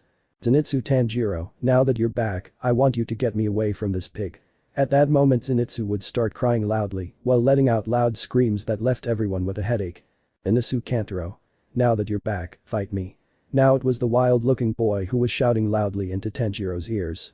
Tanjiro, calm down, Inosuke. Tell me, what are you doing in that outfit? Before Inosuke could answer, Kani appeared in front of them. Kani, I managed to get him to wear it, he looks much better this way. A memory would fall into the mind of the older Kochou, in which she would see how she forced Inosuke to put on the hunter's outfit. Tanjiro, I see. At that moment, two more people joined the group, one of them was Genya, who was just confused since he had never seen Tanjiro without his mask before, and the other was Kanao, who looked very nervous and somewhat embarrassed. Genya, Tanjiro. Tanjiro, hello Genya, and hello Kanao, I see you're doing well. The two demon slayers returned the greeting, but someone else was watching from a distance, somewhat seriously, looking closely at the red-haired boy. Hiroshi, his battle level is impressive, besides, he was able to hide his presence and aura from my senses. He's someone who shouldn't be taken lightly. I must discover more about him. While the boy was lost in thought, Shinobu approached him and pulled him out of his reverie. Shinobu, are you alright? Why don't you go and say hello? You're the one who wanted to meet him. Hiroshi, it's not necessary. Just before he could finish the word, Shinobu grabbed his arm and pulled him towards Tanjiro. Shinobu, don't worry, you'll see they'll get along after all, they share many things. Then they both arrived where Tanjiro was, who, upon seeing Shinobu with Hiroshi, put on a serious expression, even more so when he saw that the red-haired boy was looking at him the same way. Tanjiro, this boy Hiroshi. Does no one notice? They locked eyes, then stood face to face, though they feigned normal expressions, their auras remained red-hot and their eyes shone with an intense red. Shinobu. Well, let's introduce ourselves. Tanjiro, this is YoriichiTsuyikune. Hiroshi, this is Tanjiro Kamado. Tanjiro, Hiroshi, it's a pleasure to meet you. The two Redeeds stared at each other with great intensity, and when they shook hands, a change was felt in the room, a tension between both solar forces. Tanjiro. So he's one of the last Tsugikuni, this is incredible, but he can't be trusted. Hiroshi, nobody knows yet, but he's one of the surviving Tsugikuni, I should test that strength he's showing. Tanjiro, Hiroshi, how about a training battle? Everyone would look at that in amazement, but they just thought they were interested in each other's strength, so they decided to let them fight. Tanjiro, fine, but I have one condition, and that is that we will use our breathing without holding back. The idea would be accepted by Hiroshi, where everyone would sit to one side, while the Redeeds would take a wooden sword to fight. Tomioka, I will be the one to observe the battle to ensure everything remains in perfect condition. I don't know if there were referees back then, so just imagine Tomioka as something like that. Shinobu, I can't believe they barely know each other and they're already going to have a fight. The girl watched the scene and let a drop of an anime-style sweat fall, while her sister sat down next to her. Any men you know. They both looked back at the battlefield, where everyone was ready to begin. Tomioka, begin. Nobody did anything, everything remained silent until the moment when they both disappeared from everyone's sight, clashing their weapons with surprising force, making the room tremble. Shinobu, hey, be careful. The girl quickly saw how they both glared at each other with great hatred, and their eyes were proof of that. Hiroshi, solar breathing 6 form. Blazing sun, at that moment, Hiroshi's sword unleashed great flames that formed a giant vortex. Tanjiro, water breathing 7th form. Concentric wave thrust, the boy would stop his opponent's attack, then attempt to strike their neck. Hiroshi, why didn't I use solar breathing? Do you think you're better than me? You arrogant worm. He would move his sword in a circular motion, pushing Tanjiro aside, then prepare for another attack, solar breathing 7th form. Sunflower spear, he would launch himself at great speed, sending out a fiery spike that was blocked by Tanjiro's sword, but the impact was so strong that it sent Tanjiro crashing into the wall. Shinobu, Tanjiro. Hiroshi, oh no, I've gone too far. Everyone would look somewhat frightened until the moment when the boy would stand up with a terrifying aura, while his eyes gave off a very strong red color that would leave everyone paralyzed. Tomioka, brother. Shinobu, Tanjiro. Don't tell me he's. Hiroshi, his aura, it's on a level too high, this isn't a human being. At that moment, Tanjiro dropped his wooden sword, then took the steel sword and turned it crimson. Tomioka, stop. The fight is over. The red-haired boy completely ignored Tomioka, then disappeared from everyone's sight and reappeared behind Hiroshi. Hiroshi, what speed? He would quickly turn around to block Tanjiro's attack, but would see his sword fall into thousands of pieces, then feel a strong blow to his stomach that would send him several meters away from Tanjiro. Hagitsuki, hahaha. This feels good. That laughter and those shouts would upset both Shinobu and Nezuko, who knew what it meant. Hiroshi, it can't be. The red-haired boy would see that with horror, and his eyes would have a small memory of a room full of fire, along with screams in the background. Hagitsuki, now I'll finish this. The demon quickly tried to create a bow of fire, but Tomioka, Kani, and Shinobu grabbed him tightly by his arms, legs, and necks. Tomioka, Tanjiro, stop right now. Kani, what's wrong with you, Kamado? Despite the call, Tanjiro would ignore it from within his subconscious, leaving the control to Kagutsuki. Kagutsuki, it seems Tanjiro doesn't care about anything, now we understand each other. The demon tried to break free, but felt Shinobu grab his head, staring intently into her eyes, which were brimming with tears. Shinobu, Tanjiro. Don't do this. Tanjiro's heart would quickly break into 1,000 pieces, regaining control again, seeing Shinobu who wouldn't stop hugging him tightly. Tanjiro, I'm sorry, Shinobu. Upon hearing the boy's voice, Shinobu hugged him even tighter, while crying loudly, which made Tanjiro break down as well. Shinobu, you said this wouldn't happen again. Tanjiro, I'm sorry I wasn't able to control my emotions. After a while, they both walked away, noticing that everyone was watching the scene with a somewhat confused expression, but the real surprise was Nezuko crying from the far end of the room. Tomioka, Tanjiro. What was that? The boy gently approached the red-haired boy, who looked away from him. Tanjiro, I just got carried away, I'm sorry. He looked back at Hiroshi, who was staring at him with a crimson gaze full of hatred. I'm sorry, Hiroshi-sama, I let my emotions get the better of me. Hiroshi, don't worry, Tanjiro-sama, I understand. The two shook hands, but without anyone noticing, they looked into each other's eyes with great hatred and resentment. Tanjiro, we'll meet again very soon. Tanjiro leaned close to his ear to whisper, so that no one else could hear, just like Hiroshi. Hiroshi, I don't doubt that now I know who you really are, Kamado, Tanjiro. After that, they both walked away. While Hiroshi left the butterfly estate, Tanjiro stayed behind to explain everything to Nezuko, telling her that he only got carried away and made up the excuse that what he saw wasn't what he thought, what she believed but still had doubts about. Nezuko, you say the same thing. Tanjiro, calm down, Nezuko, I just got carried away. He would take her in a hug to continue explaining everything and try to calm her down. 17. The Solar Duo. It was daytime. The sun shone, the birds sang, and all was peaceful. Well, except at the Ubayashiki residence, where two people were talking to Kaguya. But they were glaring at each other with such contempt, it looked more like a war of murderous stares, and they were none other than Tanjiro and Hiroshi, who had been summoned for a mission by their leader. Kaguya, there's trouble in a village some distance from here. The hunters who were sent disappeared in a matter of seconds, so I'm asking you to find out what's going on. Despite their differences, both would accept the mission without any excuse, leaving the place immediately. Tanjiro, why do I have to do a mission with this bastard? Hiroshi, I hate this teaming up with this damn worm. The two ran in a silent and cold environment towards the village to complete the mission and return to their lives far from each other. Tanjiro, we've arrived, we'd better split up, that way we'll cover more ground. Hiroshi, don't give me orders. I'll do what I want.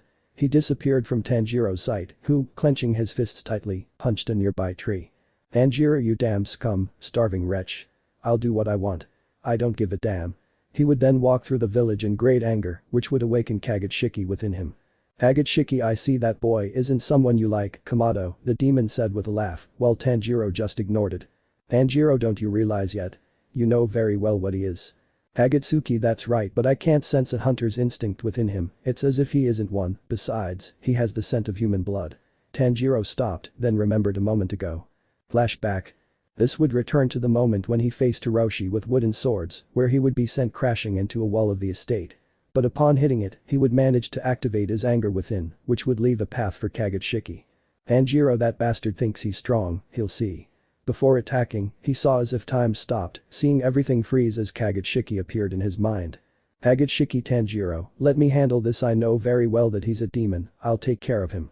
Tanjiro was confused, after having seen Tomioka's fight against Hiroshi, he had seen that demonic blood ran inside the Tsugikuni, discovering that it was a demon. Tanjiro, okay, you can do it, that way I won't get my hands any dirtier. He knew the demon inside him was destructive, but now he felt he should make it kill the demon boy, and that was seen when they both switched places, where Kagutsuki would beat the red-haired boy to a pulp. End of flashback. Tanjiro, it's hard to believe he's a demon, no one had noticed, it's strange. Thoughts kept running through his mind, without him noticing he was about to bump into a boy. Tajiru, hey, be more careful. It was the boy Kani was examining the other day, who was leaving the place somewhat angrily, while Tanjiro just watched him in surprise. Tanjiro, I'm sorry. Tanjiro watched a hunter leave for a moment without any reason. That's strange, Oyakata-sama said there were no hunters in this area, that they had all disappeared. Tanjiro didn't have any more time to think, because an explosion caught the attention of everyone in the village, especially the red-haired boy. What the hell? Hiroshi, this is a great punishment indeed, completing a mission with that damned worm. He walked across several rooftops of the village in search of the demon. He thinks I don't know, but I know exactly that he carries the soul of a demon inside him. It's only a matter of time before that comes to light. As he walked, loud cries for help were heard as flames appeared throughout the village. Help. Everything is burning. Hiroshi, damn it, I have to help these people and put out this fire. So he ran toward several people to lead them to a safe place where the flames couldn't reach. Thank you, young man. Several people left the area while Hiroshi tried to contain the flames, but it was almost impossible. Hiroshi, the fire has spread throughout the place and I am unable to contain it. At that moment, high in the sky, a silhouette would fall along with his sword, who was Tanjiro who, using water breathing, would manage to stop the flames. Tanjiro water breathing 6th form. Whirlpool vortex, he would say while spinning wildly, which managed to extinguish the flames, leaving only ashes. Hiroshi, you finally arrived, where on earth have you been? Tanjiro, that's none of your business. Just make sure everyone is safe. His voice sounded somewhat cold and his aura had disappeared from the place, in addition to hearing his companion's anger. Hiroshi, don't tell me what to do. He then left the place somewhat angrily, but at that moment a demon appeared next to him, where it hit him in one of his ribs and then flew away, leaving Tanjiro alone. Tanjiro, what the hell? He would turn around but would be struck by the demon before he could draw his sword. Ahaha, weak hunters, you don't stand a chance against me, a demon with white hair and horns on his head spoke, and when he released his aura, a great pressure was felt that left Tanjiro and Hiroshi somewhat desperate. Tanjiro, it's an upper moon, but what is this smell? It's like the air has turned toxic. At that moment, the demon disappeared from the place, reappearing behind Tanjiro, who, noticing, drew his sword to stop one of its blows. Not bad, but you still have a long way to go to defeat me. Like lightning, the demon disappeared again, and Tanjiro received a blow to the head that left him buried in the ground. Tanjiro, he's very fast and his blows they're very strong, but even so I can beat him. With some difficulty, Tanjiro stood up, then looked at the demon seriously, where his eyes began to glow, and his scar changed into a flame mark. Interesting, I see you still have strength. The demon tried to attack again, but was cut in several places. What happened? Did he cut me? His doubts were resolved upon seeing Hiroshi next to Tanjiro with a demonic appearance. Hiroshi, I have to admit that hit hurt, but now you'll pay for it. Both Redeeds released their auras, but there was something strange. Tanjiro's aura remained in a destructive and terrifying state. Hagatsuki here, help Tanjiro remember that you mustn't die. The ruby-eyed demon was transferring some of his energy to Tanjiro, who at first found it somewhat repulsive, but would accept it nonetheless. This is really strange, they both have a demonic aura, but the only one who looks like a demon is the Redeed in the white Haori, this is really weird. Quickly, both Redeeds launched an attack, where the demon used 2 kunai to defend himself. Tanjiro solar breathing 8th form. Immense flaming mist, Tanjiro would launch himself towards his opponent with different cuts, showing his speed and agility, leaving the demon with small cuts. Hiroshi solar breathing 10th form. Brilliant light of gratitude, thus Hiroshi would change positions with Tanjiro, attempting to land a cut that would decapitate the demon, but it would replace its head. Tanjiro, just as I thought, this demon is connected to the Megamons. They don't die from decapitation. These damned humans. The demon would try to attack again, where Tanjiro and Hiroshi would manage to keep up, despite the fact that they both hated each other, they would manage to synchronize, combining their attacks and movements, making the whole place tremble from the intensity of the battle.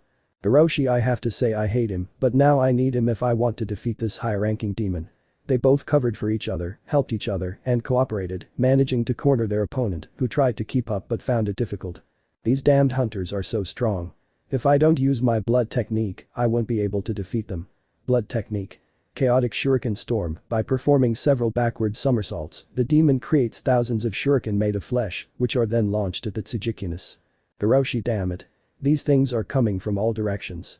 Hiroshi would try to defend himself with his sword, blocking most of these weapons, but he would see some attacking him from behind without being able to defend himself, but he would be even more amazed to see that Tanjiro would defend him.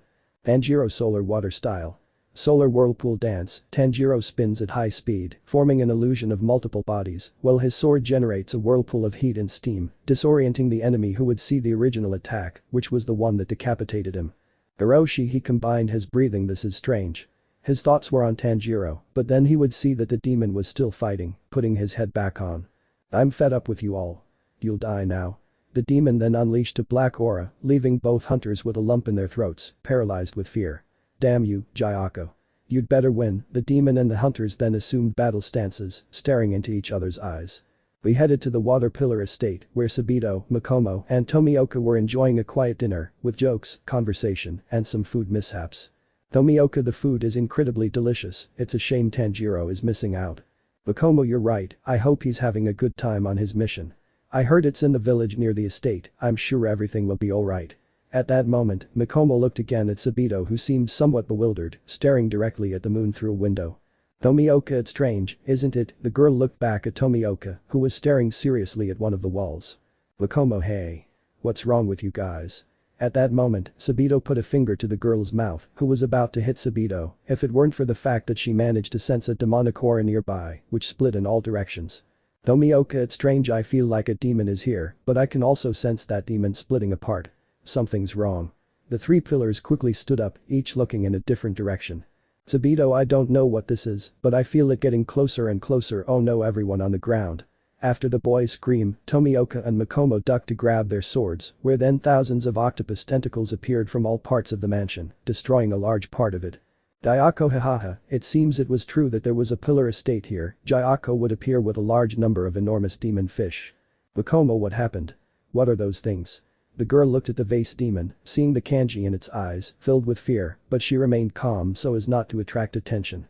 Tomioka, this isn't good, he's an upper moon, and not only that, he also has a large number of demons following him. Sabito, they don't seem like that, those fish seem to be part of a blood technique, it must be hers. While they were analyzing the situation, Dayako managed to detect them, where she took out one of her vases that would fire several octopus tentacles that would completely destroy the estate. Mikomo, alright, it's time to fight. The girl would take her sword and go to attack the demon, but would be cornered by the thousands of fish in the place, water breathing fourth form. Tide strike, the girl would cut the heads of some of them, but would realize that they would regenerate again, didn't it die? These demons are part of its blood technique, so its point of going must be somewhere else. She would notice the vase on the fish's body, where she would cut it, eliminating one of them. Dayako, interesting, brat.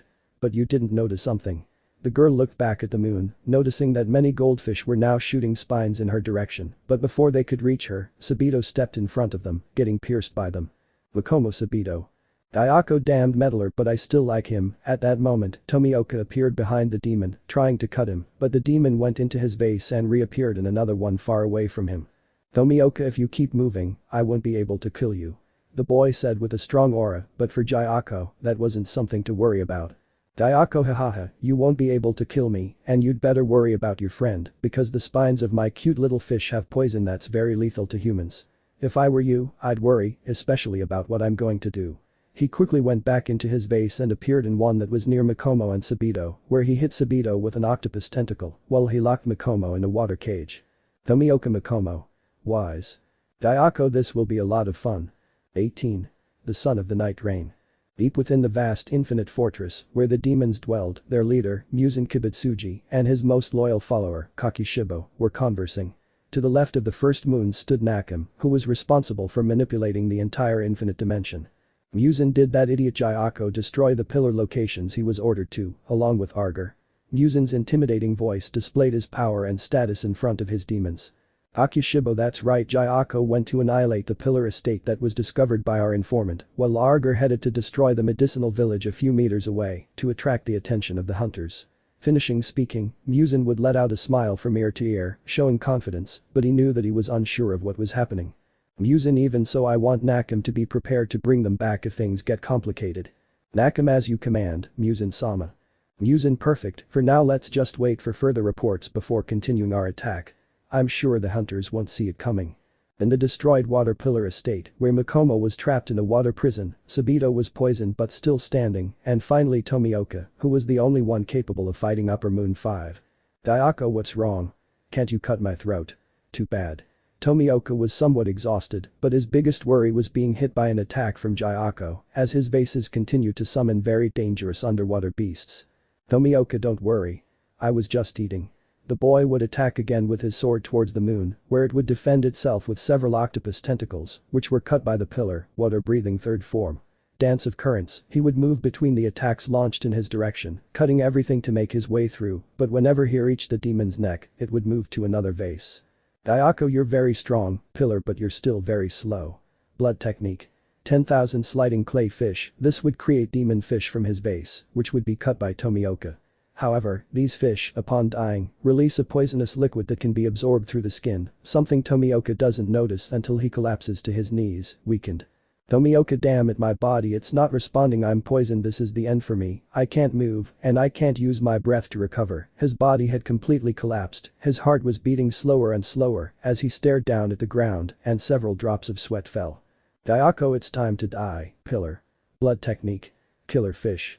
100 needles, it allowed him to create demon-like fish that shot poisonous needles, which were about to hit the blue-eyed boy, but he would be rescued by Sabito, who would take him some distance away from the place.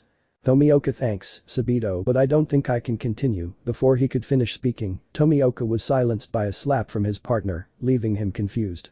Sabito, stop saying you can't. You're someone exceptional to lose to trash like him. You mustn't let him defeat you. Remember why you're doing this. Remember the promise you made to her. Remember why you're still alive.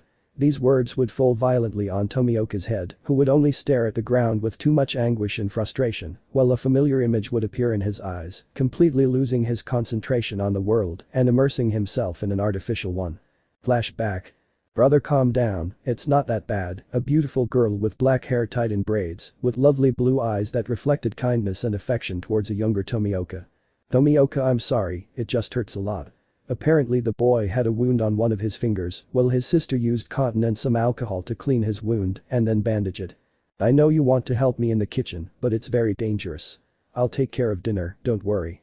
The girl gave her brother a tender smile, and he excitedly gave her a big hug. Tomioka, thank you, Ni-san, I love you very much.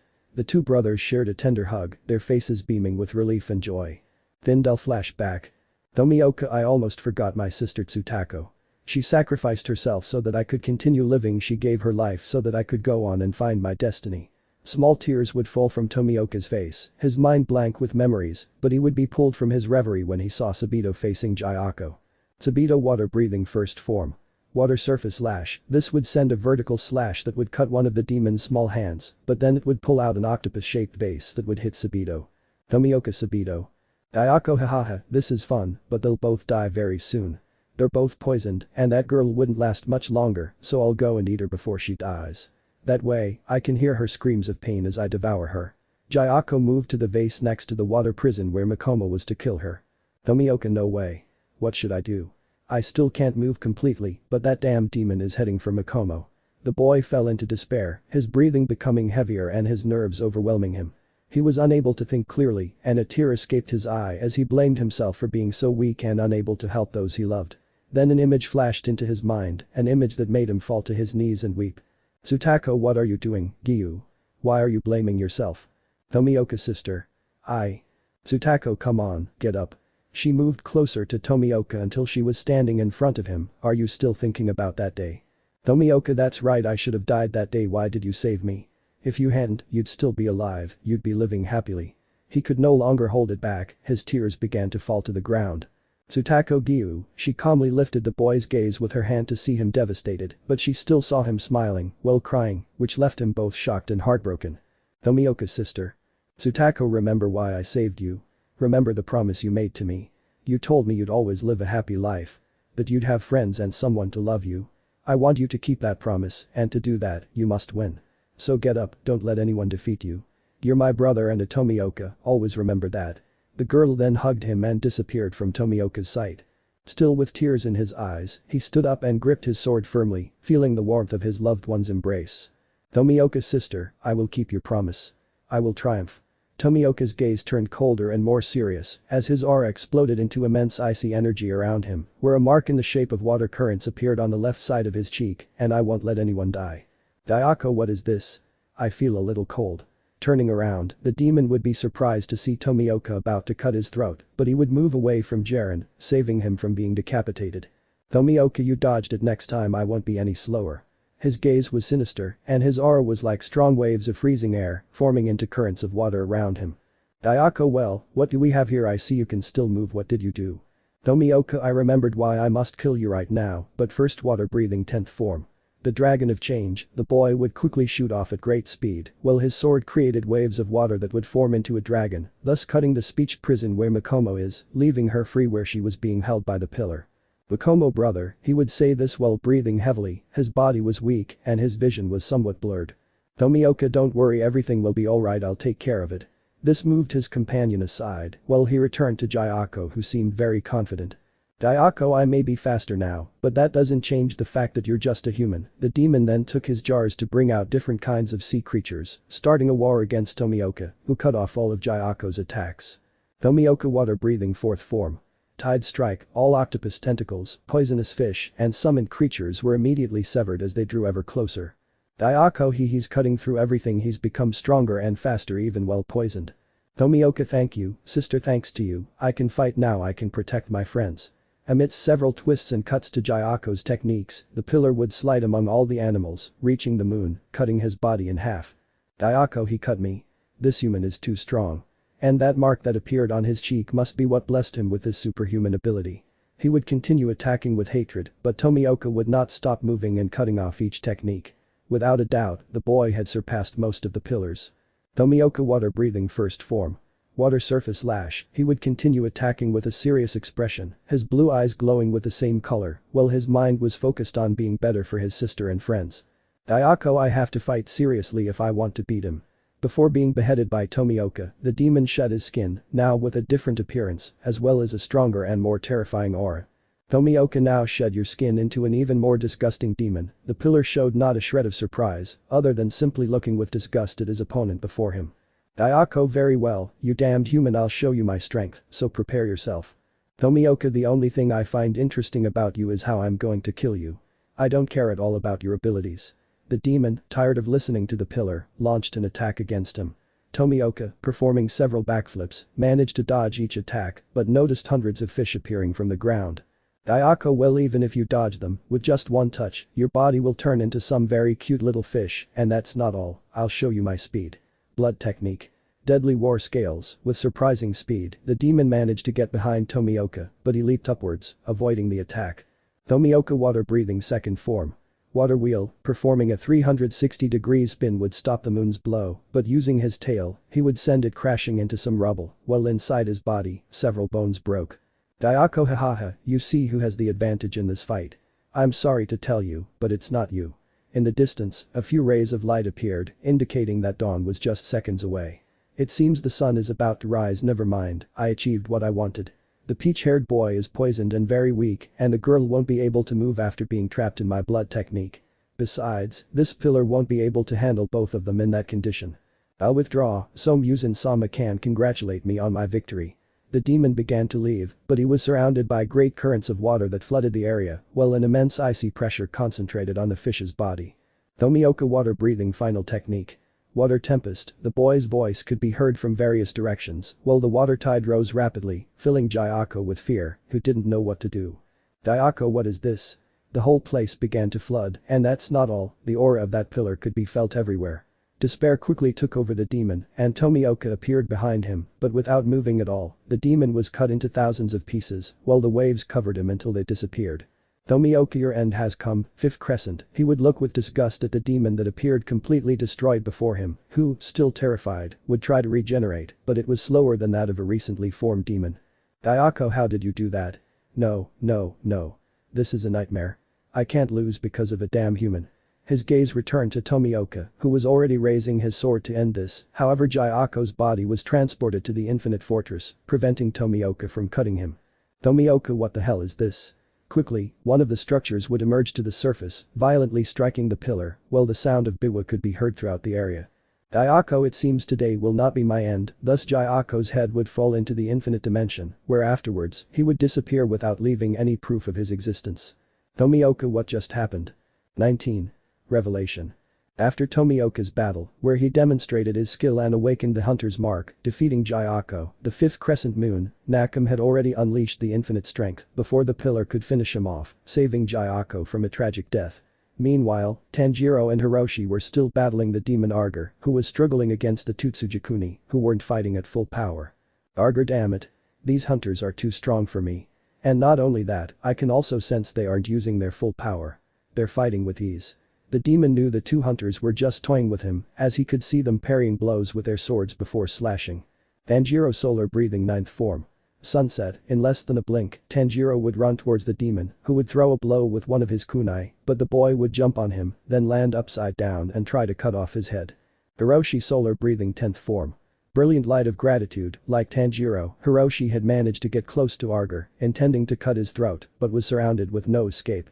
Arger, damn it. I'm going to die. Even if I can regenerate my head, I won't be able to if I'm cut many times in a row. Already on the verge of death, a biwa sound was heard throughout the place, where the entire infinite dimension would come to light, rising like a great building, from which several structures were about to hit the YoriichiTs, while others protected Arger. Tanjiro, what is this thing? Hagitsuki, it's an infinite fortress. The place where all demons take refuge, even Muzan Kibutsuji himself. Tanjiro would try to enter some of the structures, but the sound of the biwa would sound again, and he would fall into one of the gates. Hiroshi, Tanjiro. He would grab his companion's leg, where both would fall all over the fortress, seeing the thousands of rooms full of demons, and some that seemed more like monsters, in addition to feeling the many auras of higher-ranking demons. Tanjiro Kagutsuki. Thus the boy would switch places with the demon, who after opening his eyes and showing the number 0 in them, would let out a huge terrifying scream that shook the place completely. Hagitsuki cursed blood power. Chains of Hades, several chains would shoot out from the demon's hand, where he would use them to grab onto one of the doors, then grab Hiroshi and throw him out of the place. Hiroshi, did he get me out of there? He would see that the place had already closed, leaving Kagutsuki inside, but this was not the case either, because the entire infinite dimension would rise back to the surface, where it would attract the attention of all the inhabitants of the village, in addition to the Kasugai crows that were flying near the place. Kagutsuki, this looks fun. Thousands of demons began to emerge from the rooms, surrounding the red-eyed demon, as well as others who came out to attack Hiroshi. Hiroshi, well, this is going to get tense. Solar breathing 11th form. Solar halo of the dragon, he would launch himself against the demons, while at the top of the castle, large explosions of flames could be heard. Hagitsuki, twin blades. Crimson edge of the apocalypse, the demon materializes 2 twin swords with undulating edges engulfed in blood flames. Each slash releases waves of searing fire, capable of splitting rocks and evaporating water. When both swords collide, they unleash a devastating explosion. Tanjiro, don't be alarmed, we don't want to attract too much attention. Hagitsuki, don't worry, I'm just going to have some fun. He then ran all over the place, cutting the bodies of all the demons that approached him, while Hiroshi finished off all those who reached his location. Narrator. Inside the infinite fortress, where Muzan was with Nakam, Gyako, Arger and Kakishibo, they were in the middle of a conversation. However, Muzan was unleashing his aura of terrifying power upon the demons. Muzan, Nakam, hide the place again, before it causes us more trouble. Hearing the order, Nakam would put everything back in its place, where Kagutsuki would try to cling to it, but was unable to do so, falling next to Hiroshi. Hagitsuki, damn it, that was my chance to get in, but it's better to change, the sun is coming, and I don't want to end up in ashes. Likewise, he would change places again with Tanjiro, who upon opening his eyes, would see all the destruction of the place, as well as a still serious Hiroshi. Tanjiro, we must go before the villagers come. As he said this, both YoriichiTs ran towards the headquarters, but stopped in the forest to clarify everything seen in the battle. Hiroshi, so you're the new vessel of the Akai Shai, interesting. Tanjiro, Akai Shai. Are you talking about the demon Kagutsuki? Note.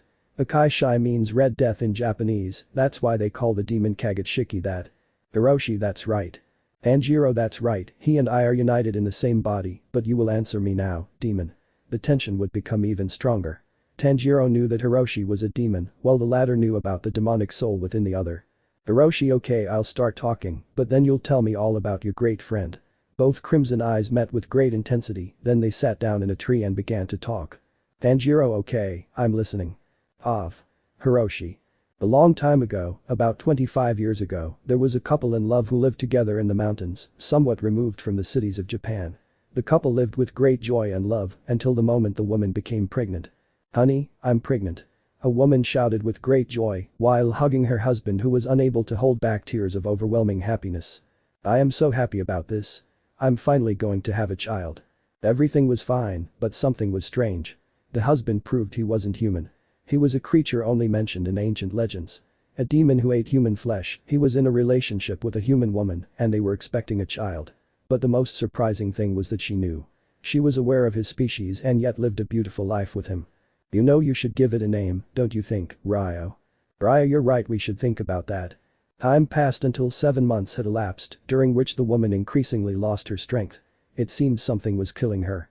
Ryo, what's wrong with my wife, doctor? Doctor, it seems he's lost a lot of blood, which is very strange since he doesn't have any wounds or anything like that, but his condition is worsening. The doctor's harsh words left the man heartbroken, who just lowered his head and shed a few tears. Ryo, everything I feared is happening.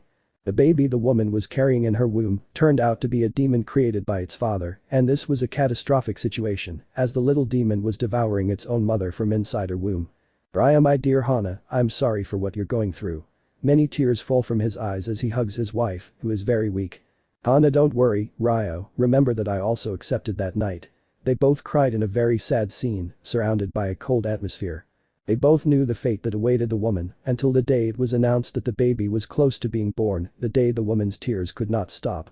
Hana, my love, I only want to ask you one thing, take care of our son, she said, many tears falling from her eyes while holding her husband's hand, who, heartbroken, began to pray to the gods for help, but it was too late and he had to accept reality. Ryo, I promise you. After giving birth, the man held a child in his arms who, despite the blood of a demonic being running through his veins, still had the smile and beautiful eyes of a unique baby. However, the woman died a few hours later, leaving the man weeping uncontrollably, with only his son and a heart broken by the loss of his wife. With a broken heart and an enormous responsibility, the demon cared for the little baby, who showed signs of hunger for human flesh. But with his father's care and his incredible resilience, he managed to live without eating people, until one day, something happened that no one expected. Akishibo, I've finally found you, you are the demon who has rebelled against our lord's orders. In a dark forest, the first upper moon attacked Ryo, who tried to defend himself, but he was no match for its destructive power, so he adapted to go with his son. Ryo, listen carefully, son, I want you to run as far away as possible. I'll take care of this guy. Run. Running towards Kakishibo, tears of pain falling as he ran towards his death. Hiroshi, dad. Thus the boy managed to escape while listening to his father's loud screams, shedding large tears as he ran through the forest, leaving a great vice in him, abandoning all trust in others. Tanjiro looked at the red-eyed boy, crying in a somewhat pitiful silence, eventually joining in his tears. He too had lost his family because of Upper Moon 1 and understood the pain the boy must be feeling. Tanjiro, I'm sorry for everything you went through. I know how painful it is to lose the most precious thing in your life. Now it was Hiroshi who watched Tanjiro shed tears. Hiroshi, did you lose your family too? Tanjiro, yes, and it wasn't very different from your situation. My family was also killed by the Upper Moon 1, Kakishibo. For the first time, Hiroshi felt the weight of Tanjiro's words. He knew what it felt like to lose what was most important, and that's why he couldn't resist the sadness in his heart. Hiroshi, and how did you end up being the vessel of the Akai Shai? Tanjiro, well, a few months ago I fought the Upper Moon too, but I wasn't able to defeat him and ended up in a very sorry state, close to death, but then someone spoke to me and made me make a deal, save my life in exchange for becoming his vessel. Tanjiro would remember the moment he sealed the deal with the demon. The moment his life took a huge turn. Hiroshi, I see, so you must already know about the blood that runs through your body, right? Tanjiro, that's right, he also explained everything to me about the Tsugikuni and the long history that has happened with them. Hiroshi, then we also seek the same goal. Tanjiro would look at the boy again, understanding what he meant. Tanjiro, are you also cursed? Hiroshi, of course, being a half-human, half-demon hybrid, I have the misfortune of also carrying the curse. Furthermore, the only way to kill me is to destroy my heart. Slowly, he brought his hand to his chest. Tanjiro, this is quite a surprise, but it's also a disadvantage. Don't you have a bloodletting technique? Hiroshi, not yet, but as I keep fighting, I increase the probability of getting one. Even so, thanks to my breathing technique and combat skills, I've survived for a long time. Tanjiro, how did you learn solar breathing? Hiroshi, my father told me an incredible story about a man who almost killed Muzan. After that, he explained the breathing techniques to me. In the past, he was a swordsman, but due to an unexpected turn of events, he became a demon. However, he managed to control himself and not eat humans. Furthermore, all his memories were still in his mind, including the solar breathing technique taught to him by his master, although he wasn't able to use it, and I finally mastered it after a long time. While Hiroshi was speaking, Tanjiro analyzed everything he said in detail, eventually figuring out who that swordsman was. Tanjiro, Kagutsuki also told me about that guy YoriichiTsuyikune, my ancestor. Hiroshi, that's how I ended up becoming a hunter.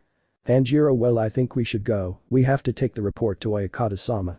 So they both set off on the way to the hunter's headquarters, but they would be surprised to find that several Kikushi were cleaning the forest area, as the fight of the water pillars against Jayako had devastated many parts of the place. Hiroshi, what's going on here? Tanjiro, this is the water pillars estate, my home. He quickly arrived to see all the destruction that had occurred and was shocked to find he no longer had a home. Kikushi, Okamoto-sama and Tsugikuni-sama, it's a pleasure to see you. Is there anything you need? One of the many people helping with the cleaning had approached their address. Tanjiro, yes, what happened here? Where are all the water pillars? Bakushi, we've been informed that this place was destroyed by one of the high-ranking demons. Furthermore, the water pillars are at the butterfly estate. They were moved there by the Kochou sisters a few hours ago. Without wasting any time, the two Tsugikunis ran towards the butterfly estate in search of their companions. Hiroshi, I can't believe it, how did they manage to find a pillar estate? Tanjiro, I don't know, but I have a feeling there's someone with us who's been passing on information. Hiroshi, do you think so? Tanjiro, yes, I don't doubt it. 20. Recovery. After the disaster with the crescent moons, Tanjiro and Hiroshi had arrived at the butterfly estate to check on their companions, finding Shinobu at the door of the rooms with some medical supplies. Shinobu, Tanjiro. Hiroshi. Do you need something? It was very strange for the girl to see both YoriichiTs together because since they met they had spent their time fighting or arguing, but at this moment they were both calm and peaceful. Tanjiro, Shinobu, how are my siblings? Shinobu, don't worry, they weren't badly hurt, they just need to rest. Besides, Tomioka is the only one who suffered deep wounds, but Kani is taking care of him. Upon hearing that, Tanjiro would let out a great sigh of relief while looking at Shinobu, who wouldn't stop looking at him with a marked smile on her face. Tanjiro, thank you very much, Shinobu. Shinobu, but I haven't done anything. Tanjiro, you did a lot for me. They both kept their eyes on each other until they heard Hiroshi's voice, who was still there. Hiroshi, hey. I'm still here. He said this with a smile, making both Tanjiro and Shinobu blush. I know I hate Tanjiro a lot, but now I know he's been through the same thing as me, besides, we share the same blood and the same goal. You could say he and I are family. Hiroshi looked at Tanjiro with a tender smile, seeing him laughing with Shinobu, feeling a sense of relief and joy. Tanjiro. Well, Shinobu, tell my brothers we'll talk later. Now I have to go with Hiroshi to Oyakata-sama to deliver our mission report. Shinobu, don't worry, we'll see each other later, before I leave for my mission. The atmosphere suddenly became serene, where both Tanjiro's and Shinobu's auras seemed very active, which was noticed by the Tsugikuni. Hiroshi, they were meant to be together, how ironic. A memory flashed through his mind. The moment he confessed his feelings to the girl and was rejected because she already loved someone else, leaving him feeling both sad and excited. I can still feel some love, but I don't want you to be with someone like me, you deserve the best, Shinobu-chan, and rest assured I'll do everything in my power to make sure you have it. He didn't take his eyes off the girl, smiling in a way that was painful, yet very promising. Tanjiro, Hiroshi, let's go. The boy with Hanafuda earrings would pull his companion out of his head, who would follow him while saying goodbye to Shinobu. Shinobu, it's very strange to see them together after what happened during training. They kept their distance and always looked at each other with a great deal of resentment, but right now they seem to be getting along well. At that moment, the girl's name was mentioned by her sister as they went back into the estate and walked to one of the recovery rooms. After a long talk with the leader of the hunters, both Tsugikunis argued about the disasters caused by the upper moon in the village and the destruction of the water pillar estate. Bugaya, I have to say, I didn't expect this. The demons were able to find one of the hidden estates, and not just any estate, it's a four-pillar estate. He said calmly, but a hint of worry could be perceived in his words. Tanjiro, thankfully, no one died and the village sustained all its inhabitants, even though their home was destroyed. Bugaya, that's good to know, but there's also something else you should know, and that is that the village you went to is one of those responsible for creating medicine for hunters with breathing problems when trying to train. This would take the two hunters by surprise, who would be very astonished. Hiroshi, this could present a problem. Many hunters don't possess the excellent stamina to endure full breath training, and if they do that without the medication, they probably won't last long. Tanjiro, besides, it doesn't seem like a coincidence to me that a high-ranking demon attacked that place without knowing anything about it. Bugaya, you both have a point. Without the medicine, the hunters will fall behind in their training, and with some pillars injured, we're almost vulnerable to an enemy attack. While they were talking, Kagaya pulled a map from his suit, which he handed to the YoriichiTs. It showed many places in Japan marked with 30 red stars, others with 10 blue stars, 9 marked in yellow, 1 in black, and finally 1 in white. Tanjiro, this is the map that marks all the hunters' locations. Kagaya, the map you have right now marks each of the hunters' locations. Red marks resting places, blue marks blacksmith villages, yellow marks pillar estates, and black marks the meeting place. While they were analyzing the map, Tanjiro noticed one of the stars was white, which caught his attention, as the location was a mountain far removed from demon attacks. Tanjiro, excuse me, Oyakata-sama. What does this white star mean? Kagaya, that's what I'm getting at. Since our income has decreased, we have a negotiation with one of the richest people in all of Japan, so I have to meet with him, exactly where the white star is located. Since he doesn't have his sense of sight, he would touch the map in multiple places until he found the location of the white star to remove it and show the map completely.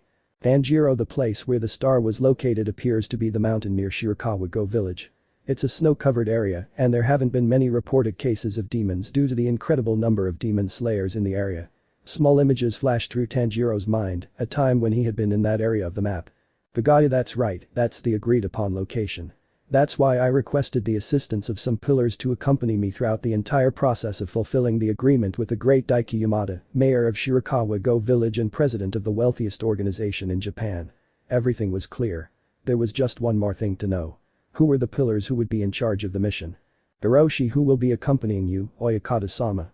Pagaya, the pillars have already been chosen. They are Kaijiro Ringoku, Mitsuri Kanroji, Shinobu Kochou, and Giyu Tomioka.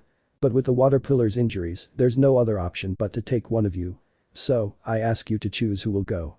Again, Tanjiro and Hiroshi looked at each other, trying to decide. Tanjiro was unsure because Kagutsuki could appear at any moment.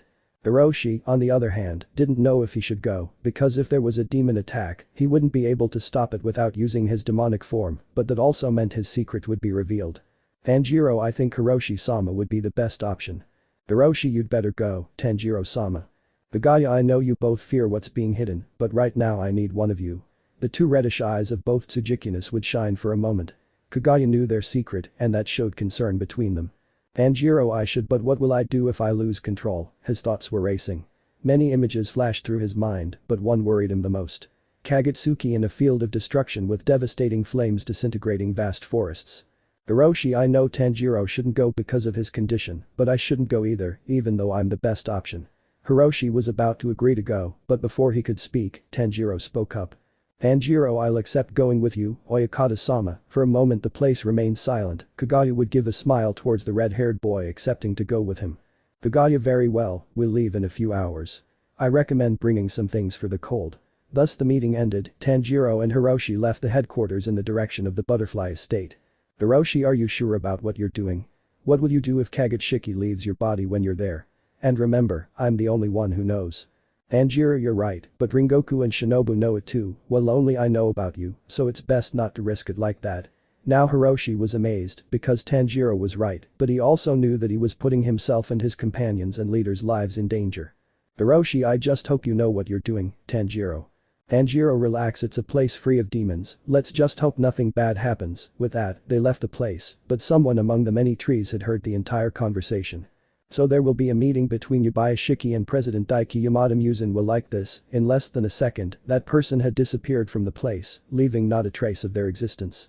It was late afternoon, the sun was about to set behind the mountains, and Tanjiro was in one of the rooms of the butterfly estate, chatting with Tomioka and his sister Nezuko. Tanjiro, so you're saying you faced the Upper Moon 5, that's incredible. Tomioka, I wouldn't call it that I wasn't able to defeat her. A small memory of the intensity of the battle that lived within the boy left him with some sadness in his heart. Nezuko, calm down, Tomioka-san, even though you lost, you managed to save Mikomo and Sabito on your own, you're amazing. The girl hugged the blue-eyed pillar, calming his emotions. Tomioka, thank you, little one. Tanjiro, I feel a strange sensation in my heart, it feels like an energy is colliding with mine. While the Redeed was thinking, Kagutsuki manifested in his mind. Kagutsuki, that's very simple, Tanjiro, the energy accumulated in battle has replenished your energy reserves, and now you're much faster and stronger than normal. Tanjiro, you're saying I'm getting stronger by accumulating energy.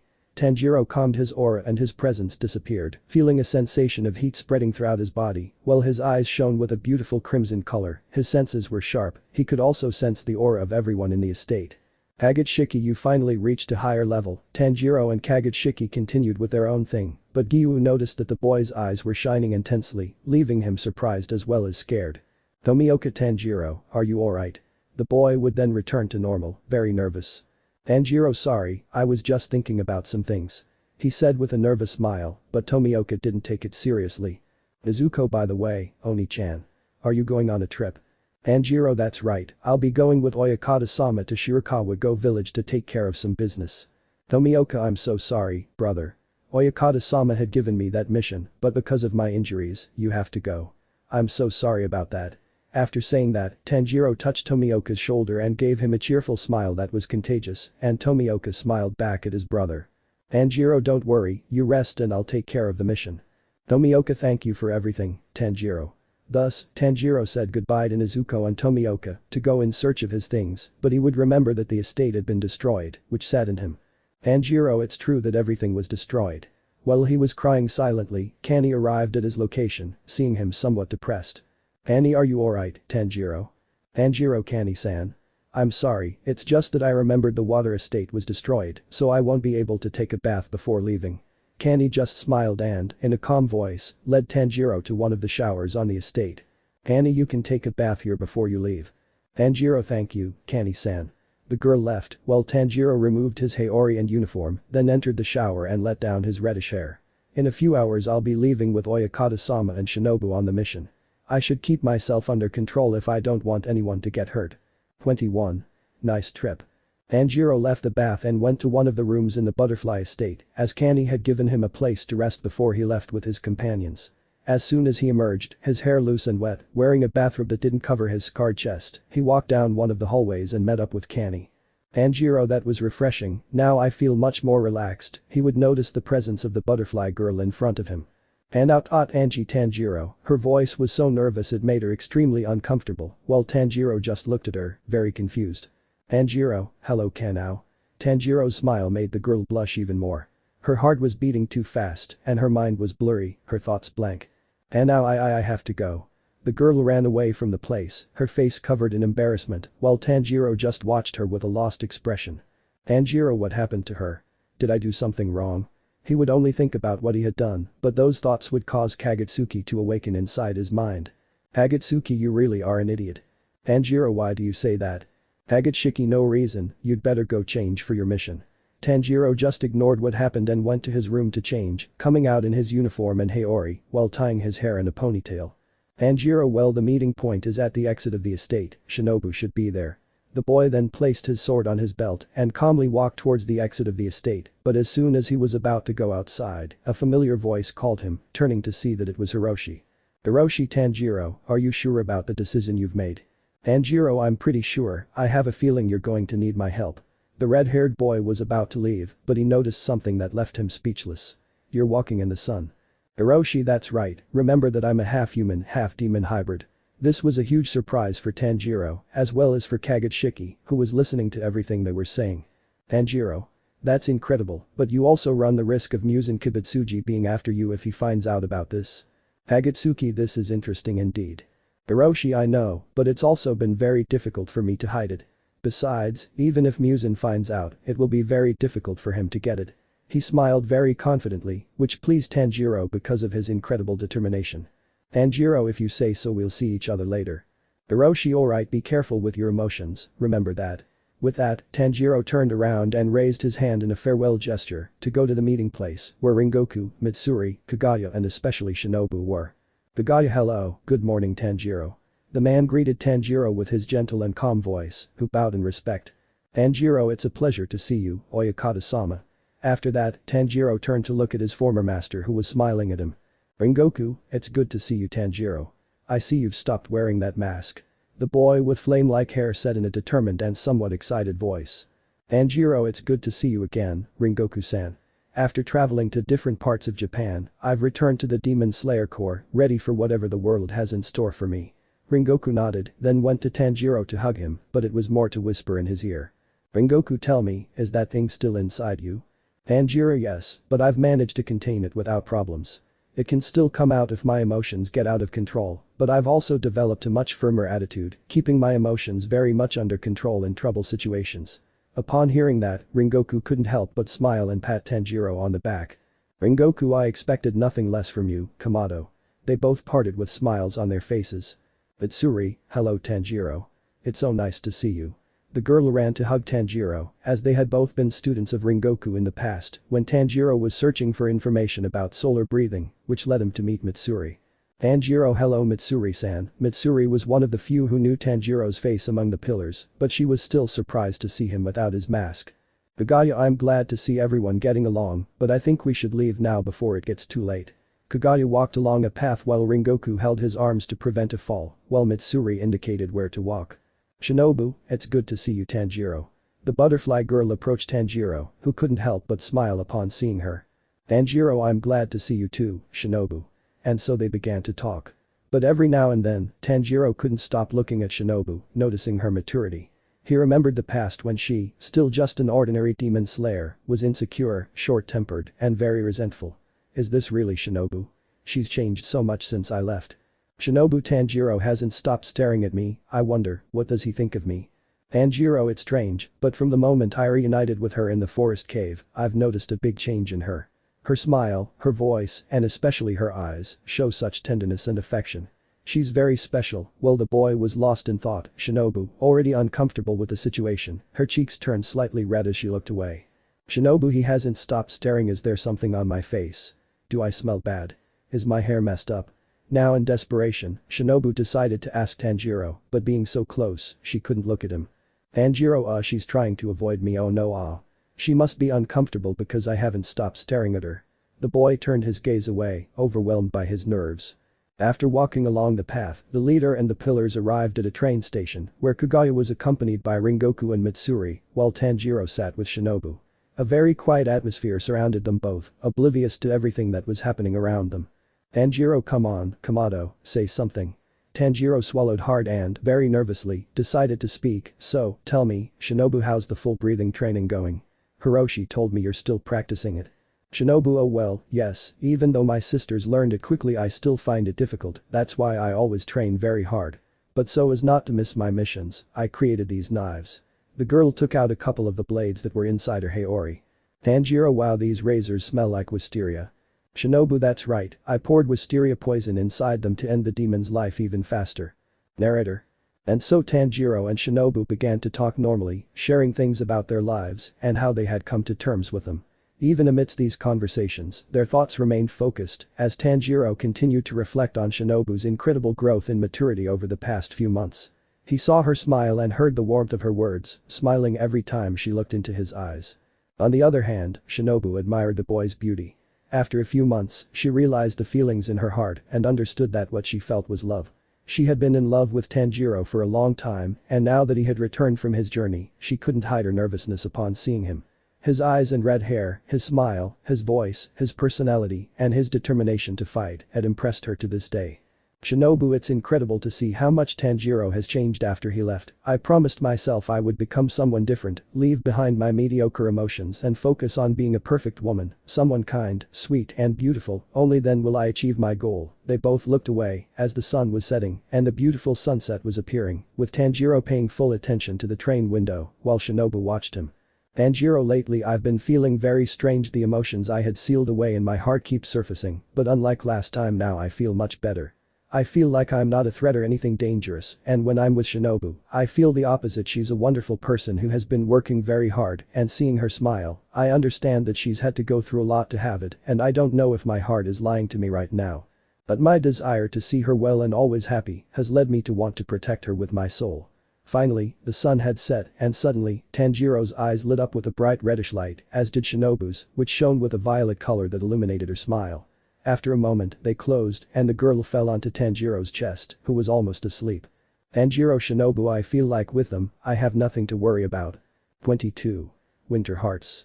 From within the enormous boundless fortress, where a familiar aura terrified several demons, Muzan was furious after learning of the disaster caused by his subjects' failure to defeat the pillars, and he had to appear at the fortress to help them. Ayako, I'm so sorry, Muzan-sama. They were standing with their heads down, to their left Arger, who was on his knees in great fear, leaving a drop of sweat on the wooden floor. Muzan, you know how disappointed I was to learn that you weren't able to defeat the demon slayers. Isn't the upper moon rank enough for you? The demon's aura was even stronger, making the place tremble, while Kakishibo just listened, as he also had problems. Arger, I'll just say that my opponents were very difficult. I apologize for that. Muzan, perhaps you have a point. Even so, it bothers me that they lost in such a humiliating way. With that, Muzan's gaze shifted towards Kakishibo, who, knowing what was coming, lowered his head to the ground. Kakishibo, you have something to say, right? Muzan, I thought I gave you the order to annihilate the boy with the Hanafuda earrings, but it turns out he's still alive. Now explain. For a moment the whole place fell silent. Muzan still awaited the answer, while Kakishibo simply closed his eyes and raised his head towards his master. Kakishibo, that's right, I was about to end his life, but I thought it best that if that boy has a demon inside him, it would be better to capture him and talk to him. Upon hearing all this, Arger would stand up and raise his voice somewhat loudly. Arger, it's true. The boy with the earrings had a demonic aura. Not only that, I also felt an immense thirst for blood. Muzan turned around to knock Harger to the ground with his arm, which was covered in pieces of flesh with very sharp bones. Muzan. Who gave you permission to speak, you insolent one? You'd better keep quiet until I order you to. Both Kakishibo and Nakam watched this in astonishment. Muzan was displaying enormous destructive power throughout the area, leaving all the demons speechless. Kakishibo, this is incredible. I have never before felt such an imposing presence as the one Muzan-sama is showing at this moment. After a few seconds, everything returned to normal and Muzan, without saying a word, left the place, but not before giving his last instructions. Muzan, the informant, told us about a meeting of Yubayashiki at some coordinates in Shirakawa-go village. I want Kakishibo to go there with a team to destroy everything. It's not necessary to kill Yubayashiki. I'm only interested in causing chaos to fill people with fear so they'll know the demons are the perfect race. After that, the lights went out in a flicker, then came back on, revealing that Muzan had disappeared. Ayako, I see Kakishibo has a serious problem, what a shame. As she said that, the fifth moon received a cut on her body, as Kakishibo only tightened his grip on his sword and stared at the ground with great fury. Kakishibo, Nakam, send these damned people to their coordinates and bring the lower moons here. Meanwhile, on the surface, the sun began to rise as the train approached the place designated for the pillars, who were still sleeping soundly, especially a certain boy and girl who were having a very peaceful sleep, to the point where Tanjiro woke up to see the beautiful snow-covered forest through which the train was passing. Tanjiro, it seems we've arrived. Turning his gaze, he noticed Shinobu lying on his chest, leaving him somewhat surprised. Shinobu. He calmly tried to wake her, but when he did, the girl snuggled even closer to him, making Tanjiro blush. Shinobu, see 5 more minutes. Seeing this, Tanjiro felt tenderness, letting the girl sleep for a while longer. Tanjiro, she's very beautiful. Hagashiki, you really are pathetic, Tanjiro. The demon had awakened in Tanjiro's mind, to laugh at him. Tanjiro, shut up. You'd better not try to ruin this mission. Hagashiki, I don't care, there's always a time when I lacked, but I'm not interested in that now. For me, it's better to just observe and wait for the moment. Thus, he disappeared from Tanjiro's mind, who ignored everything and went back to sleep next to Shinobu. After a few minutes, the train arrived at its destination, where Rengoku would help Kagaya get off, while Mitsuri would go to wake up her companions, who were still asleep. Mitsuri, guys, it's time to. The girl was surprised to see Tanjiro and Shinobu asleep together, smiling brightly, but upon hearing Rengoku's call, she decided to wake them up. Rengoku, what's going on here? Rengoku arrived, seeing the scene before him, laughing along with Mitsuri. It's beautiful to see two people who love each other so much, but unfortunately we don't have time for that. Rengoku then touched Tanjiro's hair, waking him up. When he saw the pillars looking at him tenderly, he couldn't help but blush. Tanjiro, good morning, Rengoku-san and Mitsuri-san. The boy lifted Shinobu's head from his chest, where she woke up somewhat surprised to see her friends in front of her. Shinobu, good morning, is something wrong? Or why do you have those expressions on your faces? The girl looked confused as she watched her classmates laugh. Rengoku, it's nothing, we'd better go, Oyakata-sama is waiting for us. Thus all the pillars left the train to find Oyakata-sama talking to a hunter. Hello, I'm Akira and I'm responsible for taking you to President Yamada. A boy with forest green hair and eyes showed his respect to his superiors. Kagaya, pleased to meet you. I imagine you're one of the hunters in charge of Shirakawa-go village, right? Akira, that's right, Sir Yamada-san sent me to take you to his location. He's at the entrance to the ice forest, as his home is hidden from demons, so I ask you to accompany me. Thus, the green-eyed boy would guide the pillars along with their leader through a somewhat dark forest due to the many clouds that hid the sun. Mitsuri, wow, it's really cold here. Akira, don't worry, the place isn't far from here. Warm clothes and some tea await you there to ward off the cold. As they all walked, Rengoku gave his haori to the girl to keep her warm. Mitsuri. Thank you, Rengoku-san, but you have no way to cover yourself. Rengoku, don't worry, at least I have my hunter's outfit. Well, the one you're wearing isn't very suitable for this occasion. He said this while pointing at Mitsuri's breasts and skirt.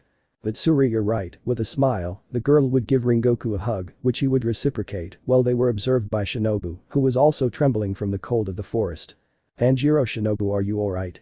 Shinobu, yes, don't worry, Tanjiro. Tanjiro looked at her for a moment, then handed her his haori. But Tanjiro, it's not necessary. Besides, you have no way to cover yourself.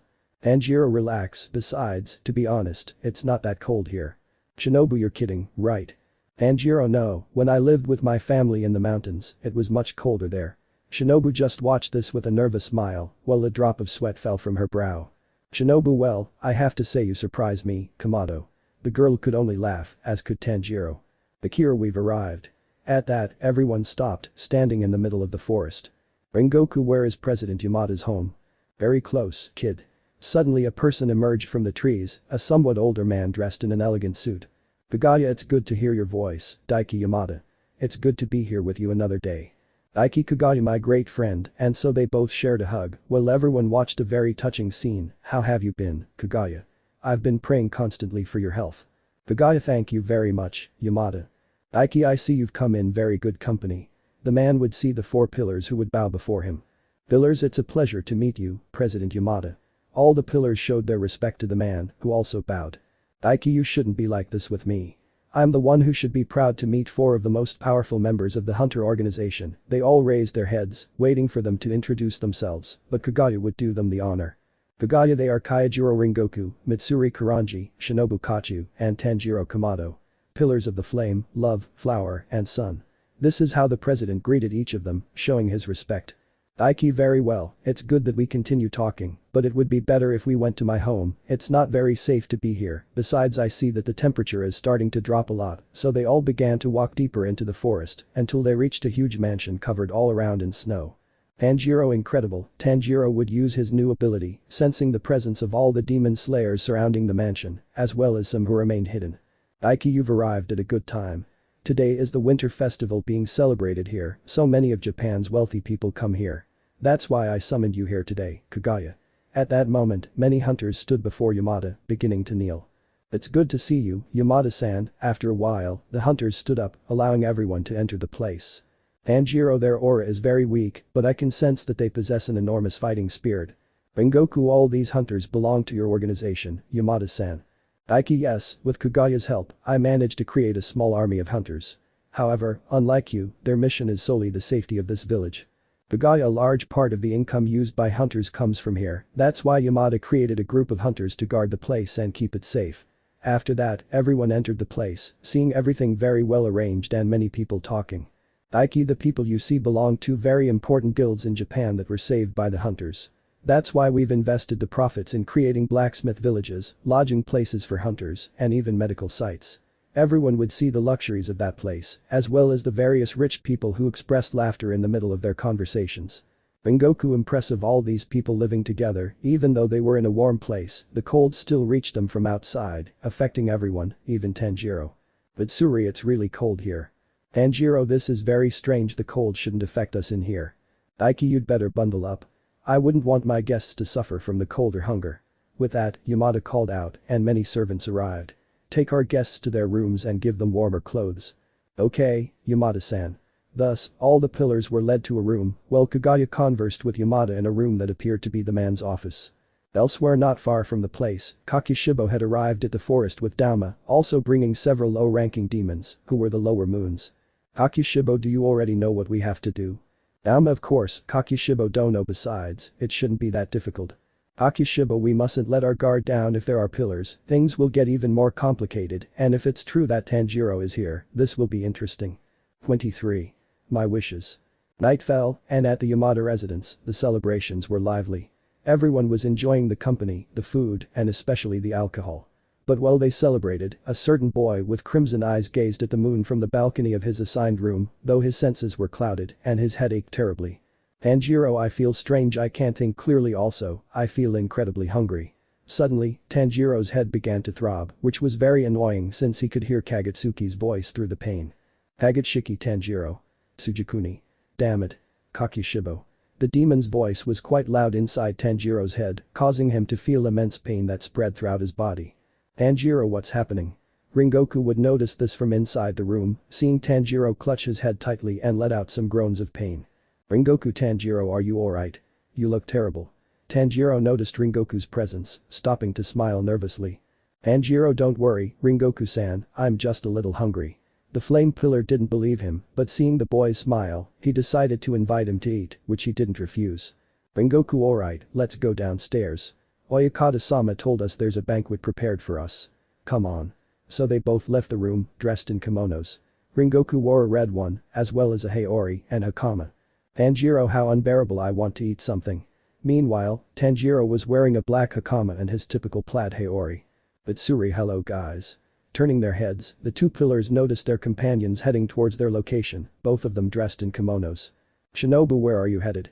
"Rengoku, let's go to the kitchen and get something to eat. Are you coming?" With a nod, they all walked to the kitchen, but Shinobu noticed that Tanjiro seemed very desperate and anxious and didn't hesitate to ask about his condition. "Shinobu, are you alright, Tanjiro? You seem a little anxious." Tanjiro would come out of his thoughts and calmly give Shinobu a smile and speak in a melancholic voice. "Tanjiro, relax, Shinobu, it's just that I'm really hungry, I haven't eaten anything since we left." "Shinobu, don't worry, Oyakata-sama said he had prepared a banquet for us." Seeing the girl smile, he didn't hesitate to stroke her hair, an action that made Shinobu blush deeply, but she wouldn't say anything and would let Tanjiro continue. "Tanjiro, thank you, Shinobu, for caring." Kagutsuki, oh how romantic and how pathetic. Kagutsuki appeared in Tanjiro's mind, who, somewhat annoyed, began to complain about everything that was happening to him. "Tanjiro, now you'll tell me what's going on. I'm starving. My head is pounding. And my heart is racing." Upon hearing this, Kagutsuki began to laugh loudly, leaving Tanjiro somewhat confused. "Kagutsuki, haha, you're too stupid not to understand, aren't you?" "Tanjiro, what do you mean?" "Kagutsuki, I'm hungry, and since I'm part of your mind, I can share that hunger with you too, but if the vessel refuses to feed me, then its body becomes more vulnerable, to the point where it can't contain me." At that, Tanjiro was shocked and began to panic.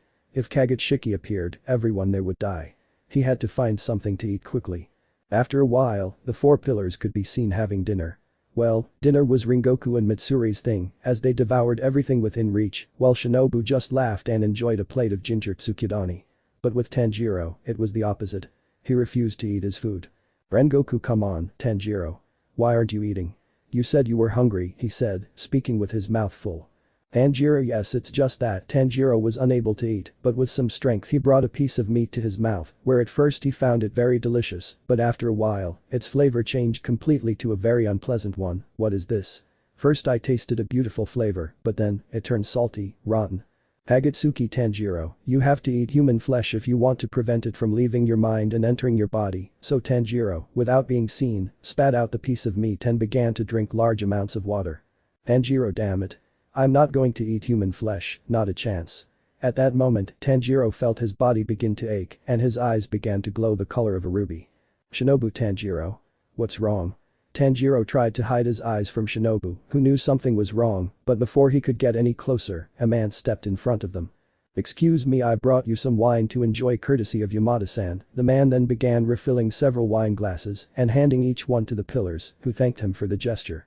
"Now I'll be off. Tanjiro, I have to soothe my pain before someone notices." So the boy took the wine glass and took a sip, but then his eyes widened at the delicious taste of the drink. "What is this? It tastes so good, it's so splendid, the best wine I've ever tasted." After finishing his glass, the boy took the bottle and in front of the pillars, began to drink desperately as if there were no tomorrow. "Rengoku at Tanjiro, I recommend you take it easy, this has some alcohol in it, you'd better drink carefully." It was very late, Tanjiro had drunk the whole bottle, leaving everyone surprised and somewhat scared. "Mitsuri, are you alright, Tanjiro?" Tanjiro was breathing heavily, his gaze fixed on the table, his eyes glowing a noticeable red, and his aura was also very colorful. "Shinobu, you'd better sit down, Tanjiro, you look rather pale." Finally, the boy looked up and saw the frightened faces of his companions, feeling very embarrassed. "Tanjiro, I'm sorry, I think I exaggerated something, I'm sorry about that." The boy then left the mansion and began to observe the thick mist that covered the forest. "Kagutsuki, the thing you picked up a moment ago, what was it?" "Tanjiro, it was wine, it's an alcoholic beverage, but its taste was completely different from any I'd ever tasted before." "Kagutsuki, whatever it is, it did take away my hunger, it's like I drank some peculiar blood, but that wasn't enough, even though the pains disappeared, my chances of getting out are very high." While they were talking, someone came up from behind, seeing the boy in a very vulnerable state. "Tanjiro, yeah, whatever you say, at least I don't have to deal with your problems anymore." Just then, someone hugged Tanjiro from behind, and when he turned around, he saw Shinobu lying on him. "Shinobu, aren't you going to tell me what's bothering you? You're acting very strange, that worries me a lot." Seeing the girl's somewhat sad face, Tanjiro returned her hug and, with some confidence, decided to let it all out. "Tanjiro, the demon inside me craved food, but all the food seemed so unpleasant, then when I tasted the wine, I managed to taste something delicious, and that's why I acted like that, I'm sorry." Shinobu looked into his eyes with some concern, but still decided to force the hug further. "Shinobu, so that's what's happening, I know what you're going through is very hard, Tanjiro, but remember that I'm here to help you, and you can always tell me what's wrong." At that moment, Tanjiro's eyes began to shed small tears, while he felt an enormous difficulty in speaking. His heart sounded like a very loud drum, and his mind was blank, ignoring everything around him. Tanjiro, thank you Shinobu for always being with me. Without saying anything, Shinobu led Tanjiro inside the room to be more comfortable due to the cold. But in the middle of the forest, a person with 6 eyes had witnessed that scene. Akushibo, here you are. The lights had gone out completely, everyone had gone to their rooms, Ringoku and Tanjiro were already sleeping peacefully on their futons, but something that no one noticed was the presence of someone above the building. Then sleep, my lovely pillars, tonight at midnight you will be devoured in your sweet dreams. The demon said this as he walked across the mansion's rooftop, his aura calm, as he looked at 2 demons who stood beside him. Prepare yourselves, we cannot fail. Okay. Of course. Everything was in complete darkness. Tanjiro walked through a place where there was no light, while smelling many scents of blood and meat. Tanjiro, what's happening? Where am I? Kagutsuki. Nothing, not a single sound was heard. A colder atmosphere began to envelop him, while a small light illuminated from a corner, where Tanjiro began to run until he reached it. What is it? What's happening? I feel strange. Hey, Tanjiro, at that moment a voice sounded throughout the place, where Tanjiro would stop in his tracks and take his sword, which would leave him astonished, since the last thing he remembered was falling asleep next to his pajamas.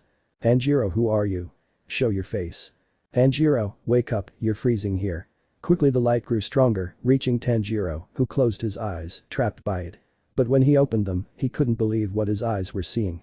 Tanjiro, you fell asleep. His father stood before him with a somewhat mocking smile, stroking his head, but Tanjiro couldn't resist the desperation in his body, so he threw himself into the man's arms, while crying his eyes out.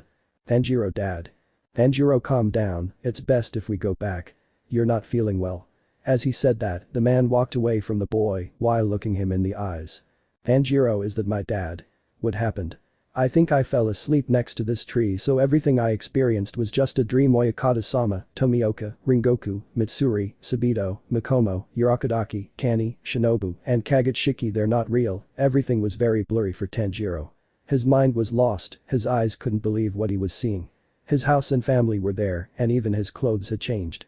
He was still wearing the same outfit he had worn before. Nezuko, hello brother, the soft voice of the pink-eyed girl reached Tanjiro, seeing her smile, which devastated him even more. He and his sister weren't demon slayers, they didn't have to fight demons, they were happy with their family. Tanjiro, Nezuko, mom, dad, Takeo, Hanako, Shigeru, Rakuta, what is all this? In an unknown place, Shinobu walked down a somewhat dark hallway, while each step she took made a sound coming from the walls. Shinobu, where am I? I remember I was sleeping in my room when I woke up in this place. As the girl was still walking, she was taken by the hand by a very excited Kani, Ni-san. Annie, come on, sister, dad and mom are waiting for us. Quickly, the older Kochou pulled Shinobu's arm, leading her to a place with light where, when illuminated, her clothes had changed to a yellow kimono adorned with many autumn leaves. Shinobu, mom? Dad? She was confused, she didn't know what to say, her mind was lost in many thoughts, many of them about a moment from her childhood. Annie, we're here. At that moment, the 2 sisters arrived at a room where their parents were. The girl looked very scared and desperate, to the point where Shinobu couldn't take it anymore and ran to give them a hug, which was reciprocated by both parental figures, who were confused by what they saw, their daughter who hugged them very tightly and didn't stop crying. What's wrong, Shinobu? Why are you crying, daughter? The woman said, her voice somewhat confused as she saw the girl crying and hugging them tightly. We're only going out for a little while, there's no need to cry like this. Now it was the man who spoke, while calmly stroking his daughter's hair. Shinobu, I missed you so much. Mom and dad. Meanwhile, at the Ringoku residence, many people were gathered, conversing and drinking. Among them was Kaijiro, who simply watched everything, looking very confused. Ringoku, it all happened in an instant. I woke up in this place, and the first thing I saw was all these people celebrating something, but I don't know what it is. At that moment, the man with flame-like hair felt someone sit down next to him, seeing that it was Mitsuri. Mitsuri, congratulations, Ringoku-san. The girl smiled at the man who didn't know what to say, other than to smile nervously. Ringoku, thank you, but why are you congratulating me? Mitsuri, due to his promotion to pillar, he is the new flame pillar. Ringoku quickly turned his gaze towards the other people, seeing almost all of his fellow pillars, except for Takedo and Shinobu. Note. Ringoku's dream is when he returned to the moment he was promoted to pillar, long before Mitsuri, Takedo, and Shinobu joined, but the difference was that all the pillars were in that place. Ringoku, oh, I had forgotten the day I finally became a pillar to fulfill the promise I made to my mother, but I don't remember it this way. On the other hand, right at the hunter's headquarters, we were shown a Mitsuri dressed in a wedding gown and holding a bouquet of flowers. She appeared nervous and somewhat confused. I don't know if that was wedding attire back then, so let me know if I'm wrong. Mitsuri, what is this? I can't believe it. I was sleeping peacefully, and now I wake up in a part of the Abayashiki estate dressed like this. At that moment, the sound of a door opening from the back revealed Shinobu and Mikomo entering with big smiles on their faces. Shinobu, what a joy, Mitsuri. Abanai will faint when she sees you. Mitsuri didn't understand what was happening, but everything would become clear when she heard Mikomo. Mikomo, Shinobu is right, it's wonderful to see you and Abanai getting married, I'm so excited. Those words were a surprise to Mitsuri. She always dreamed of being someone's wife, but this was so sudden, it happened so fast. Mitsuri, I can't believe it. I've always dreamed of marriage, but right now my mood is so low. I feel like my heart is denying what I'm seeing right now. The girl then shifted her gaze to a window, seeing all the pillars and demon slayers gathered, elegantly dressed, and Abanai waiting at an altar. This is a dream. Oh, I should accept reality. I don't know what to do. Enmu, seeing their greatest desires before they die is truly beautiful. Each of them is immersed in what they most desire, and it will be very difficult for them to escape. Meanwhile, I prepare the second phase of the plan. I will not disappoint Kakishibo-sama or Dauma-sama. 24. Nothing is what it seems. Tanjiro's private. My mind was racing. How could I have woken up to find my whole family beside me? I think everything I experienced was just a dream, but my heart always denies it, even though I shouldn't trust it. So I decided to act as if nothing had happened. I went back to my old life. Selling charcoal, chopping wood with my father, taking care of my siblings, and helping my mother, the life I always wanted. But something's missing. I feel empty. Maybe something's making me impatient. Tanjiro. Thank you, Saburo-san. See you tomorrow. Saburo, goodbye Tanjiro. I began walking back up the mountain, my eyes taking in the sky, which, for the first time, was clear of clouds or snow, and displayed a beautiful blue color. Tanjiro, it's very relaxing. At that moment, in the middle of the forest, the figure of a person formed while being covered by a layer of mist, which led Tanjiro to turn his gaze, but that figure had already disappeared, although that was not what surprised him the most, but rather that in the distance he heard a couple of voices that kept pronouncing his name in a fearsome tone. Tanjiro, Tanjiro, Tanjiro. Tanjiro, those voices, everything, it's not true, I can't believe it. In despair, the boy ran away, disappearing into the snow.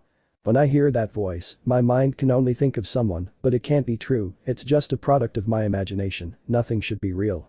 Shinobu enjoyed the company of her family, sharing very pleasant moments, feeling that love she had lost many years ago because of the demons, but now she felt that warmth again that had disappeared from her life. How are you feeling now, daughter? Asked a woman named Michiko, who was looking at the purple-haired girl with her gaze towards the ground. Shinobu, I feel good, thanks mom. At that moment Haru, the girl's father, arrived, carrying many cups of tea.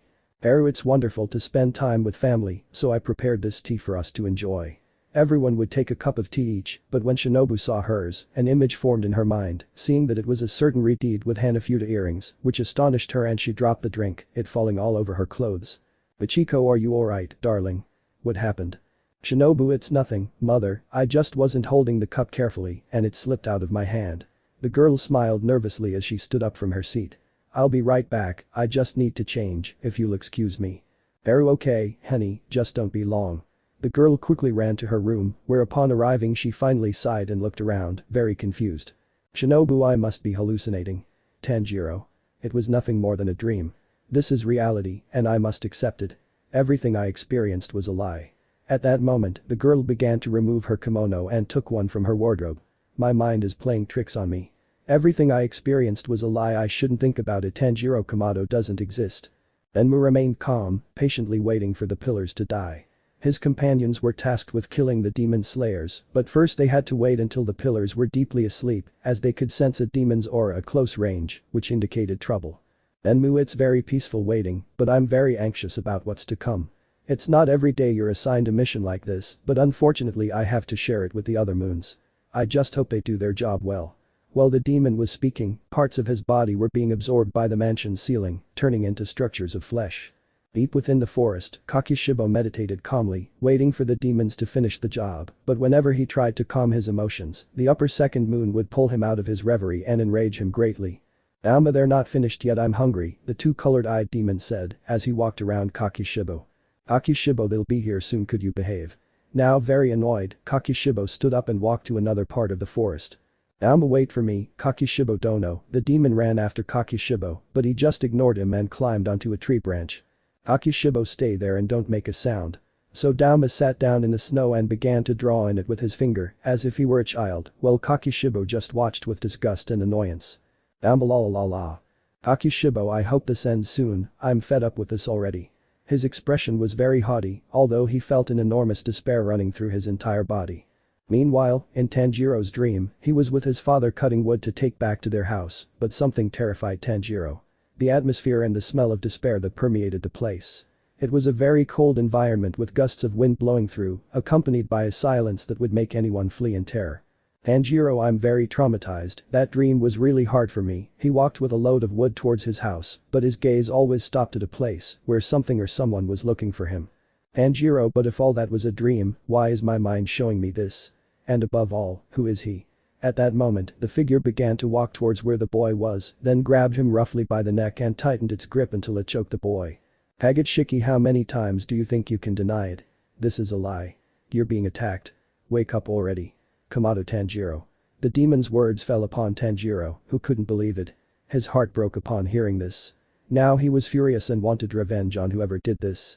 The pain in his neck disappeared only to be replaced by a new one in his head. He couldn't stand to see all this. "Tanjiro, my heart wasn't lying to me. This is all just a damn dream." At that moment, Tanjiro's aura would rise, creating curtains of air that would attract the attention of his family. Hagitsuki, go and defeat them. Thus the demon would transform into a kind of shadow, which would enter Tanjiro's body, causing him to release black flames, giving him back his demon slayer clothes and long hair, which would leave his parents astonished as well as his siblings. "Nezuko Oni-chan. Tanjiro, what happened to you? Why are you dressed like that?" Without saying anything, Tanjiro began to walk alongside his loved ones, completely ignoring his family's voices. "Tanjiro, where are you going, Tanjiro? Wait, please." Suddenly the atmosphere became tense. Tanjiro stopped, turning his back on his family, who didn't know what was happening. "Tanjiro, I'm sorry but I have to go. None of this is real. If it were, I'd be selling charcoal with my dad, helping my mom in the kitchen, playing with my brothers, but it's not like that now. I have a mission, and I mustn't let my friends die." Many tears fell on the snow as the boy ran at full speed into the forest, leaving behind those people who were very important to him. "Everyone, Tanjiro. Tanjiro, I'm sorry." Thus Tanjiro went deeper into the forest, which grew darker with each step the boy took. "How did I end up in this?" "Hagitsuki, the drink you consumed contained demon blood. This is part of a demon blood technique. Just run in a straight line and you'll connect to another world. Perhaps your friends are also affected because they consumed it too. I'll try to find a way to wake you up." As she finished speaking, an even larger shadow showed Tanjiro the way, and she also made her sword appear. "Tanjiro, I understand." So the boy began to run through the forest until it became completely dark. Meanwhile, in Shinobu's dream, the girl had gone out with her family to return home, but she was surprised to find no one there. Worried, she decided to look for them, but as she walked down a corridor, she saw her butterfly Haori and sword at its very core. "Shinobu, not again. It's just my mind playing tricks on me." At that moment, the girl turned to leave, but felt a hand grab her arm. When she turned to see who it was, her eyes couldn't believe what she was seeing. Her heart stopped at that very moment, and her mind pulled her back into what she called sleep. "Tanjiro Shinobu, please listen to me." "Shinobu Tanjiro." "What?" "Tanjiro Shinobu, this is all a dream. Nothing is real. A demon is attacking us and we must wake up." Tanjiro's screams would break the girl's heart even more. She finally had what she longed for most, and now her companion was telling her a truth she didn't want to accept. However, she heard a call that left her on the verge of collapse. "Ichiko, what's wrong, daughter? Who is he?" The woman's voice was heard behind the girl, which surprised Tanjiro and made him burst into tears as he saw the girl clinging to his hand, sobbing uncontrollably. "Tanjiro, she is your mom, right?" The girl just nodded, tears falling from her eyes, and tightly took Tanjiro in a hug, falling into his arms and letting it all out on the Riti's chest. "Shinobu, I had everything I wanted, but nothing is real." The boy looked ahead to see the girl's entire family, then remembered his own, which also made him vent his feelings. "Tanjiro, I understand I also had everything I loved, but we must accept things as they are. Our hearts know this very well." At that moment, a violent light enveloped the young people, and Shinobu appeared in her outfit in Haori. "Shinobu, let's get out of here." With that, the girl took Tanjiro's hand and left her house, completely ignoring her family. "Goodbye, mom, dad. Tanjiro Shinobu." And so the two ran outside the girl's house, where both of them continued to shed tears that left a trail. "Hagitsuki Tanjiro, I know how you can get out of here." "Tanjiro, dime." Agachiki, you must cut your throat with your sword, that way you will awaken. Upon hearing that, Tanjiro simply shook his head, but the demon's answer was true, dying in a dream is waking up in reality, and with some distrust, he stopped walking and looked at Shinobu, who did not understand what was happening. Shinobu, what's wrong? Tanjiro, Shinobu, do you trust me? The boy's question took the girl by surprise, and with a melancholic voice, she intertwined her hand with Tanjiro's. Shinobu, I trust you, Tanjiro Kamado. Upon hearing that, the Redeed's eyes began to glow, and his cheeks flushed red. Tanjiro, Shinobu, the only way to awaken is to be killed, so we must do it. At first Shinobu remained silent, but seeing Tanjiro's certainty, she nodded and fearfully took her sword and placed it against the boy's neck so that Tanjiro would do the same. Shinobu at 3 o'clock 1. Tanjiro dos. Tanjiro, Shinobu tres. After the boys cut his throat with their swords, they both woke up in their respective rooms, and without wasting any time, they both changed into their hunter uniforms and went out to fight. Tanjiro, you take care of finding Oyakata-sama, I'll take care of finding the demon. Shinobu understood, the girl then took a different path, but before she could run off, Tanjiro grabbed her arm. Tanjiro, Shinobu, be careful. This comment would have made the girl blush, but she remained calm and with a smile, said goodbye to Tanjiro, who ran all over the place, until he reached the roof to meet the one he most wanted to see. Enmu, you woke up? Didn't you like your dream? Tanjiro, so you're the damn scum who played with my heart. Tanjiro's aura quickly turned into pure rage, grabbing his sword which was engulfed in flames. Enmu, very well, let this begin. 25. The Wrath of the Demon Boy. Dawn was approaching, but due to the snow clouds, the sun wouldn't be able to shine, giving the demons a huge advantage. Even so, the hunters never give up, as in the case of Tanjiro, who stood facing Lower Moon 1, who only laughed at the sight of the Redeed's angry face. Enmu, you could have slept longer, don't you care about your family? Tanjiro, shut up. You're just playing with people's hearts. Without wasting any time, the boy would launch himself at the demon, who would use his technique to try to put the boy to sleep, causing him to fall into one of his dreams. Enmu, sweet dreams. In less than a blink, the moon would receive a cut on its arm, seeing that the boy woke up even angrier. Tanjiro, damn demon. With great fury, the boy repeatedly attacked the demon with fire charge slashes, and although Enmu tried to put Tanjiro to sleep on several occasions, the boy always woke up. Enmu, what's wrong? No matter how many times I use my bloodletting technique, it always wakes up. At that moment, Tanjiro gripped his sword tighter and breathed a bright red, as did his eyes. Tanjiro, solar breathing 15th form. Blazing flight of the solar phoenix, Tanjiro's sword was enveloped in blue flames that increased the heat of the place, where he cut Enmu countless times, while waves of flame shot out everywhere, attracting the attention of several people, including the demons that were in the forest. Agachiki, wow, I didn't expect that. Your anger made you eliminate him as if he were nothing. Thus, Tanjiro sheathed his sword and harshly crushed Enmu's body, which was turning to ash, with his foot. Tanjiro, this damn demon doesn't deserve any of my attention. Before leaving, a sound caught Tanjiro's attention, as he saw many fleshy tentacles rise from the place, while others terrorized him from inside the mansion.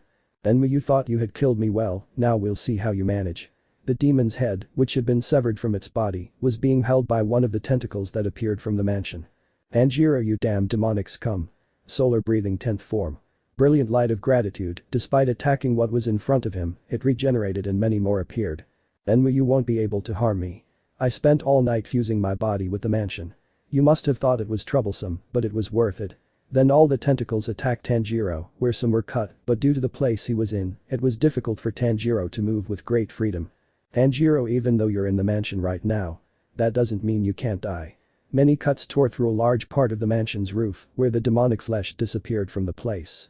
Agachiki, ignore that, remember, it's the whole mansion. If you want to defeat him, you must find his neck and cut it with the crimson sword.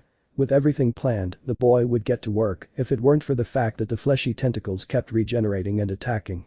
Tanjiro, I have to see how Shinobu is doing, so he entered through one of the windows to see how all the people in the mansion were being attacked by flesh structures that were being raised all over the place. Shinobu, Tanjiro. Before Tanjiro could be struck, Shinobu cut one of the many structures behind the boy.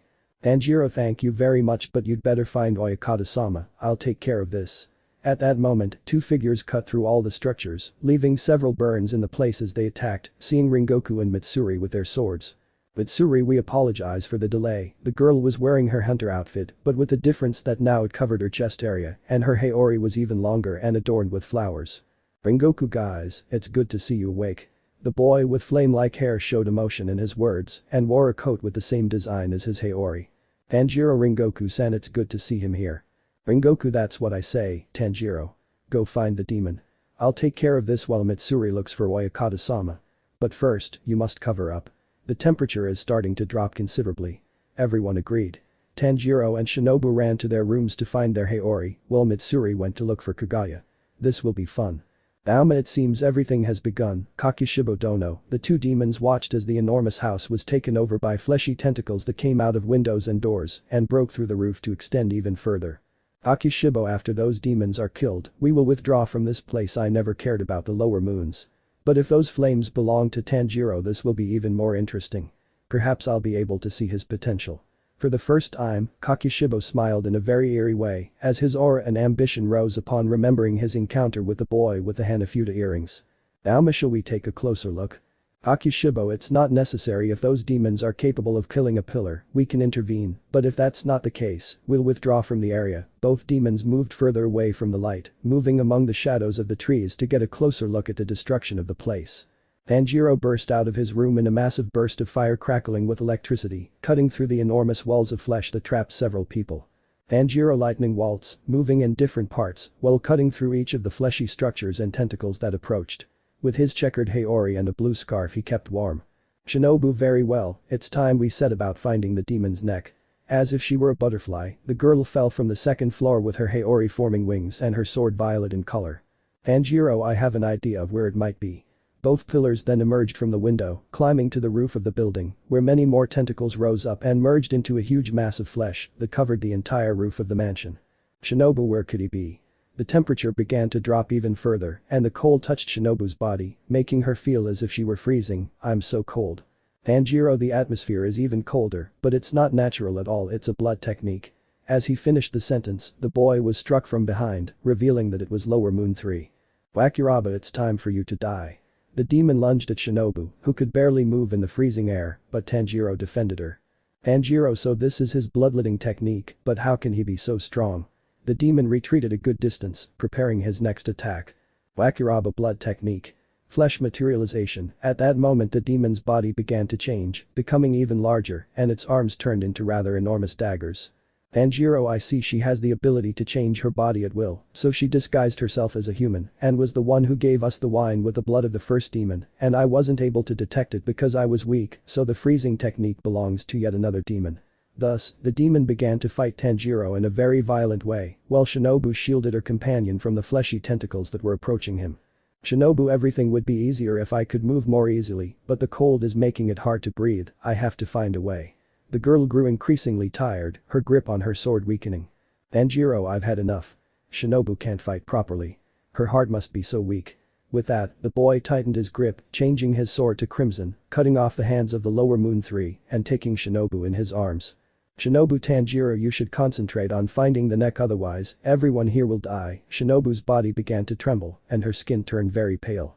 Tanjiro, I shouldn't, but I have no other choice. The boy quickly closed his eyes as he hugged Shinobu, and before being attacked by several walls of flesh trying to crush him, his eyes glowed and his mark began to appear on his forehead. Total concentration. Suddenly, Tanjiro's aura disappeared and Kagetsuki's aura appeared, completely changing the atmosphere of the place, altering the temperature entirely.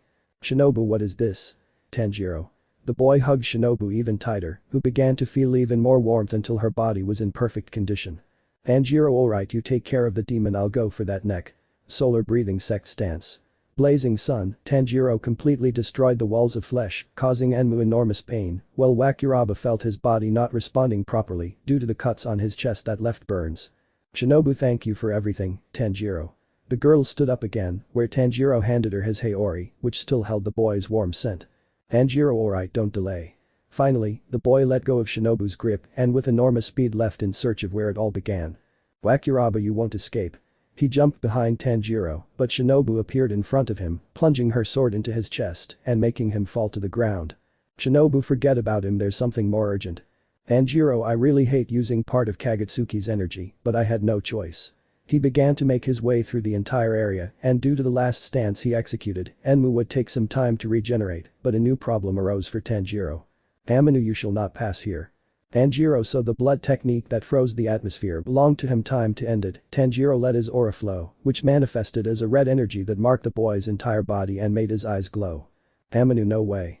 My technique doesn't affect him at all. Is this the strength of a pillar?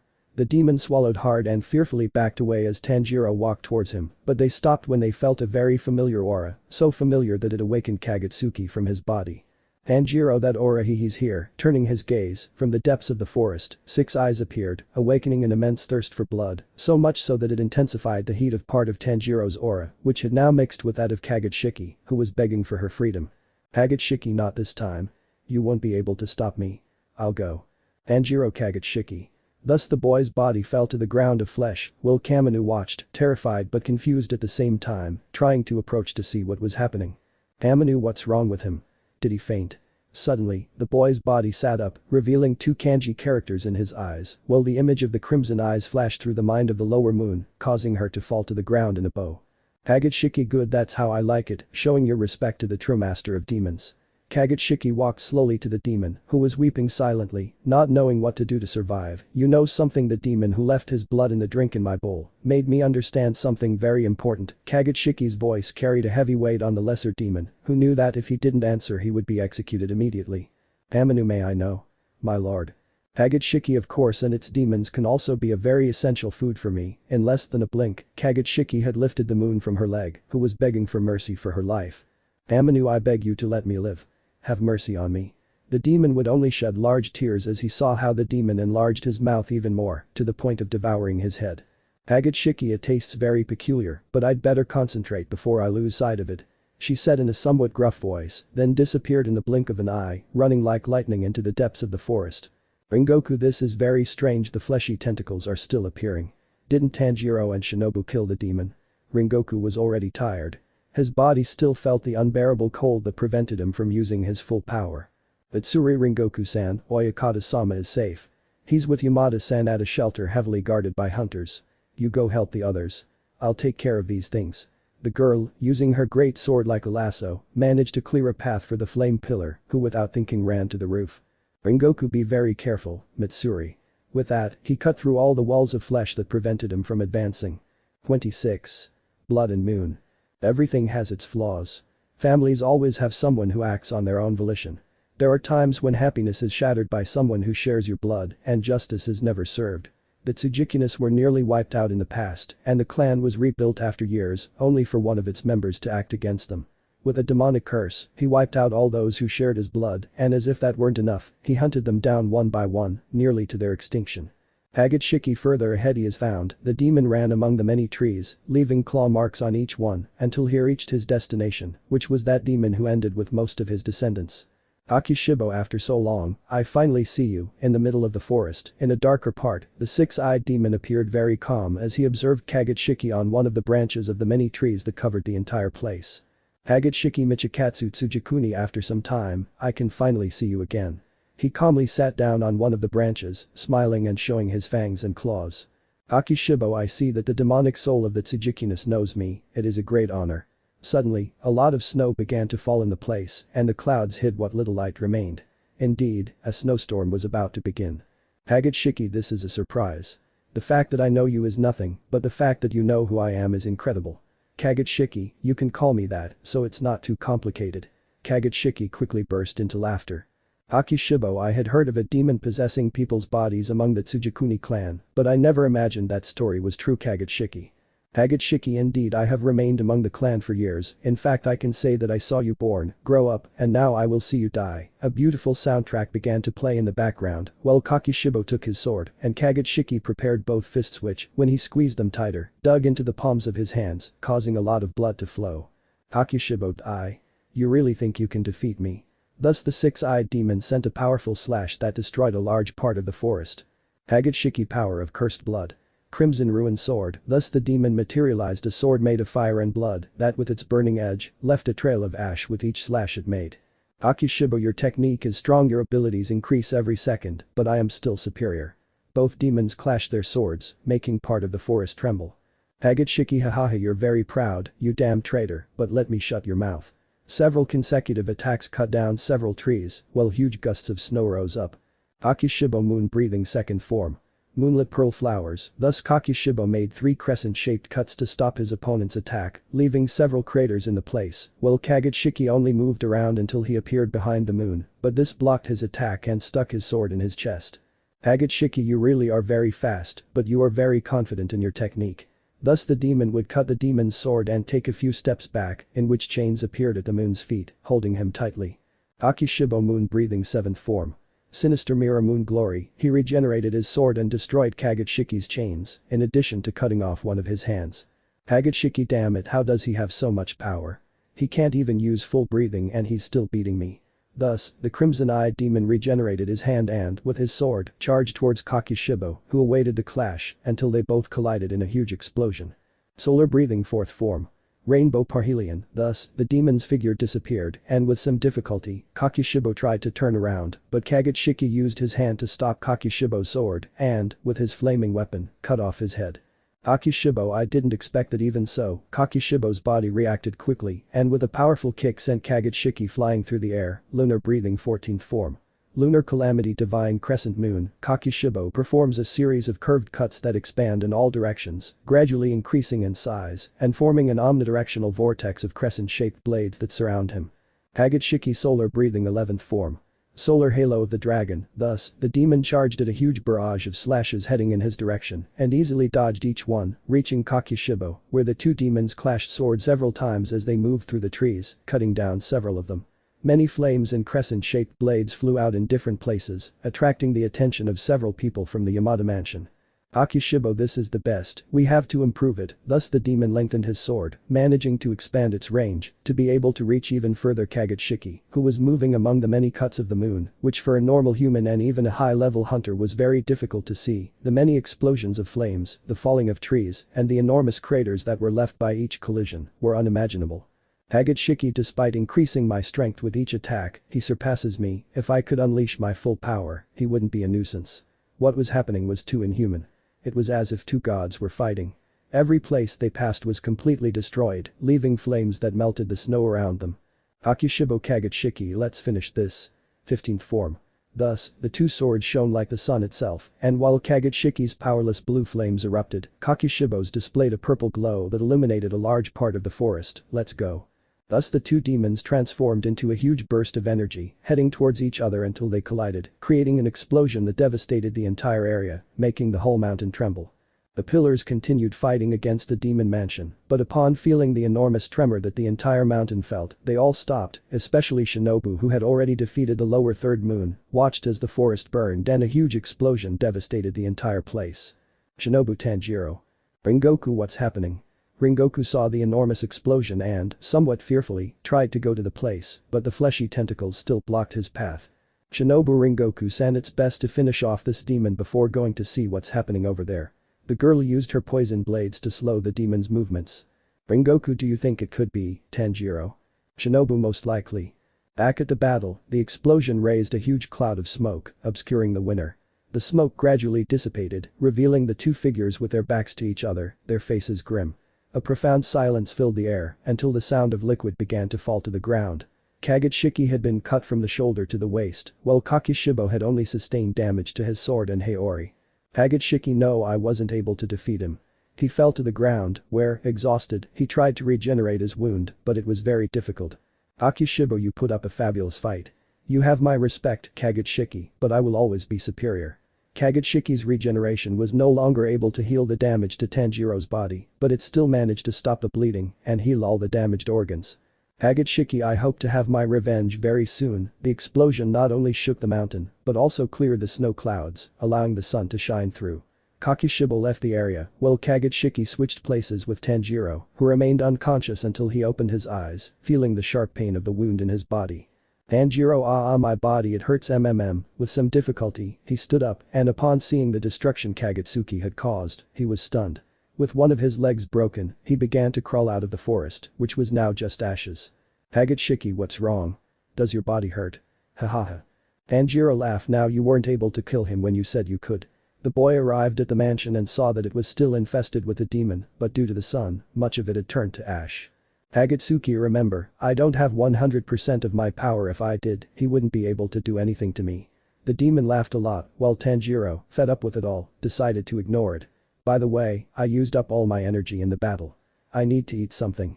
Tanjiro rot in hell. After that, Tanjiro would see his sword on the roof of the mansion, where he would try to jump up there, but his wound was too deep, falling back to the ground, deciding to go inside.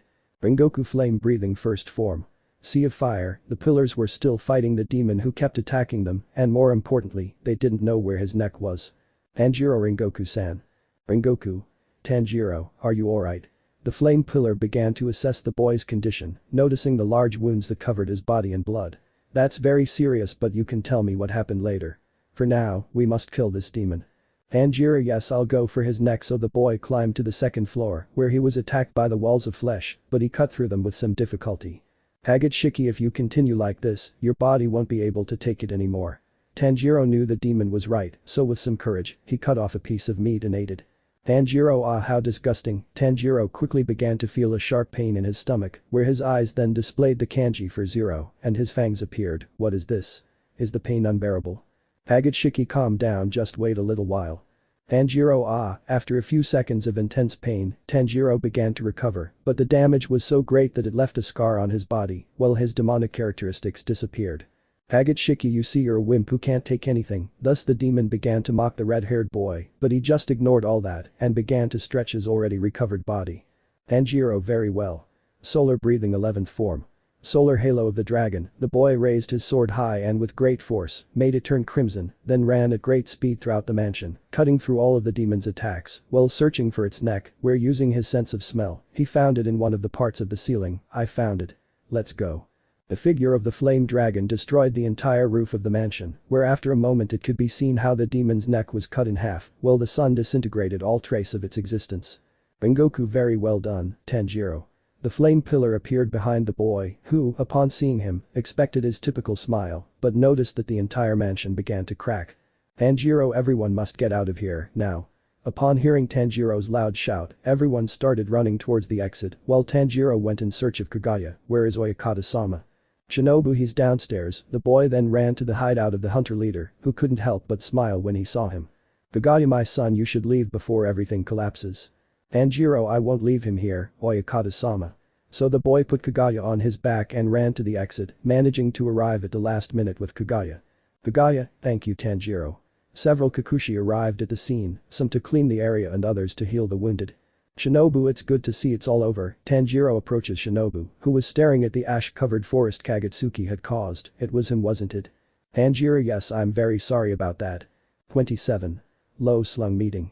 The battle at the Yamada mansion had ended with the hunters emerging victorious against the great threat posed by the lower moons, but in addition to that, what had also happened in the snow forest ended in complete disaster. What many didn't know was that this was caused by the fight between two demons with an impressive level of destructive power. Tanjiro, I still find it very difficult to believe what happened. While the Kakushis were cleaning up the area and many people were being taken to the emergency room for injuries, Tanjiro observed the disaster caused by Kagutsuki alongside Kakishibo, which kept him in total silence and made a very important decision. Rengoku, now that everything has calmed down, I'd like to hear everything that happened in that place. Rengoku approached from behind, but this time he didn't maintain his very emotional smile. Now he showed a seriousness along with blazing eyes that awaited answers.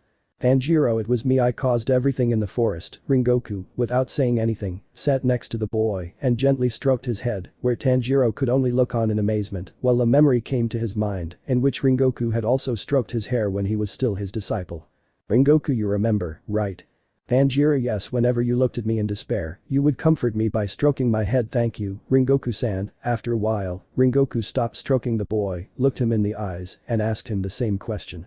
Rengoku, tell me everything that happened. Thus Tanjiro began to narrate the entire battle against Kakishibo and how it ended with his terrible defeat, which Rengoku only listened to with surprise and without knowing what to say, other than to listen and form ideas of how the battle unfolded. Tanjiro, after that, I came to a conclusion. I will not trust Kagutsuki's power. With just that one battle, she managed to destroy a forest. I can't imagine what would happen in villages with people. That's why I promise myself I will never again surrender my body to her will. With that, the boy looked at Rengoku, who saw him very determined and smiled confidently. Rengoku, well, let's just hope things don't get complicated after this.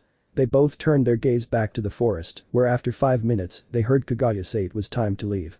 Alright, we should go. Tanjiro, you're right, night is approaching and we can't stay here. So the two pillars went to Kaguya, who ordered them to board the train to go home, only this time Yamada and Akira would go with them.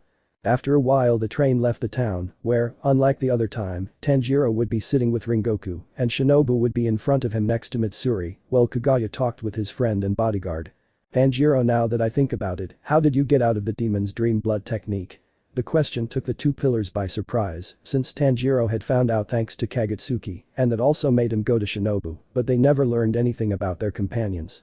Ringoku, to be honest, my dream wasn't exactly what I wanted most, it just sent me back a moment to when I became a pillar, and it seems my instinct saved me from that. Thus the boy began to remember his dream. Flashback. Ringoku was shown looking out a window from inside his house at the beautiful festival that all his friends were celebrating, but apparently the boy didn't seem very happy. Mitsuri, is something wrong, Ringoku-san? The pink-haired girl approached her former teacher, looking somewhat worried about him. Ringoku, hello Mitsuri, it's nothing, it's just that seeing this all feels very strange, it's as if I experienced this a long time ago, but I also see that everything is different. The tension grew even stronger. Something was wrong in the heart of the flame pillar, and he knew it perfectly well. Mitsuri, don't worry, Ringoku-san, he's probably just tired. If you'd like, you can lie down next to me. In the middle of the room they were in, there was a piece of furniture where Mitsuri sat down, as did Ringoku, who rested his head in the girl's lap. Ringoku, thank you very much Mitsuri. After that, Ringoku fell into a deep sleep, while an image of himself was shown with many wounds on his body. You have to attack. They're going to kill us. Ringoku, what is this? Could it be all this time I knew that nothing was real? I must wake up, now. End of flashback. Ringoku, after that, I tried different ways to wake up until I used my sword to pierce my abdomen and thus be able to leave that place. After he finished speaking, all eyes were on Mitsuri, who only showed some nervousness and whose face was completely red. Shinobu, what's wrong? Mitsuri, it's nothing, I'll just tell you that my dream was something very embarrassing. Everyone was waiting to find out what the girl was dreaming about until she took a breath and bravely tried to speak. Tanjiro, come on, you can do it. After all, what you say stays between us. Tanjiro's words gave the girl the motivation she needed, and with some nervousness, she decided to speak. Mitsuri, I won't tell you everything, but my dream, I dreamt I was marrying a guru. Everyone was stunned to hear that, although they were expecting something like that. Tanjiro, very well, and how did you wake up? Mitsuri, well, when I was at the altar with him someone objected, everyone was waiting to find out who that person was, but the girl refused to answer. And then they both started fighting, and when I tried to stop them one of them managed to stab me in the stomach, and that's how I woke up. Ringoku, very interesting, well, your dream is wonderful, especially for the person you marry. Mitsuri, I know you'll make the right decision. The boy said while giving her a smile, which made the girl very nervous.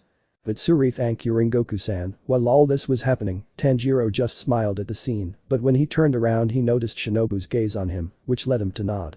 Tanjiro, I know I can't deceive you, Shinobu, what happened in the forest was my fault, and you know why. Shinobu, what happened in the forest, was it you, Tanjiro? I noticed you weren't there when the explosion started. Their thoughts were in the air, but without saying anything, they both smiled at each other. Tanjiro, Shinobu, we'll talk later.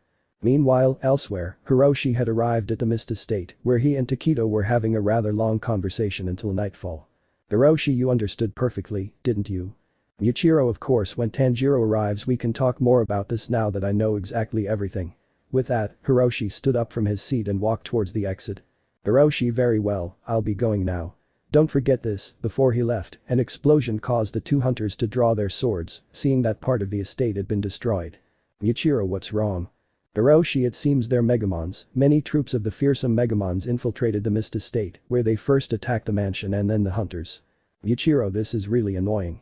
Tanjiro, along with his companions and leaders, had reached their destination and began to walk, but then Hiroshi's crow landed on the boy's shoulder. Crow-caw, Hiroshi-sama and Yuichiro-sama are being attacked by Megamons at the mist estate, caw.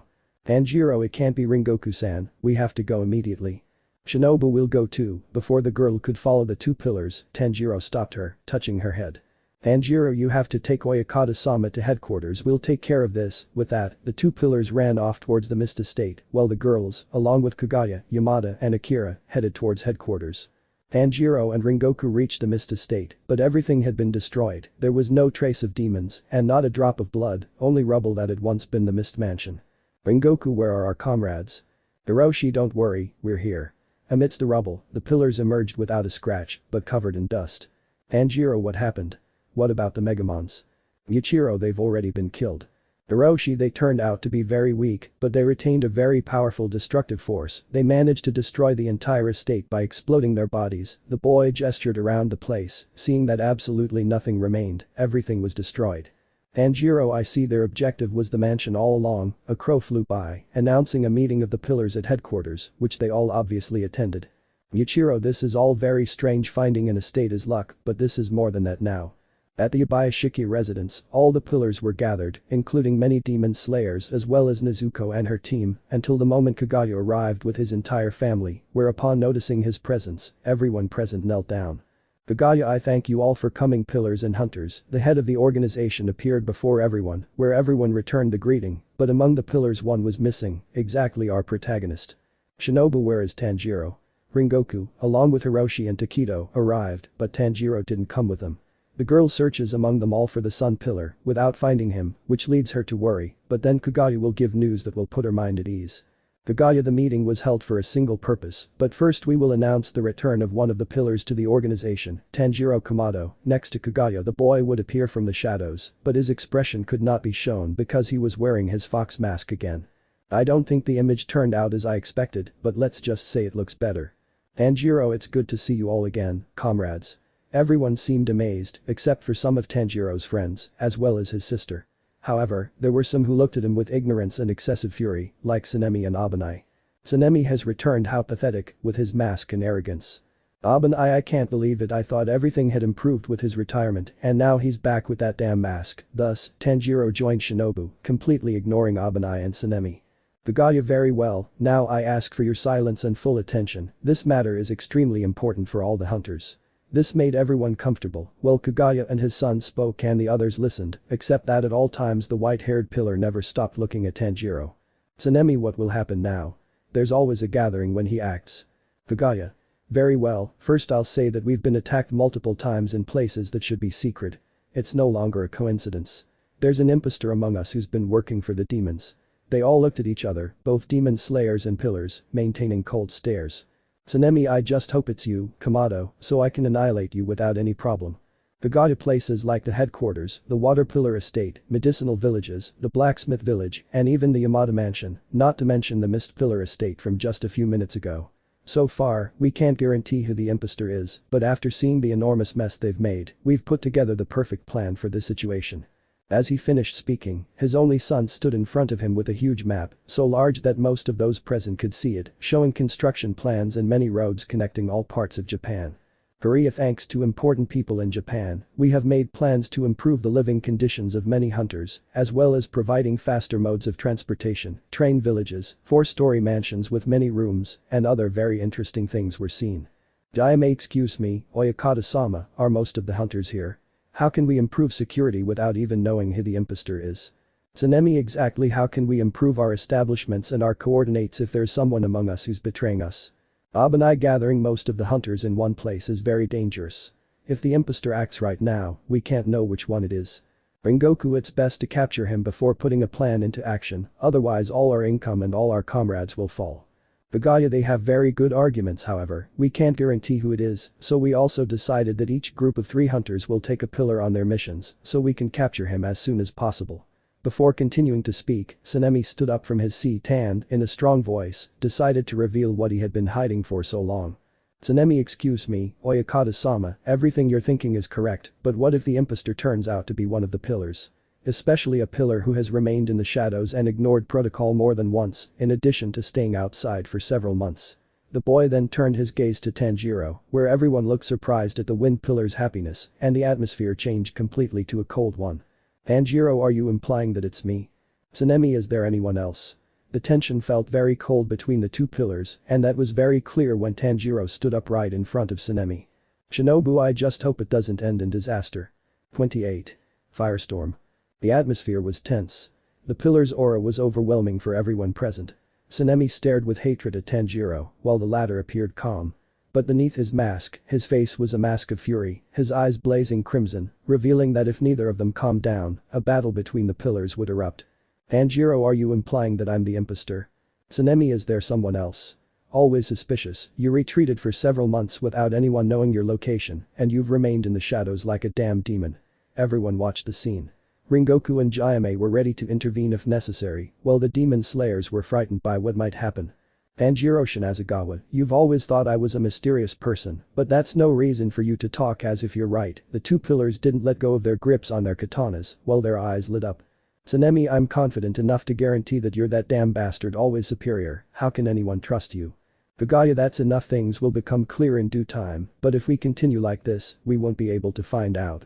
Upon hearing his superior's voice, Tanjiro decided to return to his place, turning his back on Tsunemi in ignorance. Tsunemi, what's wrong? Do you accept that you're the impostor? Tanjiro, no, it's just that my time is too valuable to waste on a useless person like you. That was the last straw.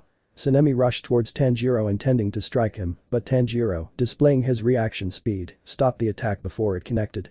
Tsunemi, I'll show you who's useless. The wind pillar prepared another attack, which this time managed to connect with Tanjiro, removing his mask and revealing his reddish face, which surprised most of the hunters. Rengoku, stop. This is not the time to start a fight. Tanjiro, no, Rengoku-san. Even Buddha's patience has a limit and it was broken this time. So Tanjiro tried to strike Tsunemi, who blocked it and drew his sword, as did the boy, their breathing clashing. Tsunemi, I'm fed up with you. He then began to launch several slashes towards Tanjiro, who dodged each one, until he managed to find an opening between the attacks and landed a punch on Tsunemi's cheek, leaving him lying on the ground. Tanjiro, you haven't changed at all, Shinazugawa, but I have, and now is the time for you to respect me as I deserve. Nobody said anything. Everyone watched in surprise, some scared, but others excited, as it had already been shown who the strongest pillar among them was. Jayame, young Tanjiro, you'd better return to your place. I'll take care of the wind pillar. Tanjiro thanked Jayame for his help and sat down next to Shinobu, who at first kept scolding the boy, but also seemed very worried. Kagaya, Tanjiro, and Tsunemi, I'll let it slide this time. Everyone needs to get along if we want to defeat the demons, both demon slayers and pillars. That's why I'm going to organize the new headquarters we have in mind. Getting back to the topic, everyone would continue where they left off, with new updates for demon slayers and an improved lifestyle. Tanjiro's private. The meeting ended, and I returned to the butterfly estate with Tomioka, Takedo, and Hiroshi. But something was troubling me. Where I would live. Because of all the plans Oyakata-sama had for the headquarters, it also meant that the water estate would have to wait. This didn't seem to please the Rengoku family much, as it looked like I'd be sleeping there again. I thought my brothers would be going to Jayame's or Mitsuri's estate. Oh, apparently not. On the way back, Tomioka explained that since we went to Shirakawa-go village, Kani-san had spoken with some Kakishis about building new rooms at the Mariposa estate. These rooms could be used by people who weren't injured, just for lodging. So, Sabito and Makomo would go to Mitsuri's estate, while Tomioka and I would stay at the Mariposa estate. It didn't surprise me, given how close Tomioka and Kani-san are suspicious anyway. We left, but not before going with Takedo and Hiroshi to a water well near the forest to talk about something they wouldn't let me bring up on the way back. Vindelpov. Takedo, Tanjiro, he explained everything to me. Tanjiro, well, so you know about the Tsugikunis and why I left the guild, right? While the pillars chatted about their little matters, the sun began to set, enough to make the whole atmosphere even colder for everyone. Takedo, that's right, I know that the demonic soul within you seeks the upper moon one, of whom I am also a descendant. Everything was clear. The three Tsugikunis were reunited and now maintained an alliance against one of their own lineage. Hiroshi, you know what I've been thinking for a while, and I've decided it's time to explain the whereabouts of all the clan members I've managed to see. Now both eyes were on Hiroshi, who pulled a map from his Haori, drawing the attention of his companions. These past few months I've been in different parts of Japan, searching for clan members who might still be alive. However, I haven't found any of them alone, but I have found traces of some. Many of them tried to attack Kakishibo, but they all died. So, it only remains to say that there are 4 of us who are still alive, you, Tanjiro's sister, and me. Tanjiro, you once told me about the number of members still left, but after counting, I realized there are only 5 of us in total. What? How was that possible? That's what Takedo and Hiroshi were wondering too. Does Tanjiro know about the existence of someone else? Takedo, you're saying there's another one? Tanjiro, while traveling, I managed to venture deep into Tokyo to gather supplies and continue my journey. While walking through an alley, I sensed a strong demonic scent. Upon closer inspection, I noticed a person on the rooftop with red eyes that weren't quite demonic. If that isn't proof, then Kagutsuki sensed the same aura as the Tsugikuni. A memory flashed through Tanjiro's mind of the moment the individual he was following vanished without a trace, staring blankly into the darkness. Hiroshi, that's a possibility, but even so, we won't be able to find him. Right now, he could be anywhere in Japan, or even dead. Tanjiro, you're right, that's why it's best to start training. We'll look for him later. For now, the mark will be the priority. We have to activate it if we want to defeat Kakishibo, and so the three joined hands, promising to work hard to achieve their goal, forging a bond between them and ending their conversation. Akito bid farewell to the two pillars and headed to his estate, while the two sun chasers went to the butterfly estate. Upon arriving, they were greeted by Kani, who showed them their rooms so they could rest. However, our protagonist was unable to sleep, so he went up to the roof to observe the moon. Tanjiro, I can't sleep, I'm still thinking about what happened. The snow forest was destroyed by Kagutsuki, and all because I let myself be manipulated. The boy was so lost in thought that he completely ignored everything around him, at which point a girl approached him calmly with a smile. The moon is shining brightly tonight. It's true, this night is very beautiful. Turning his eyes to his left, the boy was surprised. The girl's eyes shone with a magical blue hue, like the sea under a full moon. She wore a calm, contagious smile, but what truly characterized her was her blood-red hair, something that left him utterly astonished. Who is the girl? How do I get there? Could she be the impostor? 29. You're special. The moon still shone in the darkness of the night. A silence reigned over the entire Mariposa estate. Everyone slept peacefully, except for a certain violet-eyed girl who was unable to sleep. Something kept her pensive and desperate.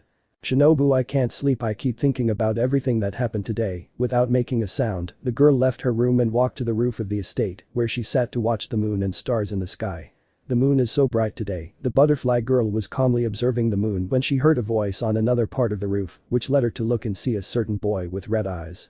Tanjiro, the moon is shining brightly tonight. The girl was about to approach, but stopped when she saw someone sit down next to the boy and look at him with a calm expression.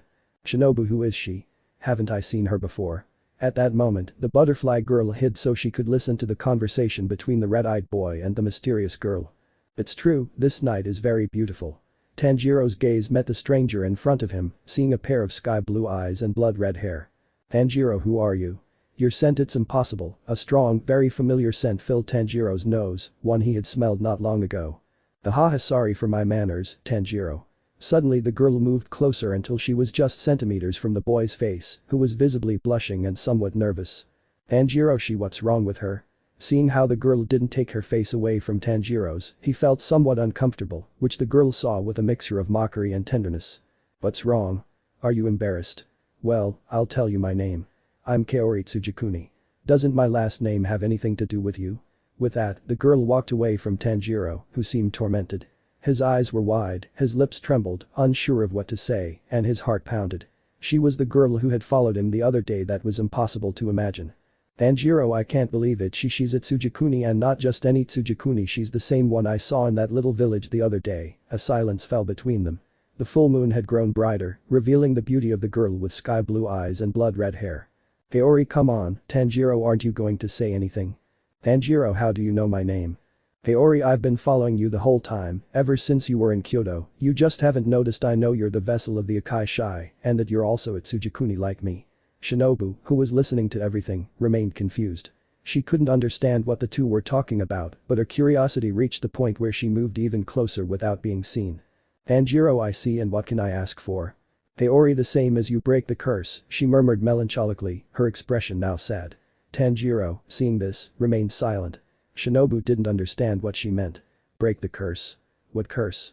Her mind was filled with questions that needed answers. Tanjiro, so that's it, I have a proposition for you that you shouldn't refuse. The boy approached Kaori, who remained still as Tanjiro whispered in her ear, and when he finished speaking, she gave a pleasant smile. Kaori, I accept. Just so you know, I'm not weak at all, I just need to practice. At that moment, a gust of wind passed by, and the girl had already left, leaving Tanjiro alone, or so he thought. Tanjiro, I know you're there, Shinobu. I could smell you a few minutes ago. The girl was surprised. Tanjiro had discovered her and said nothing.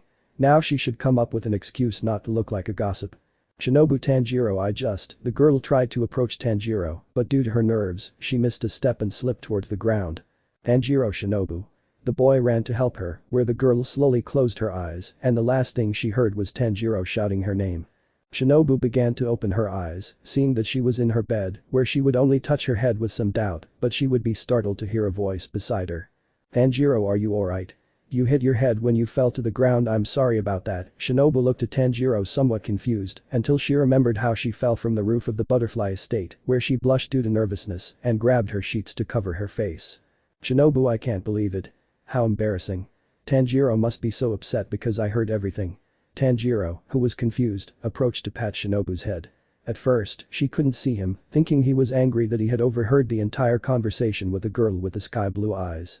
Tanjiro, on the other hand, was calm, but unsure about the girl's state. Tanjiro, Shinobu, do you think I'm upset? Do you think I hate you? The girl just nodded, unable to look at Tanjiro, so he sat on the bed and then took Shinobu in his arms and hugged her tightly, which left Shinobu speechless. Shinobu, is he hugging me? How warm, her cheeks turned even redder, but she returned the boy's hug. Tanjiro, Shinobu, I've known you for a long time. Have you already forgotten? Remember, you're that beautiful little girl who sang calmly in a dark forest. I would never get angry with that little girl. Those words were a switch that turned on a past memory of the girl. Flashback. It was daytime, the birds were singing, the sun was shining, and from a farm in the middle of the forest, loud screams could be heard as two girls ran all over the yard, while being followed by a fearsome-looking man. Jaime, very well. The game is over. The great Jaime, the rock pillar, who was somewhat tired and was holding in his arms a Kani who looked about 17 years old and a Shinobu who looked about 14. Annie Himejima-sensei, you're too fast and you don't need your eyes to catch us, how do you do it? The older Kochou asked with a huge smile. Jaime, well, little ones, I have to admit that you get faster every day, but the sound of your footsteps always gives you away. I can hear you clearly every time you try to run. The pillar then lowered both girls before entering the mansion and noticing that the table was set with extra plates. Annie Himejima-sensei, why is the table so overloaded? Jaime, that's because two very special demon slayers will be joining us later. Kaijiro Rengoku, son of the former flame pillar and one of his disciples, will be having dinner with us. This news thrilled Kani, as she had great affection for her other companions. The opposite was true for Shinobu, who never tolerated anyone other than Jaime or her sister. Shinobu, why do we have to do that? Besides, we don't need anything from them to come all the way here. Both the rock pillar and the flower girl released a bead of sweat as they watched the girl turn her face away in an ignorant and unpleasant manner. Annie, it's already started, I hope that one day he'll change his ways. Jaime, well, we'll talk about that later. First, I want you to change out of those dirty clothes, then come downstairs to wait for our guests. So both girls ran off quickly, however Kani was the only one who obeyed and went downstairs with Jaime, while Shinobu refused to go downstairs. Annie. Shinobu, Himejima-sensei says to come down now, the guests will be arriving soon. Shinobu, I don't want to go. Besides, I'm sure my absence won't matter. The purple-haired girl hides under the sheets of her futon, completely ignoring her sister, who is below the rock pillar. Jaime, and how did it go? Annie, I don't want to go down, you know how she gets in these situations. While they were talking, Shinobu cautiously left the estate, running towards the forest. Shinobu, let them enjoy the visitors. I'm going to enjoy my life completely alone. With that, the girl ventured deep into the dark forest, where only a few rays of sunlight managed to penetrate. She played with a few flowers that grew there, right beside a precipice overlooking a beautiful river, while singing a tender melody in a soft voice that completely transformed the atmosphere. There it is. Shinobu speaks in Japanese. It's truly incredible, she thought aloud, which alarmed Shinobu, who looked around searching for the source of the voice. Shinobu, who's there? With great fear, the girl searched among the many trees for the voice, while the person, seeing that they had been discovered, decided to come out of their hiding place, revealing a red-haired boy wearing a mask and the uniform of the hunters. Tanjiro, relax, I'm a demon slayer just like you. With some distrust, Shinobu would walk backwards, but her foot would get caught on some rocks, leaving her somewhat trapped. Shinobu, damn it, thus Tanjiro approached her to help her, but due to Shinobu's distrust, she refused. Tanjiro, don't worry, I'm just going to help you. Shinobu, I don't want your help. I'll get out of this by myself. With enormous strength, the girl pulled her foot off the rock, but as soon as she touched the ground, she felt a sharp pain that made her fall backward, where she slipped and fell over the precipice. Ah! Tanjiro, oh no, so the boy launched himself to the rescue, where he caught her in his arms and with great force, plunged his sword into the ravine to stop her fall. It worked, but due to the weight, the sword broke upon hitting the ground. Shinobu. Tanjiro, are you alright? The rope holding Tanjiro's mask also broke after hitting a branch on the cliff, causing it to fall to the ground and split in two, while Shinobu saw the boy's red eyes next to a scar on his forehead. Shinobu, he saved me, she wanted to thank him, but her eyes remained fixed on Tanjiro's, feeling shy and nervous, hiding her face with both hands, thank you. Tanjiro, don't worry, you can stand up, right? Tanjiro lowered Shinobu from his arms, who, when she tried to put her foot down, felt a pain shoot up her leg again, causing her to fall once more, but this time Tanjiro caught her hand. Shinobu, I can't walk, I think I broke my foot. Tanjiro, I see, then let me help you. With a smile and immense strength, the boy lifted Shinobu onto his back piggyback, carrying her back. Shinobu, thank you. I'm sorry about your sword and mask. Shinobu felt somewhat bad, thinking that if she weren't so foolish she wouldn't have fallen, and the Redeed wouldn't have had to save her, but upon hearing Tanjiro, those thoughts changed. Tanjiro, it doesn't matter, a sword can be replaced, just like a mask, but someone's life can't be taken. Shinobu, thank you so much. Tanjiro, call me Tanjiro Kamado, it's a pleasure, miss. Shinobu, I'm Shinobu Kochou. Tanjiro, beautiful name, Shinobu. The comment made the girl blush, who always looked up at the sky with great embarrassment, yet she felt protected next to the boy, growing very fond of him and trusting him. Shinobu, ears genial, Tanjiro. Then flashback. Shinobu, I had forgotten the moment I met Tanjiro was the same moment I fell in love with him. I had already forgotten his face. Shinobu looked around again to see that the boy had disappeared, but when she turned around she noticed that Tanjiro was lying next to her. Tanjiro, zzzzzzz. Shinobu, Tanjiro, the boy was fast asleep, while Shinobu just looked at him, somewhat nervously. How cute. I wondered a lot of things, but the most important one, what do you feel for me, Tanjiro? Do you like me too?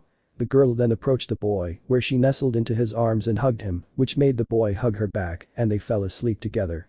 Shinobu, I love you so much, Tanjiro Kamado. I hope that someday you'll tell me the same. Let me know in the comments below if you guys want the next part. Also check out my other video that has been shown and left. Thank you for watching. If you enjoyed this video, please like and share this video. And have a fantastic day. Bye.